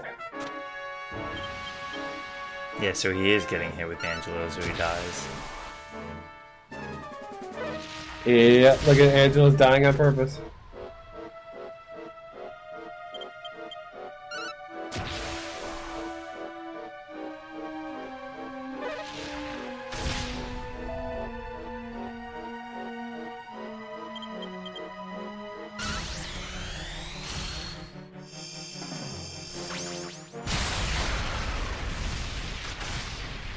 Good old Magic Burst. Yeah, I think I'm the game expected you to had some kind of challenge against the mini bosses, and Ruin would have been, a challenge to, overcome the fact that you used all your skills and stuff against the mini bosses. maybe, yeah. So what happens if you die to Ruin? I don't know. I've never had it happen. Yeah, because it would be weird if it took you out of that area. I honestly couldn't tell you what happens if you die That's to a pretty Ruin. interesting question. He's Yeah. so easy. I've never seen someone die to him before. Yeah. It's a TAS, Vigor. There's no RNG. It's all manipulated.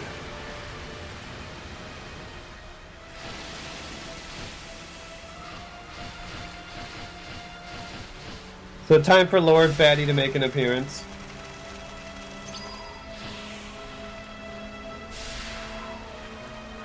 Oh, wait till you see the first phase of the next fight, Dream. You're gonna love that. I can't wait. But now we have to get the 7 Dragon Balls.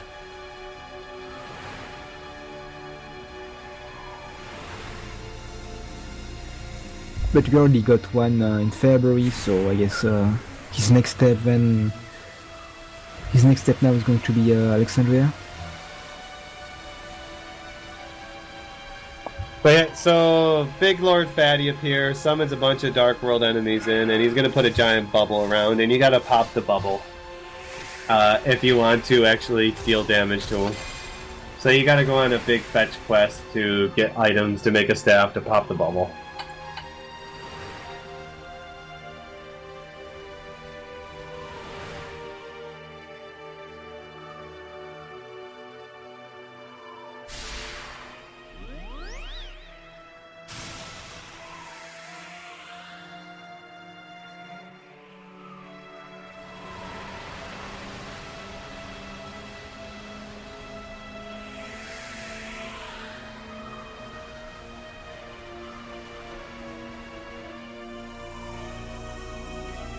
It would be funny if the first phase of Rathron would be just him laughing every turn, so he doesn't have to heal and, just pray to the scepter Yeah, 7 times. that would be great if that happens.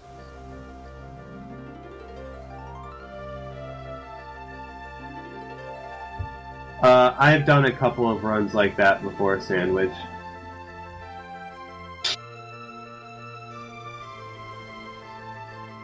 Let's just say it's very hazardous to your health. Trying to fight dragons at low level. Where literally every turn, like, 2 people die to attacks.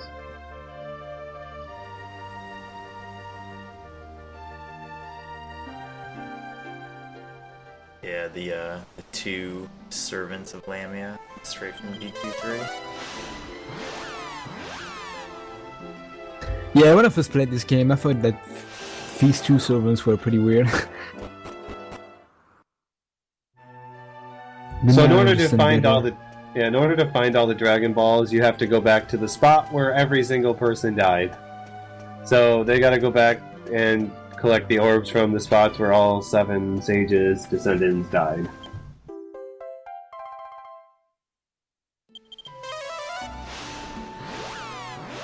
And funny enough... Go ahead. Go ahead. Oh, I was just saying, funny enough, one of them is in Alexandria Tower, which we get to climb for the 3rd time. Yeah, I'm curious because there's 6 and 3 or 6 orbs that you get. So I'm curious what the 7th color is. I'll have to pay attention.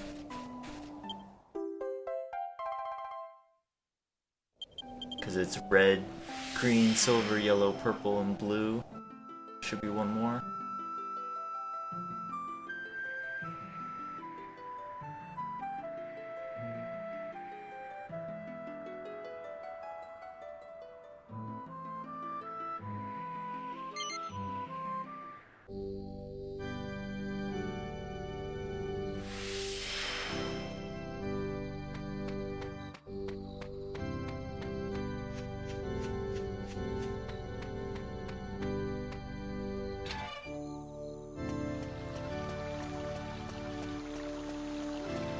Yeah, I don't remember off the top of my head what the last color was. For some reason, orange is coming to mind. Yeah, I would have guessed orange. I don't think it would be black or white.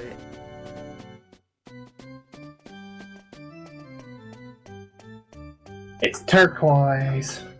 Rainbow.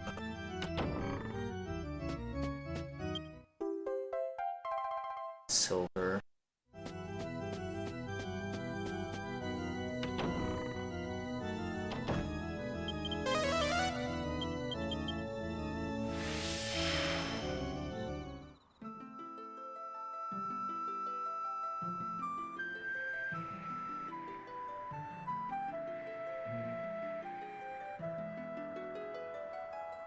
Yeah, I'm really curious about the bird because it's moving at a very fast speed Yeah. without like Did you notice too? Without the spinning. sprint? I'm wondering if the game is just doing it so fast that the animation doesn't load.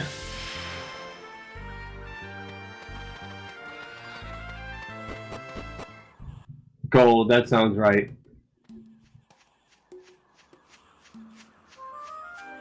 The 3DS version is going to use the symphonic soundtrack, just like we had.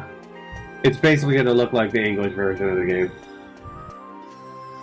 With That's why monsters it is roaming such around a the map. main attraction for the Japanese audience. But we got most of the really worthwhile additions to the game.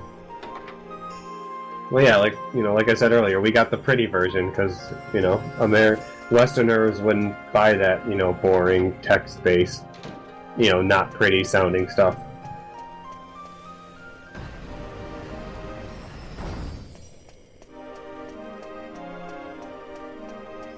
Is it really redone? I mean, I thought that I heard like some small differences between the PlayStation 2 and 3DS symphonic soundtracks, so you might be right. I have no clue, honestly. But they pretty much sound the same, really. You won't hear that much difference.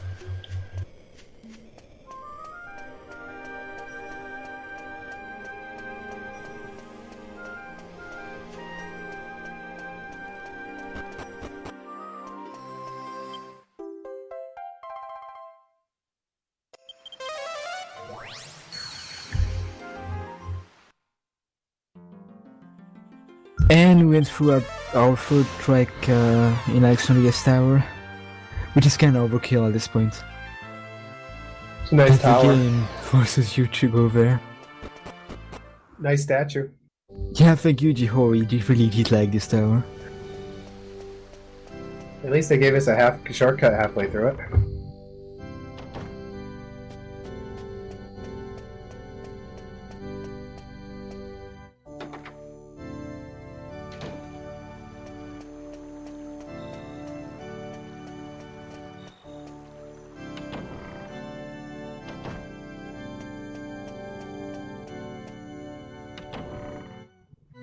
So one thing would happen to you in this part is if you didn't know where to find all these orbs, they give you an item that allows you to play, like, to show you where the orbs are if you get into a zone. And then you're supposed to eventually figure out that they're at, where all the resting places are. The problem is you don't see where everyone dies, like Goldman. Mr. Goldman, you don't actually see where he dies, because he dies before the game, happens. Or at least, or it happens, before you get there, so you kind of have to go searching for his. Yeah, you also don't see the one in February, so you can easily forget that that there is one sage that died at the beginning of the game. Yeah, the only thing you know of is that he died in his house that was burned down, that's all. But another tricky one that can be there is... What? What is it? I guess the guy was lonely. Oh, this is because it's the morning, right? So he has to wait. Yeah, he has to wait until Because time. the gate is locked. Yeah, he got there so fast that he just decided to stare at the woman there for a while. That's while he was hilarious. waiting for the sunrise.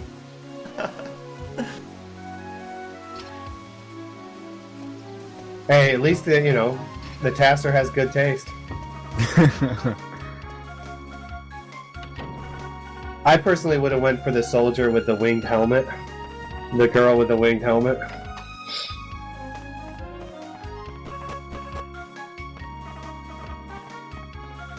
It was gold orb, by the way. The last orb was gold. Okay.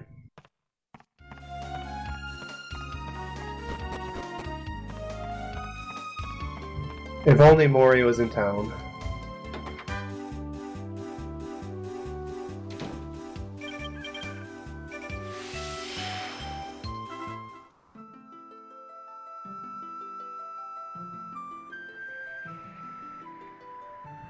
Okay, now that they have all the dragon eggs, I think they didn't get. Did they get all of them? I wasn't paying attention. I didn't think they got the Seville Cathedral one yet, but okay, yeah, he did. So when orbs combine, you get to fight Lord Vatty.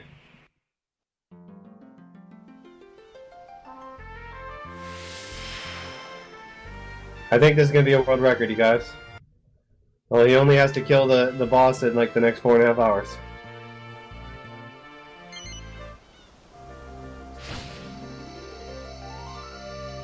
Even if he fails, he still has 5 hours to kill Rufford.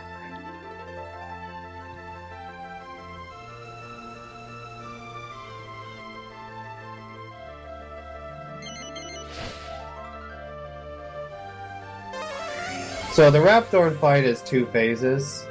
The first phase, which is really, really annoying, and the second phase, which is final boss phase. Though if I had to rate him when it comes to Dragon Quest final bosses in a speedrun, he is definitely one of the easier ones to get by. There is a little bit of RNG, but for the most part, you can survive the fight.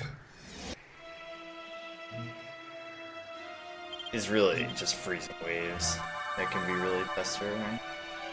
Yeah. So this phase is basically you have to have all 4 party members pray to the Godbird Scepter for 7 rounds. If someone dies, I told you, man, this was Yeah. going to be him laughing at every round. Oh, don't forget Wave of Ice. Yeah, Wave of Ice is also harmless. But yeah, for 7 rounds you gotta do this, and it's really annoying because all he's doing normally, when it's not the TAS, is he's blasting you with damage. And you have to stop and heal it every other turn or every couple of turns until you go through 7 rounds of everyone praying. So yeah, he just gets into a variable where he only uses his laughing and the Wave of Ice, both skills that are completely harmless. Obviously. Until all 7 stages is. And then you guys get to see, how fast to kill the final boss. Which, like I said, I have pulled off this TAS strat before killing the final boss. It just requires a little luck, that's all.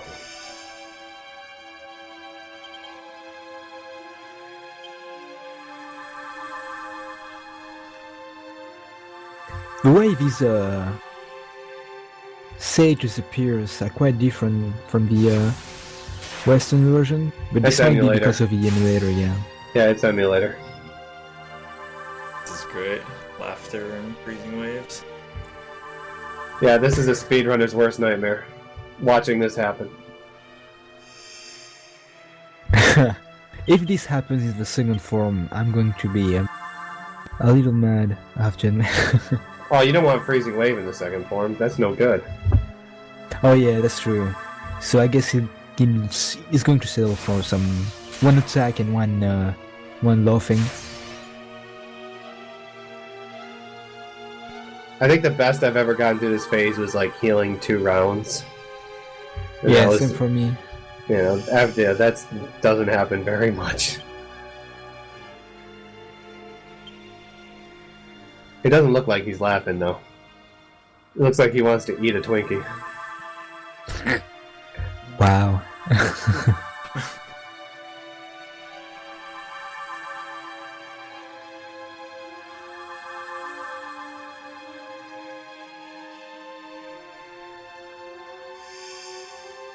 So yeah, imagine this first phase, you getting blasted for a bunch of damage every turn, and having to stop every other turn and to heal, just so you don't die.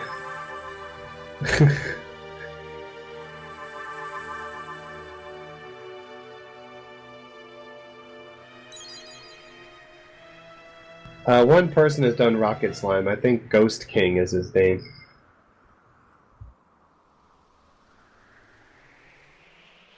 Alright, here we go.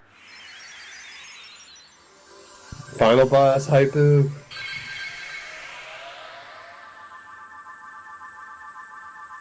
I hope you're ready, guys, for a final fight.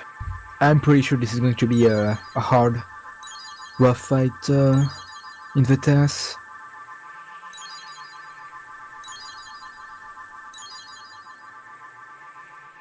Oh yeah. This fight had you on the edge of your seat. Yeah, same for me too. Me too, but that's because I'm falling off my seat because I gotta go to work in 20 minutes.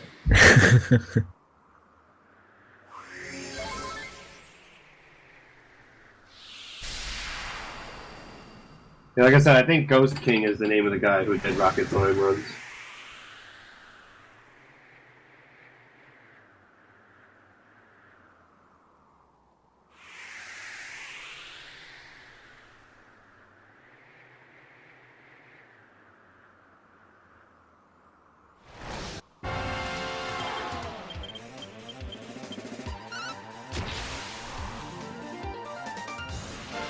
This sounds so different, doesn't it, Dream? Yeah.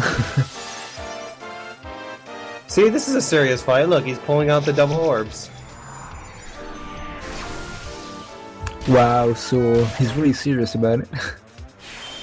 And yes, Divine Intervention works on the final boss. Jeez.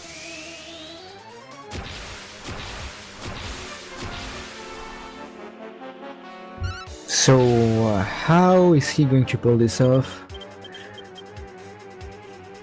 Especially damage-wise. Oh, just get the proper turn order, that's all. Oh, he's going to attack at the second turn? Ah, come on! God, no, please don't do that. This is too much for my heart. Oh, come on, really?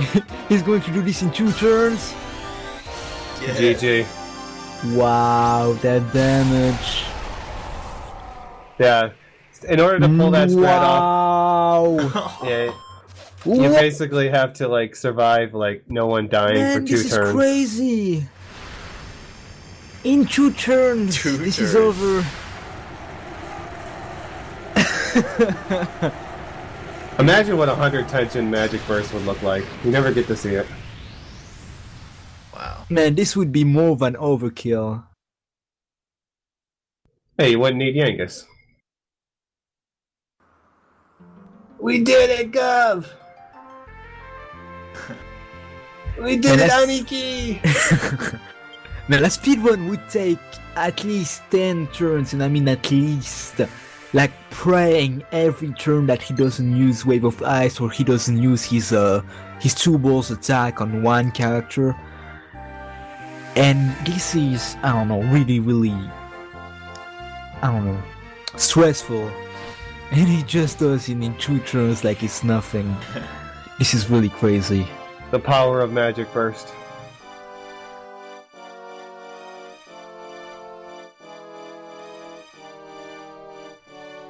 How much HP? What's he have? Like 5,500 HP or so? 5640. He has around 5,048 or something. Yeah.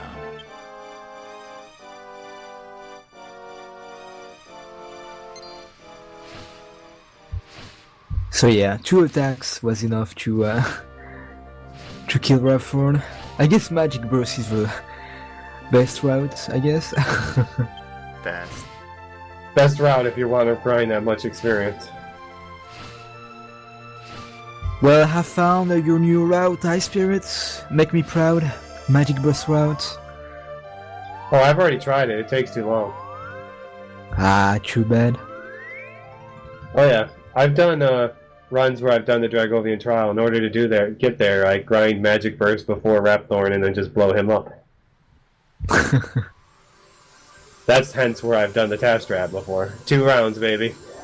Got the turn order and everything. Got the hero to go before everyone and survived, so I was able to blow him up in 2 turns. And that is glorious. And we get to see Trode's real face.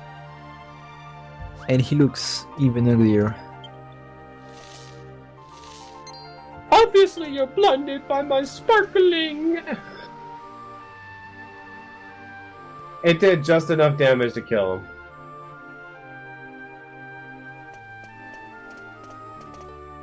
You come to get so used to Trode as a toad that seeing his real form just makes you sad, really.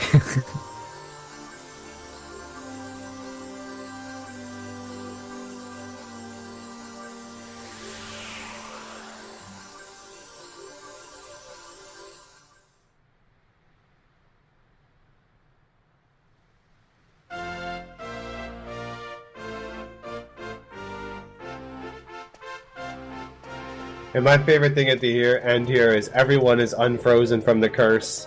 They just wake up to see everyone's returned, and everyone is, everyone's happy. And what's the first thing Trode says? Prepare a feast! It's like, excuse us, we were just frozen for the last how many weeks, months, and you're telling us to get back to work?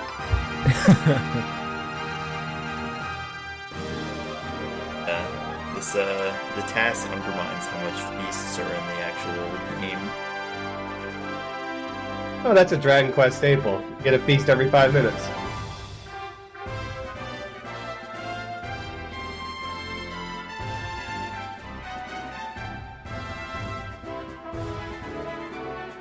And not even 4 hours ago, you heard that. We already heard the main theme for this ship. Yeah. And 4 hours later. Oh, so now the game's over.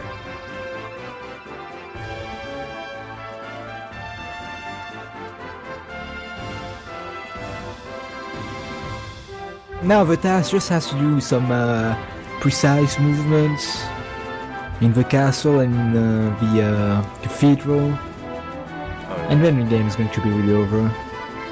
But yeah, all you need now is just to get some precise movements and inputs for some slide commands. Doesn't Jessica have a great set of fireballs there? Kid, I think so.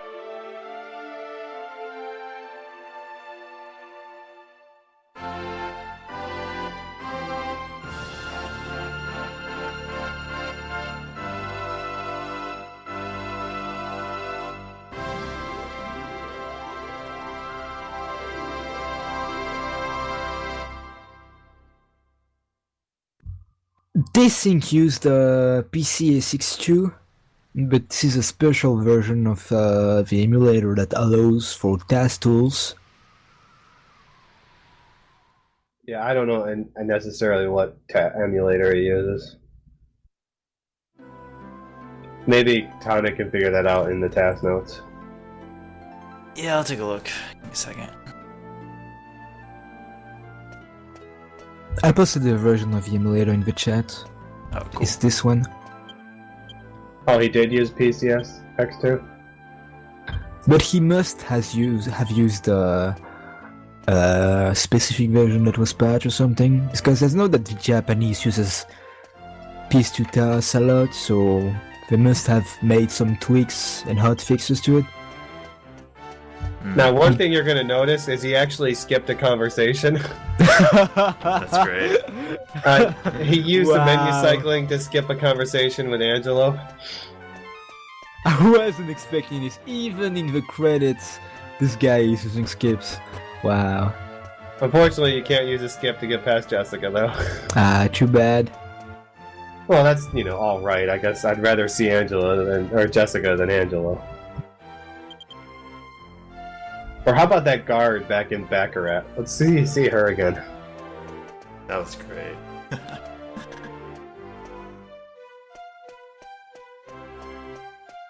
But yeah, unfortunately, we don't know why.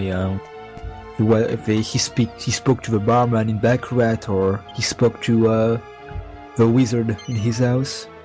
Yeah, the best thing I can think of is it spawns NPCs or monsters or something. I don't think it can be mistakes because even the Japanese speedruns doesn't use this, so Yeah, exactly. It has to be for some kind of trigger somewhere. But it is pretty impressive that for all the breaking that he made, he still managed to get back on tracks and do some skips and all this that doesn't break the game entirely and allows him to finish the game as efficiently as possible. Yeah, I would say beating this game in 4.5 hours broke it pretty badly. Yeah, that is true. yeah, but there's no like, I mean, there was no wrong warps or credit warps. I mean, obviously things were done out of order, but Yeah. Definitely skipped a lot of stories in this game. A lot of areas that you normally would do.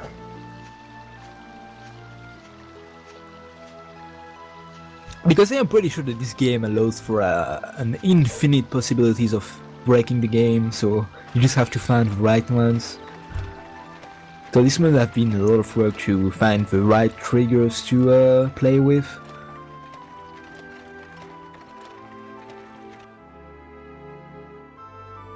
Oh yeah, it definitely takes time. It took time to figure out where to go when you go out of bounds to land where you need to go every time. A lot of this run wouldn't be possible with the English version because the English version doesn't have the boat dock out of bounds where you can fall off the world on the boat dock. So things like getting into MP2 wouldn't be possible in the English version.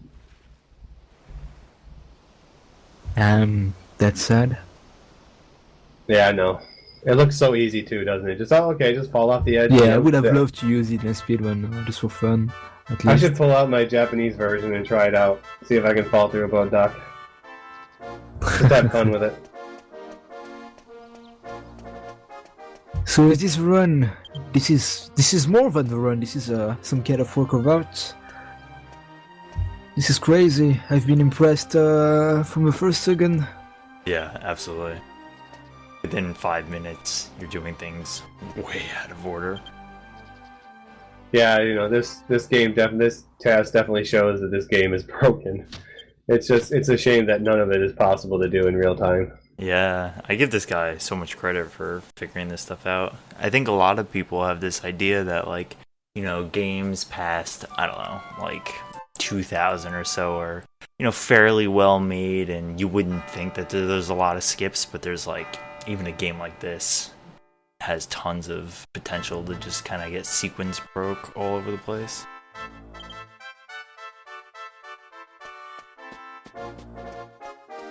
Unless you're a sandbox game by Bethesda, then you know it's broken. Yeah, that's a different story.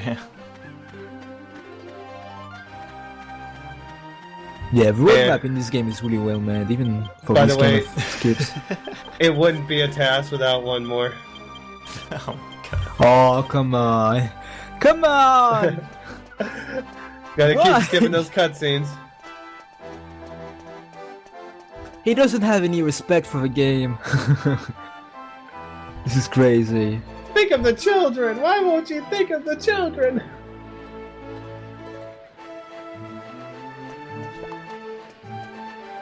I love the bald kid, man.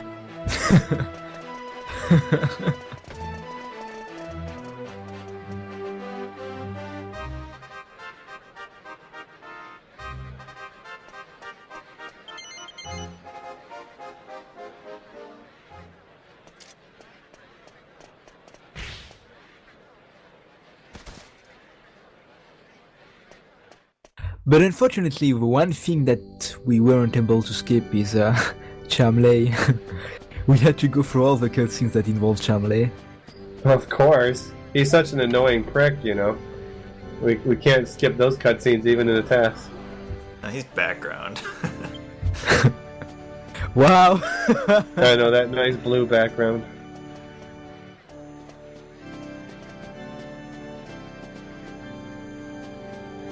So yeah, we find out that the princess has run away. And Sharmos blames the hero, and then in the English version he has some really great lines here. When he starts slurring the R's and W's, and it's actually pretty hilarious if you ever see the English version.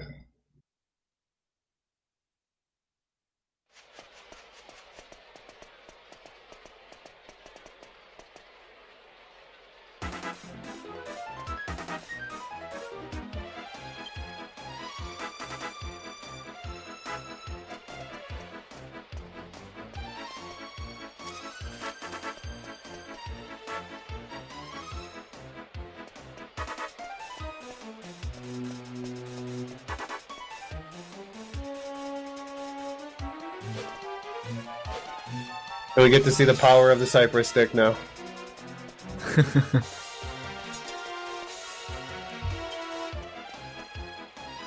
Man, Trode has some game.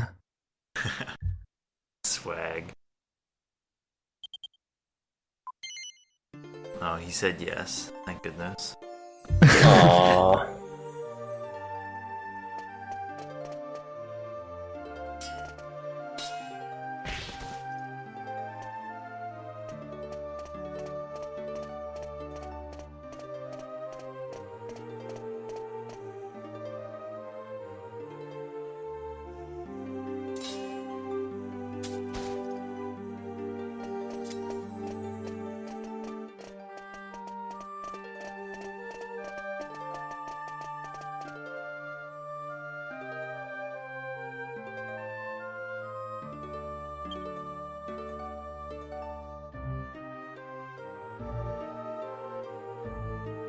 And now Charmelay is going to eat some good scolding by his father. Finally gets it.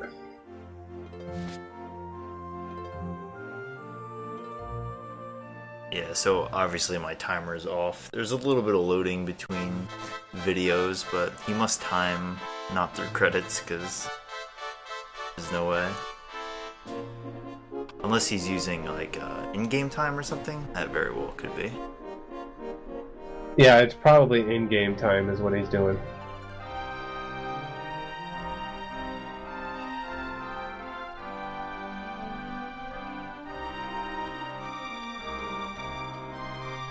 Isn't in-game time quite similar to real time?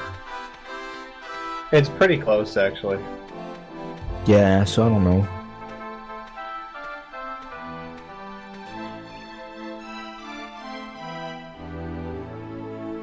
Oh, I know. That's pretty much... I think it times it at the last input, and the last input is going to come pretty damn soon. Oh, okay. Yeah.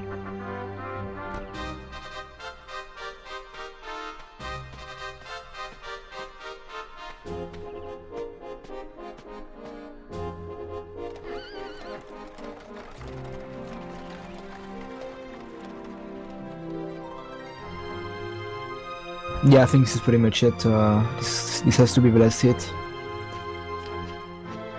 A Japanese run timed SDA? No.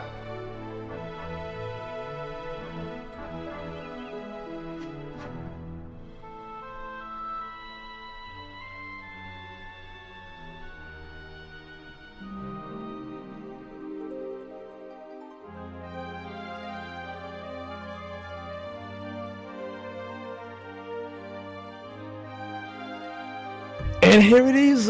This is the end of this fantastic TAS. Yeah, that was amazing. That was That was great. really something, I have to admit. Wow, I am impressed. They didn't find a way to skip the credits? Hello? Man, as a speedrunner of this game, I am both impressed and really sad. Yeah, I know. And a little angry, too. Once you've Yeah. seen what can actually happen. Sad and angry that I take twice as much the time, even more than that. And impressed that he managed to get it under the 5 hours time, and with some pretty sick skipping, sequence breaking. This is really something. Yeah, absolutely.